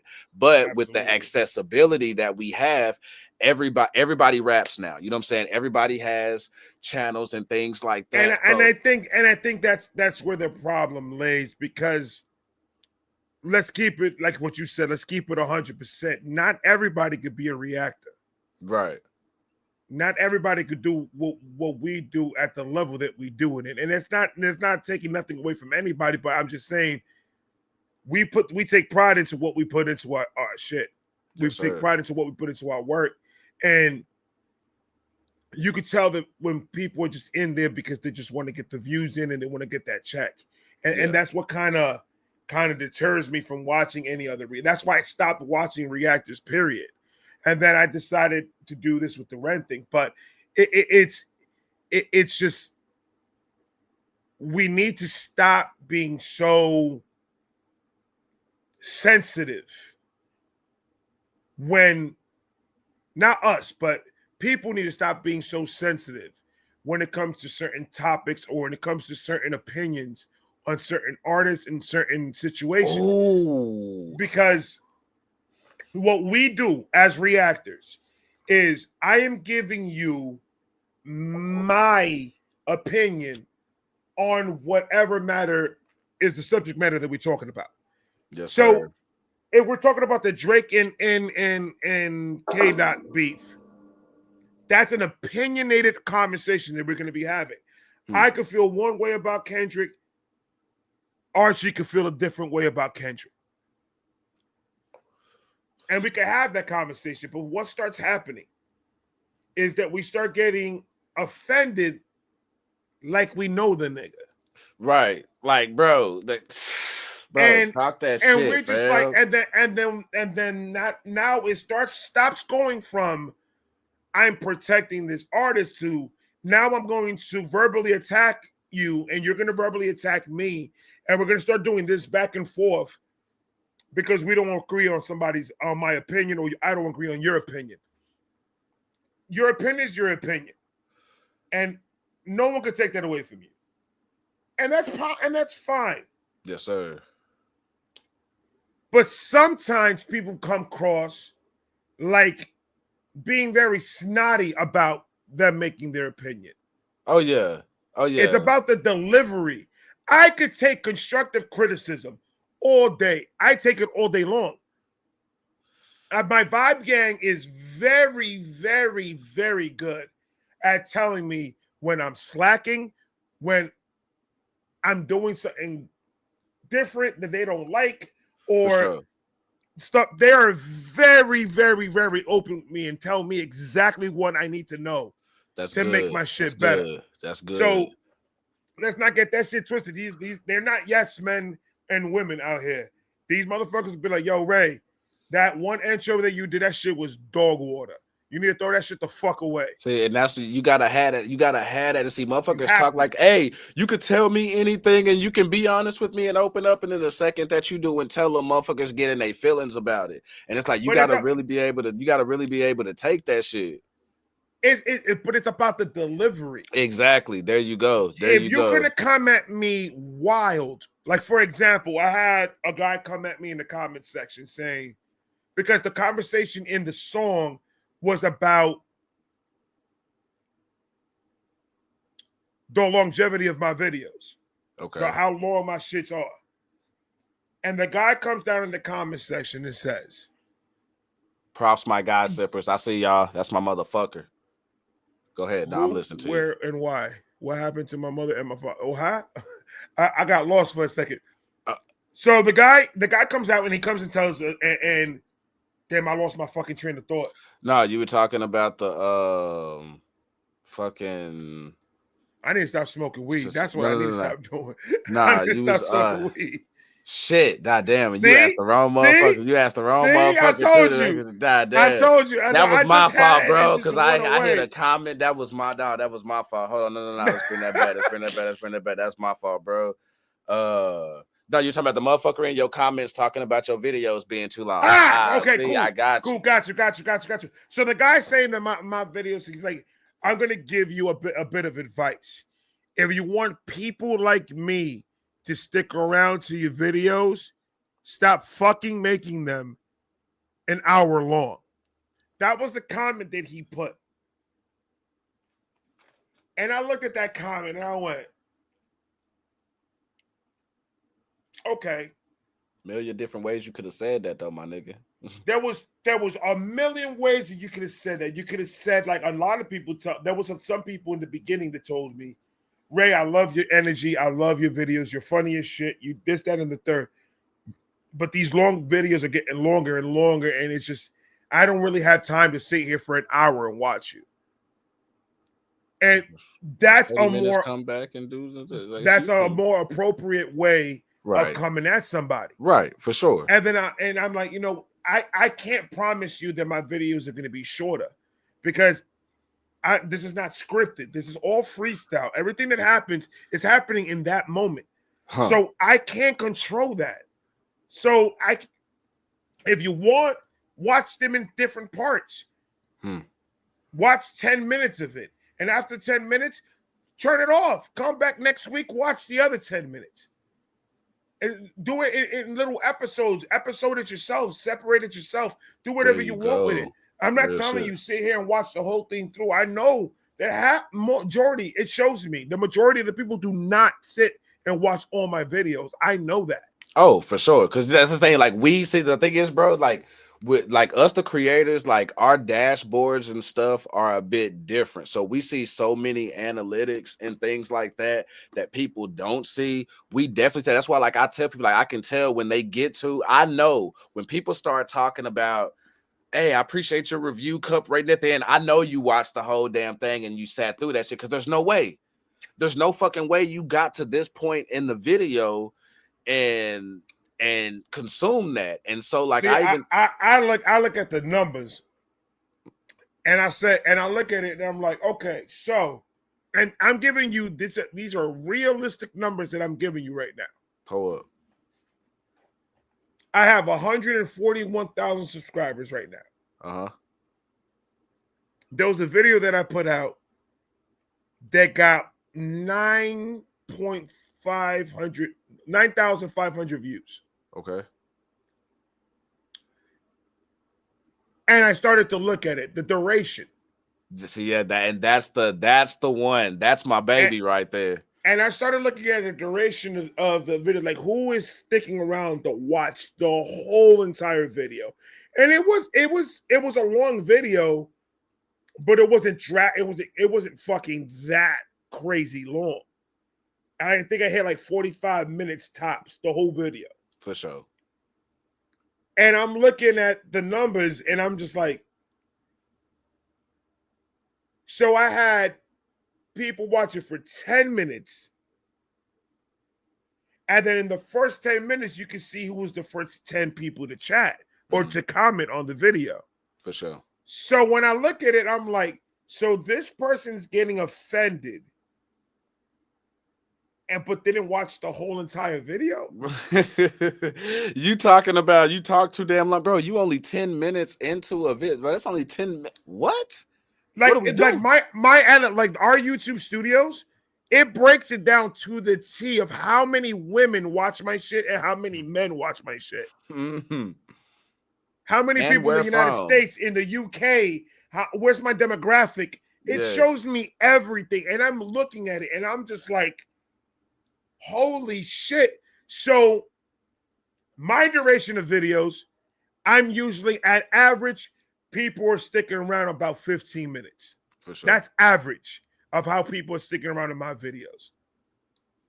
And then people say, you know that you're cutting your balls off when you do that. Have you been seeing that type of change on your YouTube? You know what? I've tried it and I've tested it. And this is one of those where, again, because I will try and see what motherfuckers are talking about. And this is one where, sorry, viewers, you don't know what you're talking about. Because as a creator, when you cut your shit down, let's say I do that 10-minute video like you asked, right? You know what I've just done? I've just screwed myself on watch time and watch hours. You know what I'm saying? Because the video itself is short. So we got to make money. You know what I'm saying? Like, let's be real. Like, we're not doing this for money, but we have to make money and we have to pay attention to these analytics on, okay, how many people watched this? How many people gave a damn or not? So if I do a 10-minute, even when I've done a 10-minute video, I'll still get a 2.5, 3-minute watch time on it. So now I'm getting less watch time on a shorter video. Now I've shot myself in the ass. Right? You may as well just hand me the pistol into each cheek. Boop. Boop. I just shot myself in the ass twice. I'm so sick, like, bro. So, like, I've tried it, and now that does us in. And you have to realize, as a creator, we cannot go back up and re-edit the video, add new takes, and then upload it back in. Like, that's a whole new video, new stats, and it fucks the algorithm up. Y'all don't want to watch the like. Now that's why I try my best to follow the guidelines. I'm like riding on the gray line of the guidelines. And I've been riding on the gray lines of the guidelines since I started. Oh. Because all my videos are fucking long. All my videos are not edited. They're raw and uncut. I say what I want. I act, and it cuts. And I cut my own balls off when I do that. Because the ad company is not going to pay me for an hour video to add ads that no one's watching because they're only staying for 15 minutes. Yeah. So no one in the world's going to pay me to do any of that. That's why I can't get the join button. You know how most channels have the join button now? Yeah. I'm not eligible for it. Because I have so much demonetization in my channel. Because I'm not getting paid for almost any of my videos. I'm getting paid for a very small portion of my videos that I've done. But the majority, I'm not getting paid for it. Because it's all demonetized. So since I have so many, I can't get the join button, which means I can't get my own little emoji or do any of that shit. The fuck? God damn. But bro, but you still got penetration though, like a motherfucker. Like Because it's not a. It's like I no can't pun like intended. No ahead. pun intended. It's because I'm forcing the penetration. Yeah, for real, no Diddy, and I mean, I really shouldn't even had to know Diddy that. That's just business lingo, like that's just real deal. But they left me no choice but to flood YouTube with my videos. They left me no choice but to record like I record. And nobody can. And I want people, like, if you're watching this and you're on new and up and coming, don't think you can just fully copy, you know what I'm saying, that formatted, because like how that worked for you. You know what I'm saying? Like if you're coming into the game or whatever like that, trust me, you're gonna have a hard. Matter of fact, myself, my YouTube channel's been up for a minute. I didn't start doing reactions until about like maybe 7 months ago. Before that, after I would do my wrestling shows live, I would re-upload them to YouTube. These are 2 hours something long. Bro, I could tell you my channel stayed stagnant to like 100 something subs for a while, only doing like 27 views, 50. Like I would get shocked if I hit a hundo. You know what I'm saying? And I appreciate people like Johnny, because like what you were saying earlier about like just like the different type of content that we do and the conversation and things that it brings, whether it's an artist that you like or don't like, because like we've had talks and things, and I tell the sippers this all the time, where hey, even if you don't like the artist that I'm doing the reaction to, you may not like the song or the artist, come through that bitch anyway, because I'm telling you, the shit that I'm about to give you, the shit that I'm about to talk about is gonna be real. You know what I'm saying? And I've seen a few times where I've gotten Johnny to come through and sip with me on an artist that she don't even fuck with. You know what I'm saying? She don't even fuck with like that, but comes in and it's like, nah, you know what? Your dialogue on that is pretty dope. You know what I'm saying? Because the thing is, while you may not like the artist, the dialogue that we bring to it may be hella interesting. You may agree with a lot of shit that we say. You may disagree with what we say, but it's going to start conversation. You know what I'm saying? To bring you here. Plus, each video that I drop, it's a teaser to the next video. So you may be missing out on a hint on your favorite artist coming up and what's coming up. You know what I'm saying? So just like little things to keep them coming back, man. But I really love when people go and check out my content that's outside of the artist that brought them here, because they really fucking with me. That okay, so that I'm happy that you bring that up. I'm happy that you bring that up. There's nothing better to a reactor than a subscriber coming for an artist and staying a subscriber because of the react. Yes. There's nothing better in the world than that. Because now you're not only going to watch me because of this specific artist, you're going to watch me every time I drop something. Yes, sir. So that means my trip videos that I do, my talking point videos that I do, all the shit that I do, you're going to be actually there and you're going to be watching every single one of them. Because they step with you. That's a supporter to me. That is a full-fledged, yo, you fucking with me full-fledged. Because, I mean, that's how I am. I'm Creek Squad, Renegade. I'm all this shit in a bag of chips. Real shit. Because I just love what they bring to the culture. They bring that passion, that love of an artist, of a story, and it's just like it helps. Most of these artists that we react to and we listen to, they have a story to tell, and the story is helping all these people. And it's just love. I saw the love the minute that I walked into these doors, and I started seeing how much love these fan bases give to the people that they follow, and I saw it firsthand what they do. Your boy Rob just showed you love. Your boy Rob. Shout out to Rob Z. Shout out to Rob Z, my guy Rob Z. Shout out to you, my guy. That's one of the day ones right there. See, and we don't forget those, bro. Like when we doing it, like we know those names. Like we like say, like we fucking with y'all the same way y'all fucking with us. Like we write Gabe, you know what I'm saying? Like, I see you, bro. You know what I'm saying? Like that, bro, like it, man, bro. That shit. Sigali always here. I love that. Like, don't get me wrong, like I love when they come in, but it's I kind of sit back when they're like, I'm here for, you know what I'm saying? I'm here for only such and such. I'd be like, no, no, no, no, no, no, no, no, no. Come and stay for more. You know what I'm saying? Right. And just let them know, because like, bro, we have so much to offer. There's so much music out here. There's so much content, period. I don't think my selling pitch is any good. So I think that's why I'm not at a million, because this is my selling pitch. If you like what I do, or if you like this video, then go ahead and subscribe, man. I got a lot more videos. I got about 3,500. Go watch whatever you want to watch. I got everybody in there. We good.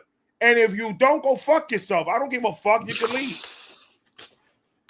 Think I'm gonna give a fuck if you don't want to subscribe? Like, I'm not here for you to subscribe to me. I'm here because my wife does not want me to talk to her about hip hop or music at all. That's why I'm here. My nigga say I'm venting to y'all, like I'm opening up to y'all at this point. Like shit, it's therapeutic for real. Hey, I see those cups and that love too, for real. Thank y'all. And yeah, Harry Mack definitely gonna get done. Like, and that's the thing. Like, I got so much, like so many artists that I want to do. I know Heidi, she been getting me. She wants me to do Chris Webby, Tough, and like, and I'm gonna, and I'm saying, and I'm gonna do it, It's just like, again, like if y'all follow on this ride, like this is a ride and a journey that we taking y'all on. My God.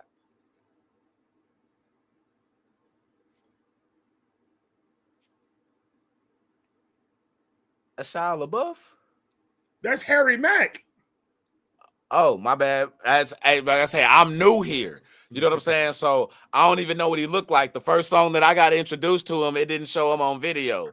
So okay, I got you. So I didn't even know what he looked like. But I mean, the hairy part goes because homie is up there lumberjacking it up here for sure. For sure. Yeah, Webby is fucking fire, bro. I love Webby. They did. And not only that, but people like, that's what I'm talking. People like that. Webby, I did a reaction to his. My first reaction to his, and I didn't have hardly no subscribers, bro. And he went and commented on my page, and showed love to it. And I was just like, what, dude? I got so much love from artists, bro. I could write a book about how many artists showed me love, bro. You know, see, I wanna. It's crazy. I gotta, and this is something that I want to add, because I've asked a few times, but I haven't gotten responses.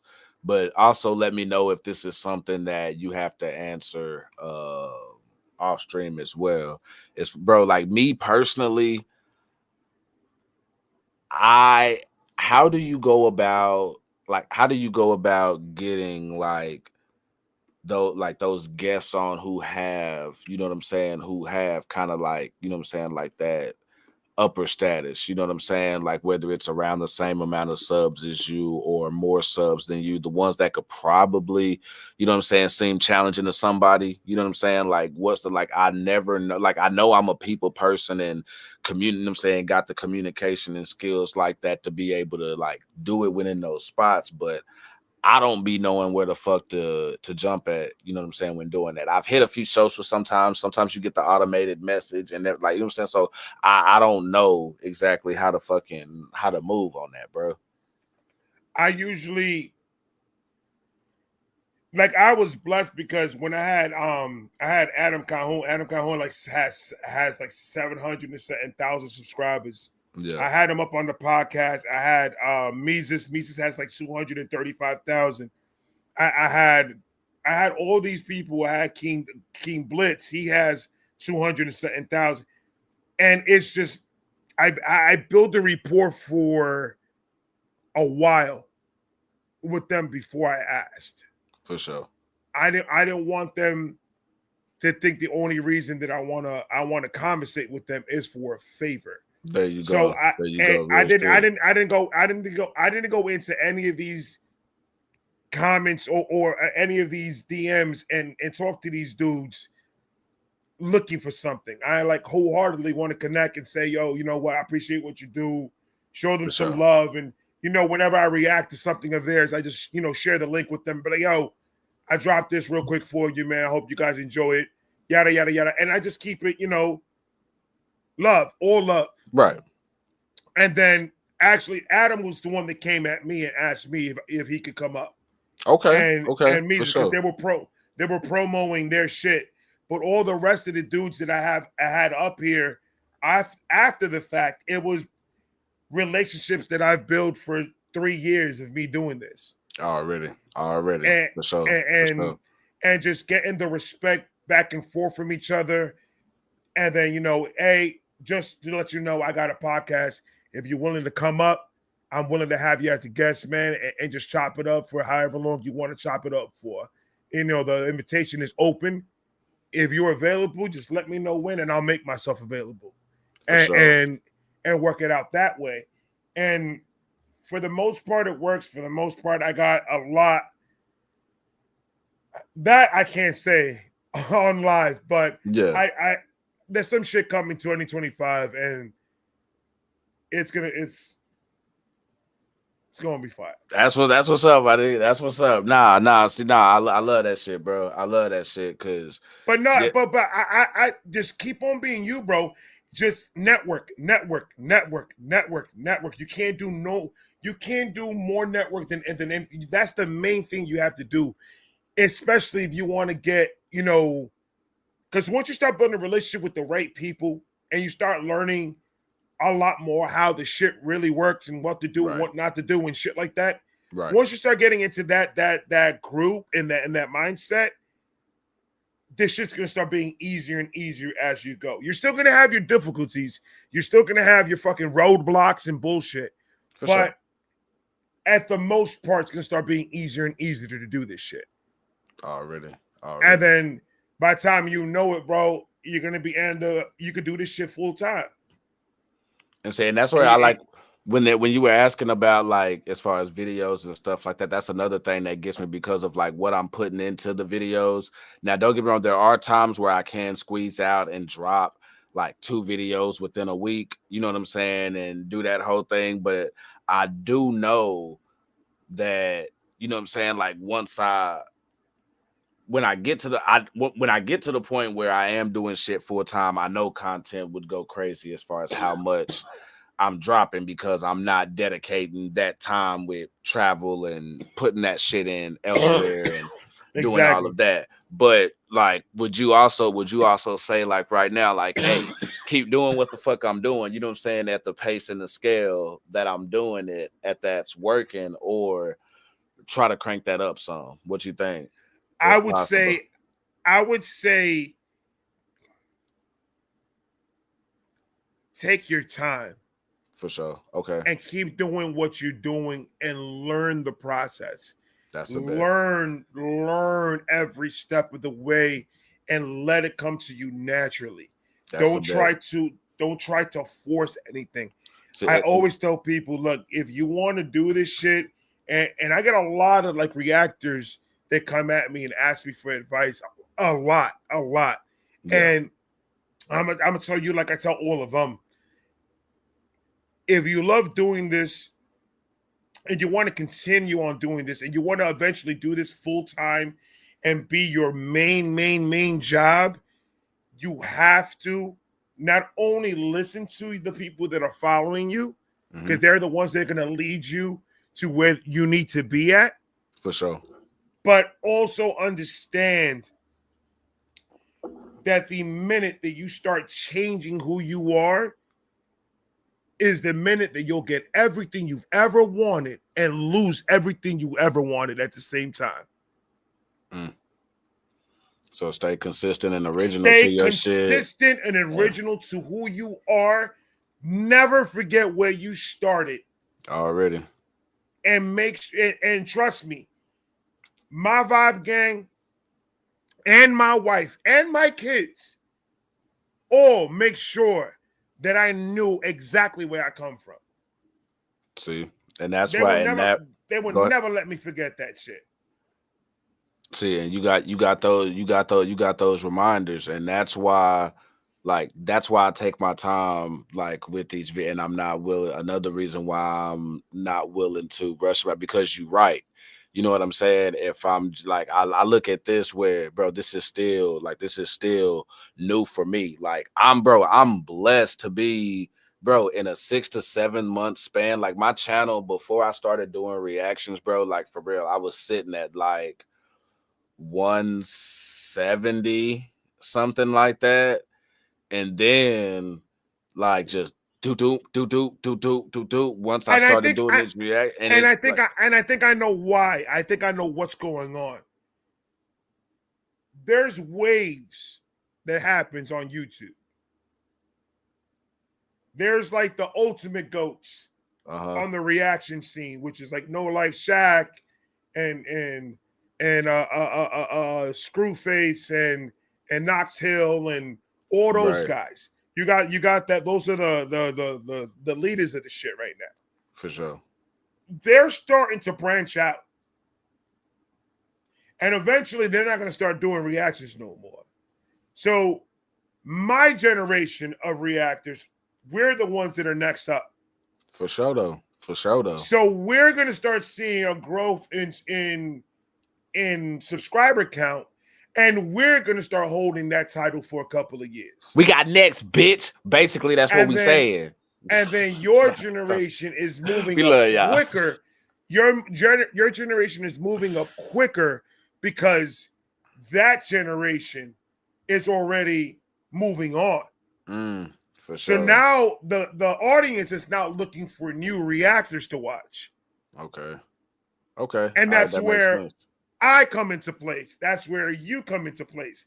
That's where everybody else does come into place, because they're all going to start looking for more, because the better these guys, the more views and more shit that these guys get with their music, these guys are going to be ghosts. They're going to be doing the music shit full time. They'll probably drop a couple reactions here and there, but for the majority of the part, they're going to be doing this shit full time. They're rappers. At the end of the day, most of these guys are rappers. And they have to go for their first love. Their first love is not being a reactor. They love doing it. They're amazing at it, but that's not their first love. Their first love is being a rapper. Yeah. So they're making moves, and they're getting a lot of streams, and they're getting a lot of attention in their music. So they're eventually going to stop doing this reaction shit. And then it's going to be our turn to take over the ranks. And that's why I'm saying this is a perfect time, because all I see coming is positivity. That's all I see coming. We have our negativity here and there, but it ain't crazy gatekeeping, like. But yeah, you know what I'm it's saying? not no like, gatekeeping bullshit. It's just like 2025 is gonna be the year of the real nigga. If you ain't a real nigga, if you're not a real nigga in 2025, I feel sorry for you. You're gonna be left the fuck out. I'm telling you, bro. Like that's my. Like it's gonna be embarrassing how you're gonna be left the fuck out. Like you're gonna literally, you're gonna be like hitting. Yo, can I borrow like $5 real quick, because I think I can't eat. I got my kids. I could, with $5, I could buy a pack of hot dogs, I could buy a pack of the buns, and I could buy the little small packages of ketchup. Please let me hold $5. Yeah, now you're talking crazy now, because we no longer are paying attention to bitch ass niggas. Bro, like, that needs to go away.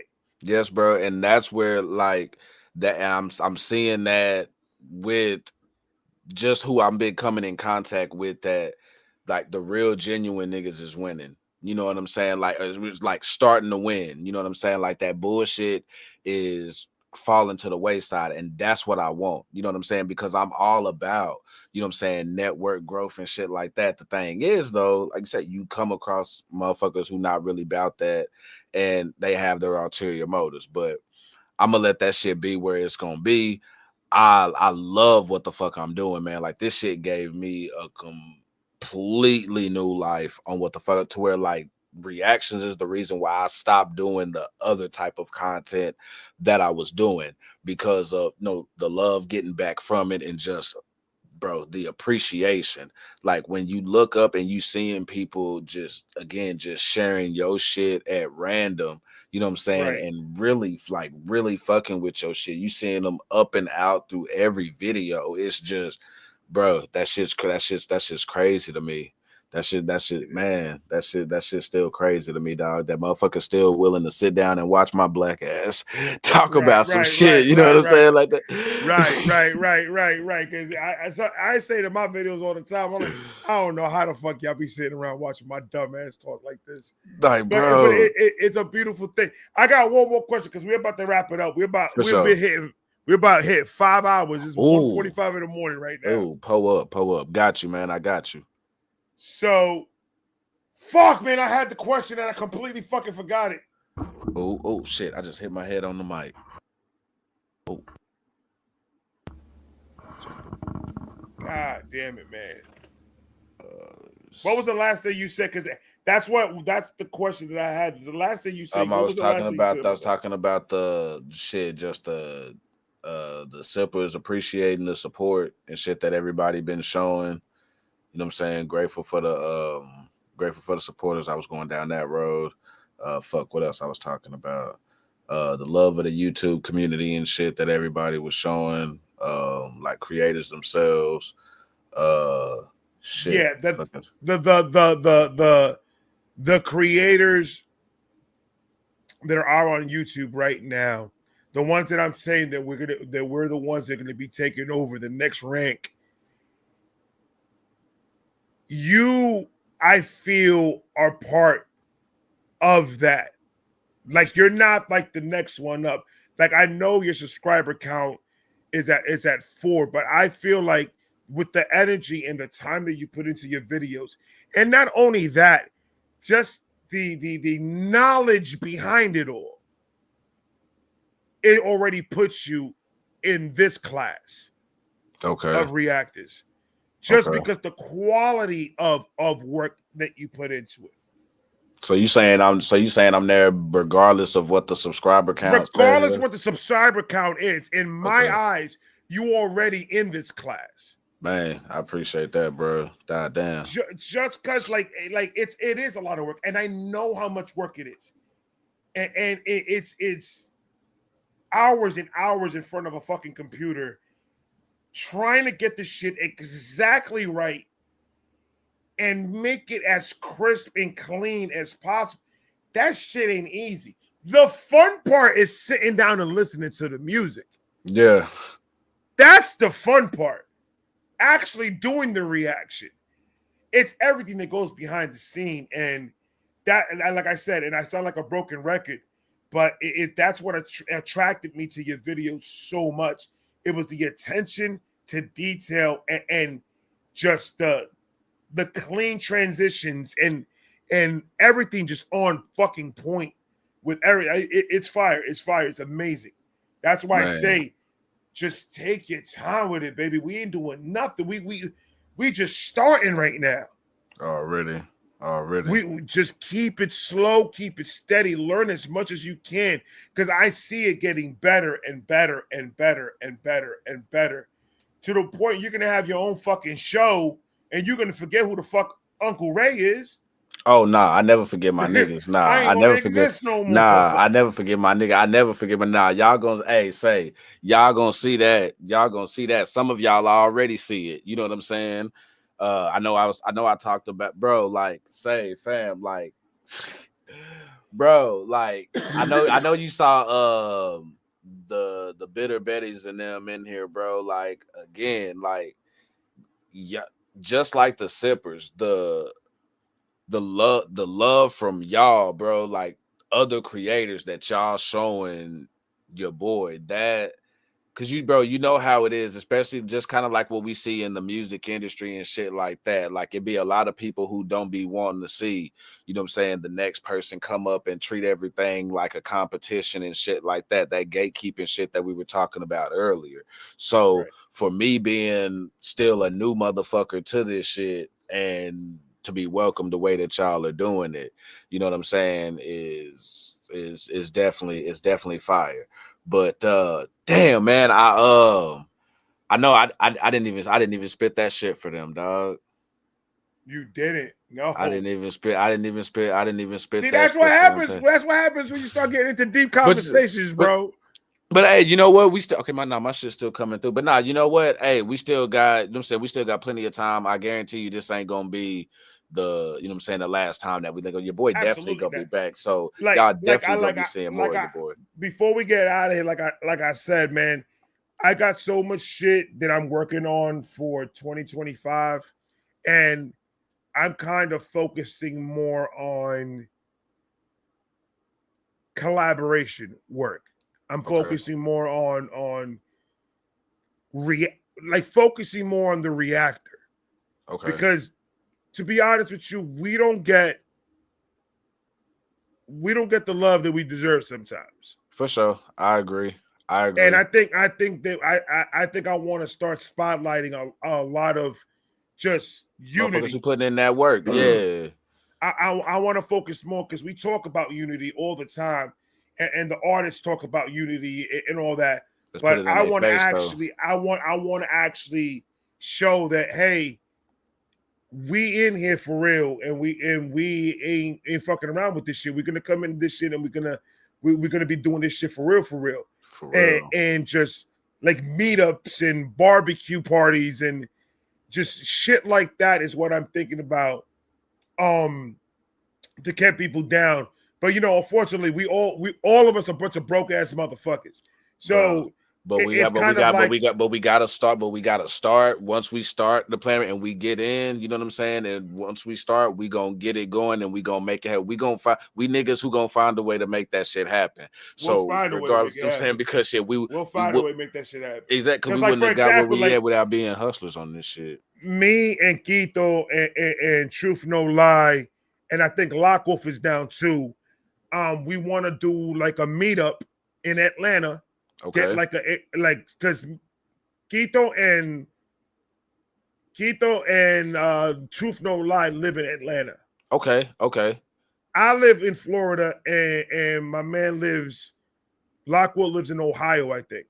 Okay. So when we make this meetup, we're gonna meet up, get an Airbnb. Pretty much me and Lockwolf are gonna be the ones staying there, because these guys live in Atlanta, so they could just drive down to the Airbnb. That. I mean, we don't have to get that crazy. But the whole concept of it is we're going to get all our cameras running, and we're just going to go and stream us playing spades and just talking shit, smoking, doing all that shit. That's one of the main things that I want to do. Like, not soon, because I want to plan it out perfectly. For sure. I want it to come out. I want it to be good. Right. Shit got to be right. And yeah, everything's got to be right. And I know shit, some shit gets too planned out, and then shit gets complicated. But yeah, we're trying to make it as simple as possible. That's why we're like, this is just a small thing. We're not trying to make nothing big yet. We just want to see the response that we get. And then once we get the response we're looking for, then we start moving forward to start doing bigger meetups and add more reactors to it and add more situations. And for sure, just try to do the best that we can to get that community, to get that unity to help everybody fucking grow. Yes, sir. Because we all can, bro. We all can. It's a lot of motherfuckers putting in work that's helping, contributing to all of our shit that we don't even see, bro. A lot, bro. It's all love, man. And then it goes to the point that we're gonna do meetups with the fans. Hey, no, for real. Because Quito brought up something crazy. Quito brought it up, and my man Disco Doc, shout out to Disco Doc. He brought it up to all of us meet. Like, Disco Doc brought it up to me. I have an interview coming out January 1st with Disco Doc. Okay. Part of the conversation that me and him were having was in the UK, setting up a couple of reactors from the UK to a meetup with the fans. And I'll fly down, and then we'll do like live reactions on stage with everybody there, and do like autograph signings, meet and greets, and shit like that. Hell yeah. So Quito brought that up too, and he said we should do a meetup with the fans. So now it's been brought up in two ways. So now I'm just like, now we have to put that part of 2025. See, that has to happen in some way. It has to happen. Oh yeah, bro. Oh yeah. See, wheels are already turning. And hey, like I told you, like straight from the get-go, you know what I'm saying? Holler at your boy, you know what I'm saying? Like, you know what I'm saying? Whatever you need, I'm all about it. Your goal, what you want, that's exactly where your boy is when it comes to like really just collaborating and networking. You know what I'm saying? But hey, I'm gonna keep doing my motherfucking thing, and I appreciate like sippers, all of y'all who like even like y'all brought me here. You know what I'm saying? Like I'm working and I'm doing my thing. Yeah, like you know what I'm saying? Like my grind and my work, I'm putting all that in. Yeah, but y'all got me here because see, I saw what you were talking about, but at the same time, I don't be trying to come into niggas' comments, you know what I'm saying, and like dick ride and Bogart and everything like that. So like I saw it there whenever, and I'm like, damn man, they showing me mad love and homie shit. You know what I'm saying? But I'm like, yo, like if he see it, he see it. You know what I'm saying? And just that shit blew me away, bro. To see that many motherfuckers talking about like my shit and just pulling that up. So like thank y'all for, you know what I'm saying, bringing me here. Vibe gang, you know what I'm saying, who been coming through, because y'all been sipping with me on some of y'all been sipping with me on Instagram here lately. And y'all been sipping with me on the YouTube as well. Like I appreciate all y'all for real. And hey, we gonna keep paying that shit forward. You know what I'm saying? Like real niggas do. We gonna keep paying that shit forward. And you ain't gotta pay me to do it. You know what I'm saying? That shit free 99. We gonna keep doing it because we want to and because I want to. And I love y'all. And that's the energy. That's the energy of 2025. Everybody, thank you so much for hanging out with us for about almost 5 hours. What a very good conversation with my man Archie. Brother, I appreciate you coming through once again and spending this time with me, man. Yes, sir. And thank you so much for everything that you do, and keep pushing that positivity, keep on pushing that concept, my brother. It's amazing, and I'm a fucking fan, so you already know. I appreciate it, man, and I'm gonna keep vibing with you, bro. Stay sipping. You already know, man. All right, guys, I love all of you. I'm gonna talk to you guys not tomorrow. Tomorrow I got shit to do, so I'm not recording. But I'm gonna see you guys probably the day after New Year, like the 2nd. Give me into the 2nd. Give me into the 2nd. Because tomorrow we throwing a party over here. You know what gotta I'm saying? recover. I know. That's that recovery talk. That's that recovery talk. Yeah. I don't know if I'm gonna be able to even know how to turn on the fucking computer. Can't feel my days. But I'm going to tell you something. By the 2nd, I should be okay. So, guys, please, if you guys are going out, please drive safe. Don't do nothing crazy, man. Spend time with the family. Enjoy the new year.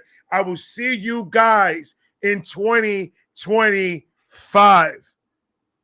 I love all of you. I'm going to talk to you guys later. Archie, I'm going to talk to you. Matter of fact, it's late as shit. I'm going to hit you up after the holidays, and then I'm going to get with you on some other shit. All right, for sure. Yeah, bro. Just hit me up whenever, bro. I got you. All right, bro. All right, guys. I love all of you guys. I'm going to talk to you guys later. Peace! I got a bad feeling about this. They say Larry is a vibe, like my nigga Ray. I be cool and I get high. I roll bigger J. Sipping drink on some gin and chase with lemonade. Getting faded in the days.